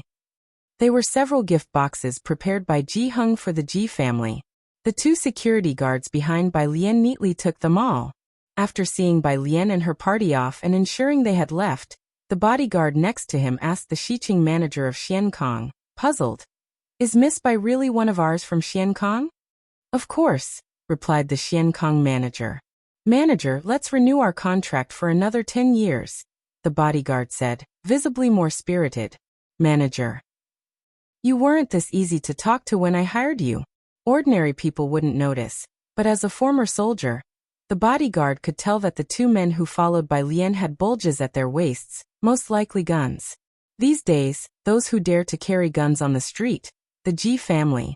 Ji Hung sat beneath the willow tree next to Ji Wangxin's room, quietly looking at the emerald green stone pond, until Bai Lian's call came through, telling him the gifts had arrived. Back in Xiqing, Ji Hung had prepared New Year gifts for his grandmother and the others in the family, some tobacco bought from Li Sheng, and some special products from Xiangqing. Since the tobacco hadn't arrived yesterday, Xiaoqi had mentioned that it would be convenient to bring it along with the Xiankong delivery today. Ji Heng was not yet ready for Bai Lian to visit the Ji family. After all, her situation was quite special. He went to greet his grandmother and mentioned that he had to take care of some matters outside. "It's that old butler." Ji Lang said something quietly to the grandmother, and upon seeing Ji Heng approach, he lowered his eyes and quickly changed the subject. Knowing they deliberately shifted the topic, Ji Heng didn't mind. He just told his grandmother that he needed to go out. The grandmother didn't stop him. "You haven't been back to Xiqing for a long time, and Xiqing has changed a lot. Let old Meng accompany you out." Uncle Meng could drive and take Ji Heng to meet Bai Lian. On the road, Ji Heng received a call from Ren Qian. Ren Qian wanted to give Ji Heng his New Year greetings since they hadn't met in person, just a phone call for the New Year wishes. After the call, he casually mentioned Xiaoqi. The two then discussed going back to school for a bit longer. Ji Heng had no objections to Xiaoqi's decision not to continue junior high school. Ren Qian, even if unconcerned about Xiaoqi, was somewhat annoyed at Ji Heng's indulgence. After the call ended, Uncle Meng looked at the back seat in astonishment. "Talking about your grandson? Is he going to school junior high?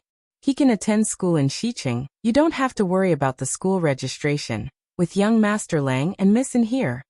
"No need." Ji Heng hung up the phone and shook his head. "He's 18 now. Going back to junior high isn't right."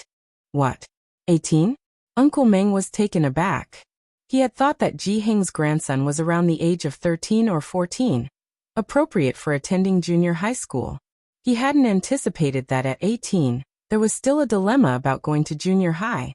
He had intended to ask Ji Heng about his granddaughter as well, but now didn't dare to ask. It wasn't long before they arrived at the tea house on Old Street. Uncle Meng parked the car, followed Ji Heng out and looked around at the ancient charm of Old Street. "Which place are you looking for, sir?" "Alien." Ji Heng took up his pipe, headed in a certain direction. "My granddaughter." "His granddaughter?" Uncle Meng looked surprised for a moment and followed.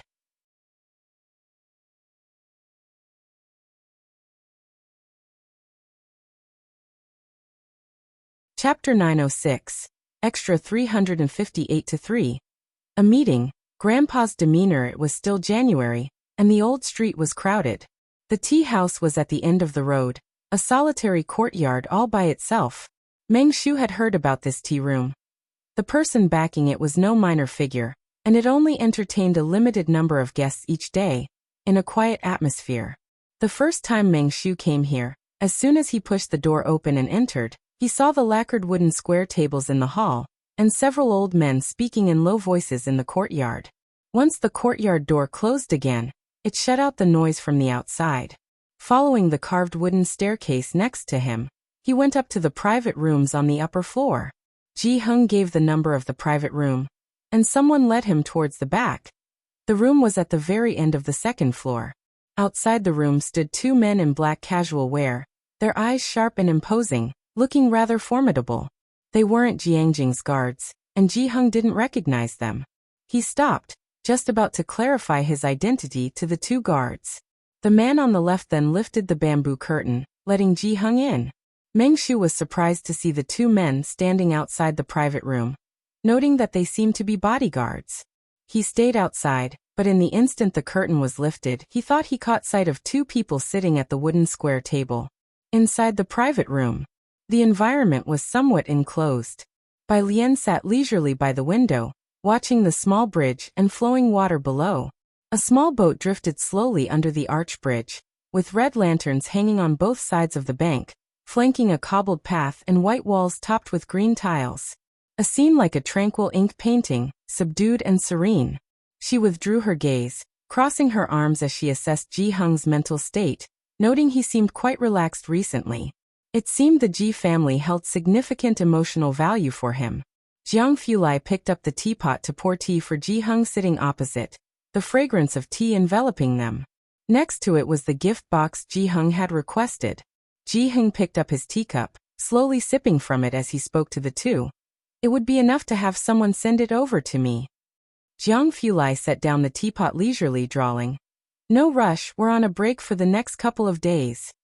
Meng Shu was still waiting outside, and without lingering, Ji Heng finished the pot of tea and left with a bunch of gift boxes.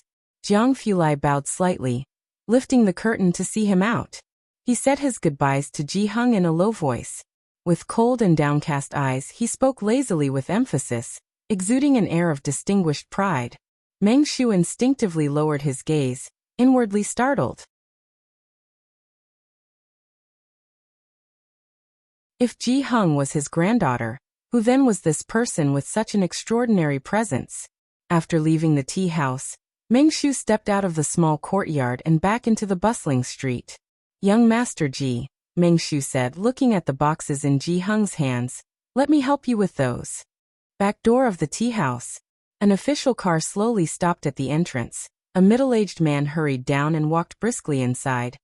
"Pei Qin really should have told me about such an important matter earlier."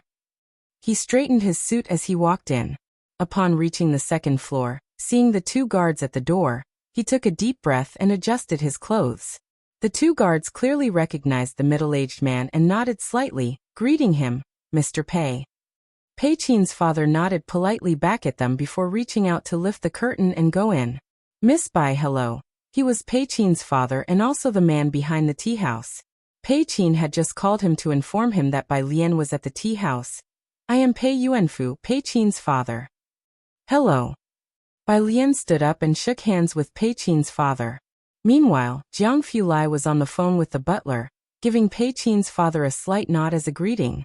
Pei Qin's father felt a tightness in his heart, and dared not look further. He quietly thanked Bai Lian. Not only had Bai Lian looked after Pei Qin and other members from Xiqing after college, but during the senior year training camp, Pei Qin's father had heard from his son about this promising candidate. And now it went without saying, with Xiqing's largest scientific research project of the past decade, Bai Lian was also one of the initiators. Remembering Pei Qin's reminder, Pei Yuanfu dared not engage in too much conversation with Bai Lian and the other. After a few quiet words, he turned to leave. Jiang Fulai swirled his teacup, inquiring politely, "Do you not have any of the old Banjiang tea?" Pei Yuanfu owned the tea house and was an enthusiast of tea culture. Naturally, he had vast knowledge about tea. Hearing Jiang Fulai mentioning it, he promptly responded, "I'll have someone send it over right away." The tea house had Banjiang tea of a younger vintage before, but in the last 2 years, as Banjiang tea became particularly popular and exceptionally expensive, Pei Yuanfu's tea house could no longer supply it. Pei Yuanfu had also procured 2 small jars through connections, keeping them at home as a treasure, hardly daring to drink them. After leaving, he immediately made a call, urging that it be sent over post-haste.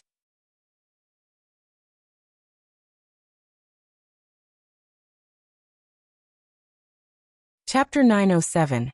Extra 358-3. A meeting. Grandpa's demeanor. 2 in the private room. Jiang Fulai opened the window a crack and spoke to Bai Lian. "The butler will be here soon to show you the design." Bai Lian brewed another pot of tea. "What design?" Jiang Fulai did not reply. Bai Lian raised an eyebrow. Soon, the butler arrived with a brocade box, opened it, and showed Bai Lian the embroidery inside. "Miss Bai, take a look. Do you like this embroidery?" Bai Lian stood up and leaned over to examine the embroidery closely. Butterflies threading through flowers, the stitches tight and precise. Having seen Ji Heng's embroidery often, Bai Lian could discern some skills. This piece was acceptable, but not as good as Ji Heng's craftsmanship, who was still considered an amateur. "It's all right," she nodded. However, the butler could tell that her approval was not very high. Especially, the butler looked at the vibrant poppies on Bai Lian's collar. He did not understand much about embroidery, but even with a simple glance, he could see that, while not lavish, those simple poppies had more artistic depth than the butterfly pattern. At the Ji family home, Ji Lang received a message. He ended the call, stood up, and spoke to his parents. The person in charge didn't like the work. "I'll have to go to Grandaunt." Originally, Ji Lang wanted the people from his branch of the family to make this embroidery, reluctant to let Grandaunt's people get involved. Since no one saw the embroidery from his branch, Ji Lang had no choice but to consult Grandaunt. "Embroidery? Alung, you mean, Ji Lang nodded. Grandaunt, opportunity knocks but once. Naturally, Grandaunt knew how to prioritize, and ordered someone to fetch a piece that she had won a prize for 2 years ago. Since it's a cloud brocade phoenix robe, this lady must intend it as a wedding dress. She can't be very old. When Ji Hung returned, Grandaunt and Ji Lang were examining her award-winning embroidery. It depicted red plum blossoms on snow, red and white, creating a picturesque scene. Ji Hung glanced at it and nodded silently to himself. Upon seeing Ji Hung, Grandaunt let go and greeted him. Uncle Meng set down some gift boxes. Grandaunt, these are New Year's gifts Master and Second Master and Third Master brought for you. The decoration on the gift boxes was quite exquisite. Ji Lang glanced casually at the gift boxes, didn't pay much attention, and hurriedly left with Grandaunt's work. Grandaunt sat down again, having heard that Ji Hung was going to see his granddaughter. Why didn't you bring her back with you? She's been a bit busy lately. Ji Hung simply made an excuse. He might also bring a bodyguard when he returned. Of course, he was also concerned that the circumstances at the Ji family might affect Bai Lian's development. She rarely visited the Mu family, maintaining only a slightly better relationship with the Su family. Given her unique status, Ji Hung did not want to put her in a difficult position. Grandaunt looked quizzically at Ji Hung. So busy during winter break? However, Ji Hung was always reticent, sank into thought for a moment before asking about his last few decades. You haven't been back, and we couldn't get any news about you this. I'm sorry. Ji Hung was very apologetic, but did not elaborate further. Ji Hung was well aware of his unusual status. Ji Mulan had left the Ji family, but still frequently encountered trouble. During that time, he stayed in Xiangqing incognito. He did not want to impact the Ji family either. Now, due to that issue involving Bai Lian, a significant number of people had been purged domestically, leading Ji Hung to decide to return this year. After Ji Hung left, Grandaunt had Ji Hung's gifts distributed to the second and third branches of the family, then asked Uncle Meng about Ji Hung's circumstances. That Miss Bai seems quite extraordinary, but Uncle Meng hesitated for a while before mentioning Xiaoqi's situation. Didn't finish junior high? Grandaunt was somewhat shocked, stunned into sitting down. She remembered when Ji Wanxin was admitted to Jiangjing University. She traveled alone to Jiangjing to study. Her talents made her the most famous talented woman in Xiqing, coveted by many. She couldn't bear to see her descendants like this. Grandaunt sat for a moment longer, then lifted her hand and sighed. Find an international junior high school, and have Ulung pay more attention too. Find a time to speak with his father-in-law. We can't delay the child. Ji Lang's fiancé's family was in the education sector. It was indeed right to contact them. At the residence of Ji family's second master. After he and Ji Yun returned, the second madam showed him the gifts that had been sent over. Isn't this perfect? Don't you like to smoke? She showed the second master a box of rolled tobacco placed beside, stored in an exquisite wooden box, along with 2 cans of tea and an embroidery piece. The second master originally did not want to see the gifts from Ji Hung. When he saw the embroidery, he paused for a moment and then, with slightly trembling fingers, caressed the embroidered orchids on it. It was clear that the embroidery was new.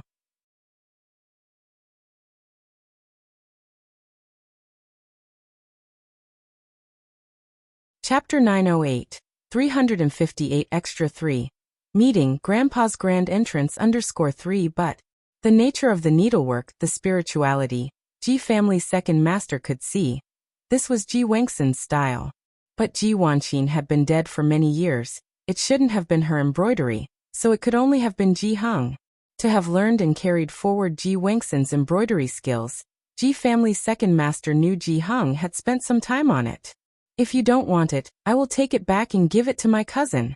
Second grandma glanced at the second grandpa, speaking slowly. Bring it to my study. Ji family's second master turned around. Second grandma looked at his back. And what about the tea and tobacco? I see you don't like them much. Take them all. After he left, second grandma then looked at Ji Yun. Your grandfather, he's just Sundara. Third branch. Ji family's third master had always been very ambitious, starting from paving the way with Ji Lang's fiancée. The Yin family was a family of scholars in Xiqing, with the old Mr. Yin being from Xiqing Education Bureau, and both An's father and mother were professors at Xidao University. Their family of old scholars had a wide network across Xiqing's education circles. Ji Lang was the linchpin of the third branch. He returned at 10 at night after delivering the embroidery of the head lady of the family. Uncle Meng respectfully brought over the gifts Ji Hung had sent for them, and mentioned the matter of the school to the third branch. The third branch had no embroidery, only specialties from Xiangqing, together with beautifully packaged tea and tobacco. The tea and tobacco were meticulously packaged by Xiaoqi, looking very appealing. After Uncle Meng left, Ji family's third master casually tossed the tea and tobacco aside, not bothering with them. Grandfather, Ji Lang frowned. The school they mentioned.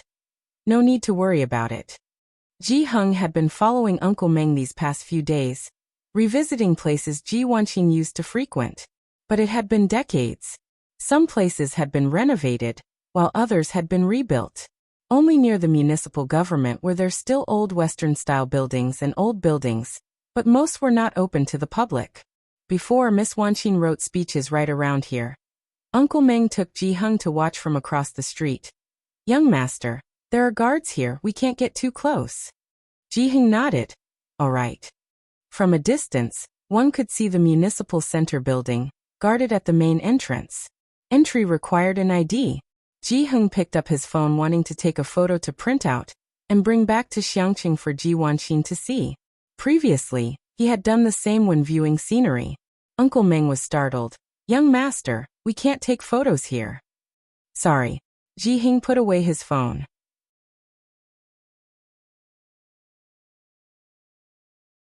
As they spoke from a distance, they saw 3 young men coming out of the municipal center, accompanied by a person dressed in an administrative jacket seeing them off. Young master, let's step aside for a bit. Uncle Meng led Ji Hung to walk backward. Ji Hung's gaze still lingered on the plane trees beside the building. Ahead, while the 3 young men were about to get into a car, the middle one saw something and suddenly walked to the side. The middle-aged man in the administrative jacket followed him out.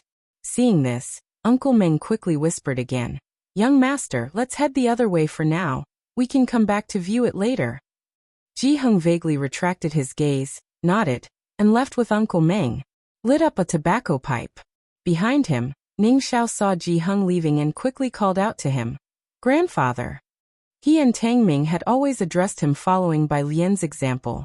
Ji Hung, disconnecting from his emotions, turned around, seeing it was Ning Xiao, stopped. Little Ning. Ning Xiao was there for a project exchange that day. He approached quickly. Grandfather. What are you doing here? Came to look at the municipal building. Ji Hung still held his phone. Ning Xiao, always a man of few words, succinctly introduced to the other 2, Bai Lian's grandfather. Hearing he was Bai Lian's grandfather, Pei Qin and Wang Su immediately perked up. Pei Su bowed to Ji Hung, introducing himself with courtesy. Grandfather, hello, I am Pei Qin, previously in a group with Bai Lian. Wang Su even bowed at 90 degrees. Grandfather, welcome to Xiqing. My name is Wang Su, you can call me Little Wang. Grandfather, are you here to see the municipal building?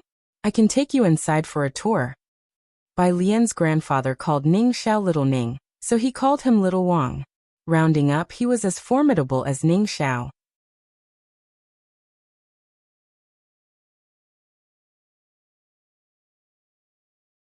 Chapter 909. Extra 358/4. Sister Lian visits the Ji family. Ji Hung fell silent for a moment. Has the municipal building changed much? This was where Wang Su was out of his depth. He scratched his head and looked at Pei Qin. Pei Qin's family was involved in politics, with basically the entire family working there, and he had often been brought in and out of the place since elementary school. There hasn't been much change. Are you going in? Xiqing was an ancient city, preserving many historical sites. The municipal building was also a relic left over from the Republic era, so it hadn't been rebuilt or renovated. It was maintained and repaired on a regular basis every year. Ji Hung's gaze shifted to the phoenix tree beside him, and he lowered his eyes. I've troubled you. It's no trouble. Hearing that Ji Hung wanted to go in, Pei Qin walked them toward the entrance while taking out his phone to make a call. He whispered a few words to the person on the other end of the line. He needed a few pass cards. The middle-aged man in a jacket saw that Pei Qin and his group hadn't left, so he waited for them at the entrance of the building. "Ah Su, who are these two gentlemen?" Seeing Wang Su following behind Ji Hung, the middle-aged man was surprised. "Uncle Chang," Wang Su introduced Ji Hung. "This is the grandfather of a Jiang University classmate of mine. He's been visiting Xiqing for a few days and wants to go inside the municipal building for a visit." One could tell the attitude of these three young people, Wang Su, Ning Xiao, and Pei Qin, toward the old man. Uncle Chang extended his hand. "Hello, welcome to Xiqing." "Hello." The two shook hands. Pei Qin stood a few steps away on the phone, then looked up at Ji Heng's group. "Grandpa, does your uncle also want to go together with you?" Meng Shu saw Pei Qin's gaze fall on the person beside him, and he instinctively looked up. His gaze was somewhat blank as he looked at Pei Qin and the middle-aged man in front of him. Meng Shu had heard the introductions to Wang Su and Pei Qin just now. The Pei family of Xiqing and the young master Pei Qin were well known. Even Meng Shu had heard of him. Of course, that was aside from whether this Pei Qin was indeed that young master Pei. And as for the man in the administrative jacket, the one who often appeared on the news, how could Meng Shu not recognize him? Those who could address this Uncle Chang, one with the surname Wang and the other Pei, which household these two young masters came from, was there any need to guess? His reaction was slow, so by the time Pei Qin looked at him, Meng Shu hadn't managed to respond. "Together," said Ji Hung. Pei Qin nodded, spoke a few more words into the phone, then hung up. Within less than 10 minutes, a staff member came out with 2 more temporary access cards and handed them to Ji Hung and Meng Shu. Meng Shu lowered his head, gazing at the card in his hand. The center featured an image of the entire municipal building. The top left corner bore the emblem of Xiqing and the name of the municipal building, and on the right was a stamped signature, Pei Yuanfu. The municipal building was grand and majestic. In front of the meeting room were several rows of dark wooden chairs on a red gold carpet, luxurious and solemn. Further inside, one could still see old equipment. Ji Hung stood at the end of the 3rd floor, looking at a wooden door that was locked at the very back. This place bore no sign. Seeing Ji Hung standing there without moving, Pei Qin looked back at the middle-aged man. The middle-aged man took a step forward and introduced to Ji Hung. "Mr. Ji, this used to be an office for special intelligence gathering. Later, Xiqing ceased to have this department, and it's been kept this way ever since. You may enter to have a look." With that, he asked someone to bring the keys. Soon after, someone arrived with keys to unlock the door. Inside, all that met the eye were old items, most covered with dust sheets, layered with dust. It had been a long time since anyone had come in, and the dust was thick. Sunlight poured in through the windows, clearly revealing the shape of the beams. The light's final resting place was on a pet computer in the corner. A computer over 40 years old, it was rare, integrating the main body, keyboard, and screen into one unit, like a miniature sofa. This was the first time Wang Su and the others had seen such an antique computer, and they were naturally curious. Ji Hung walked to the corner and slowly wiped the dust from the computer screen. Briefly thereafter, Ji Hung thanked Pei Qin and his group before leaving. Pei Qin and Ning Xiao saw him out. No sooner had they reached the downstairs than Ji Hung suggested they attend to their own matters. And then he headed to the parking lot with Meng Shu. Upon reaching the parking spot, Meng Shu held the car keys but forgot to unlock the car. A gust of cold wind blew, and he came to his senses. "My lord, those two." Ji Hung didn't rush him to open the car door. Instead, he lowered his head, cupping a sparkler in one hand and lighting it. He gently exhaled a ring of smoke. "Alien's friends." Alien. Meng Shu knew this was Ji Heng's granddaughter. The research base. Bai Lian and Tang Ming were busy creating a model. When they finished and came out, Ning Xiao still hadn't returned.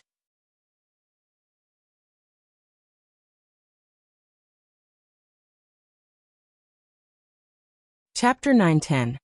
Side Story 358-4.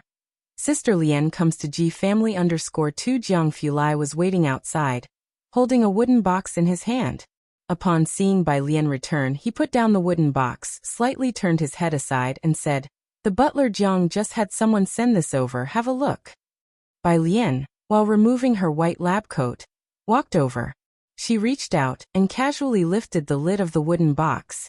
At first glance, she saw the embroidery inside. Snow plum. Compared to the last time, the snow plum embroidered this time was obviously of much higher quality. Especially, Bai Lian reached out to touch the embroidery and turned her head towards Jiang Fulai. "Do you not think the stitches of this snow plum look remarkably familiar?" Jiang Fulai. "Don't they all look the same?" Bai Lian. She had forgotten that he didn't have an artistic bone in his body. After a moment of silence, she took out her phone, took a photo and sent it to Ji Hung.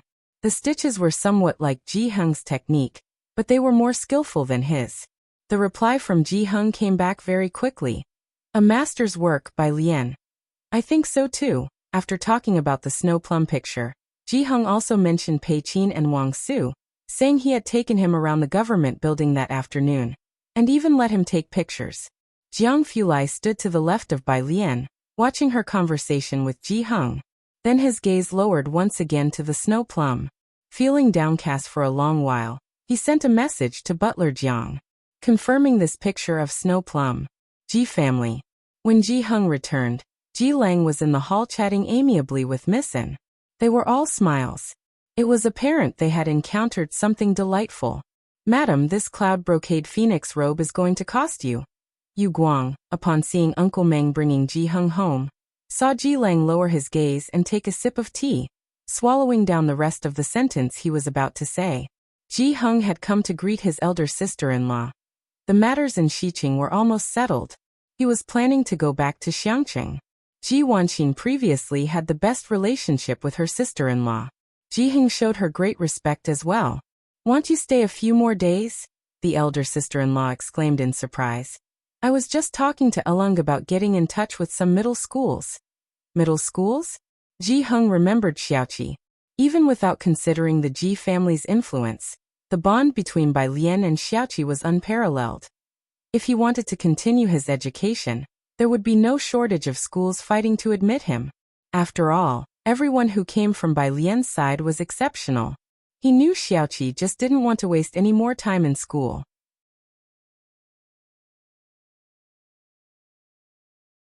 "Madam, if he doesn't want to study, let him be." Ji Hung shook his head. "When he decides he wants to, then we'll talk about it." Listening to Ji Hung's words, the elder sister-in-law looked completely bewildered. With such a solemn expression on Ji Hung's face, it was hard to believe he would indulge the younger generation to this extent. The child said he didn't want to go to school, and he actually didn't press the issue? Having spoken with the elder sister-in-law, Ji Hung then departed. He noticed Ji Lang was deliberately avoiding him and didn't inquire further, simply leaving. Off to the side, Uncle Meng glanced at Ji Hung's retreating back and then to Ji Lang, who looked indifferent. He opened his mouth as if to say something, but eventually chose to remain silent. It was only after Ji Lang left that he quietly relayed to the elder sister-in-law the events of the day. The Pei family? The Wang family? The elder sister-in-law looked shocked. It then occurred to her that she still didn't know the names of Ji Hing's granddaughter and grandson. All she knew was one was called Alien, and the other Xiaoqi. His granddaughter also got into Jiang University, just like Wanqin, the elder sister-in-law realized afterward. If the two of them claimed to be Bai Lian's classmates, they could only be university classmates. The young masters from the Pei and Wang families were students of Jiang University. Certainly. Uncle Meng squinted his eyes. He thought to himself that it was probably far more than just that. The respectful attitude that Master Pei and young Master Wang from the Wang family had just now towards Ji Hung was almost reverential. A day later, Ji Hung was set to leave Xiqing and return to Xiangqing. There was still work to be done at the Bai Lian base, and she had to take Pei Qin and Wang Su with her. So Bai Lian left Pei Qin and Wang Su in the care of Jiang Fulai for the time being. Xiaoqi had just arrived in Xiqing today. Bai Lian went to find Xiaoqi and along the way, pick up Ji Hung for the airport. She made a phone call to Ji Hung, saying she would come to pick him up. Ji Hung didn't have much to pack, just a black briefcase containing a few old items that Ji Wanxin had cherished. Uncle Meng and Grandma both came to see Ji Hung off. Ji Hung packed an oil paper-wrapped package and, tilting his head, said to Uncle Meng, "No need to see me off. Alien will take a detour to pick me up." Grandma and Uncle Meng had become very sensitive to the name Alien these past couple of days. Upon hearing Ji Hung's words, Grandma stood up. "Wangxin's granddaughter? She's coming? Has she arrived? Have her come inside and take a look around." Ever since Uncle Meng speculated that Bai Lian might be a student at Jiang University, Grandma had been unable to calm down. When she married into the Ji family, Ji Wanqing was only in middle school, and the two had a very close relationship. Especially after hearing that she attended the same university as Ji Wanqing, she was even more eager to meet the alien that Ji Hung mentioned. She had hinted at it a few times, but Ji Hung had not responded to her queries. "She'll be here soon," Ji Hung said as he opened a drawer and took out another wooden windmill. Pondering for a moment, she might not come in. This was a toy that Ji Wanqing had played with as a child. Grandma could no longer care about that, and was about to head out to wait for Bai Lian. Uncle Meng hurriedly took her arm. "Grandma, you shouldn't go out into the cold. Oh, go wait for Miss Alien." "All right." Grandma also realized she had been too anxious and sat down again, but her eyes still lingered towards the door. "You go quickly." Outside the Ji family's main gate, Uncle Meng ran over, huffing and puffing. He looked towards the end of the road, and saw a car slowly approaching in less than 10 minutes. It had a local Jiangjing license plate. The car stopped right outside the Ji family's main gate. Uncle Meng straightened up immediately and saw the passenger side door open, and a casually dressed person step out. He recognized one of them as someone he had just met at the tea house a few days ago. Uncle Meng confirmed that this was indeed the car of Ji Hung's granddaughter. At the same time, the person in the back seat also opened the door and bent over to step out. In a white hoodie and beige casual pants, and lifting their head against the light, long fingers played with a cell phone, squinting in the direction of the main gate. Uncle Meng had been in Jiangjing for many years, and had seen his share of exceptionally beautiful people. Xiqing had always been home to beauties, and Ji Wanqing herself was once the ravishing beauty of Xiqing. The Ji family's young masters and young ladies were all quite attractive, but none could hold a candle to the girl in front of him. Uncle Meng was taken aback for a moment before he finally came to his senses and walked forward. "Are you Miss Alien?" "Yes, hello." Bai Lian nodded slightly towards him. "The master is still packing, it's cold outside. Let me take you inside to wait for him, have a cup of hot tea." Uncle Meng gestured, inviting Bai Lian in. Bai Lian gave him a glance, considered briefly, and then stepped onto the elevator. The casually dressed person behind her kept a distance of a few meters, following neither too far nor too close. The Ji family's house was a Chinese-style courtyard not too large. Upon entering, one could see someone cleaning up trash, with green trash bins filled to the brim. Bai Lian initially glanced casually, but the next second, something on the trash bin caught her eye, making her squint and pause to take a closer look. Uncle Meng noticed Bai Lian had stopped, and saw that she was looking casually at the trash bin to the left, her expression unreadable. He also looked over and saw a familiar corner of a gift box protruding from the left-hand bin. Feeling uneasy, he watched as Bai Lian reached out, not minding the grime, and pulled the entire gift box out. The brand new, unopened gift box, she recognized it. It was the one Xiaoqi had carefully packaged for the tea leaves. Bai Lian looked down with an indifferent expression, gently brushed a leaf off the elegant gift box, and looked at it before tilting her head slightly. "Where did this come from?" You're tuning in to the Echoes of the Heart YouTube channel. Don't forget to subscribe and join us on this journey to catch the most captivating stories.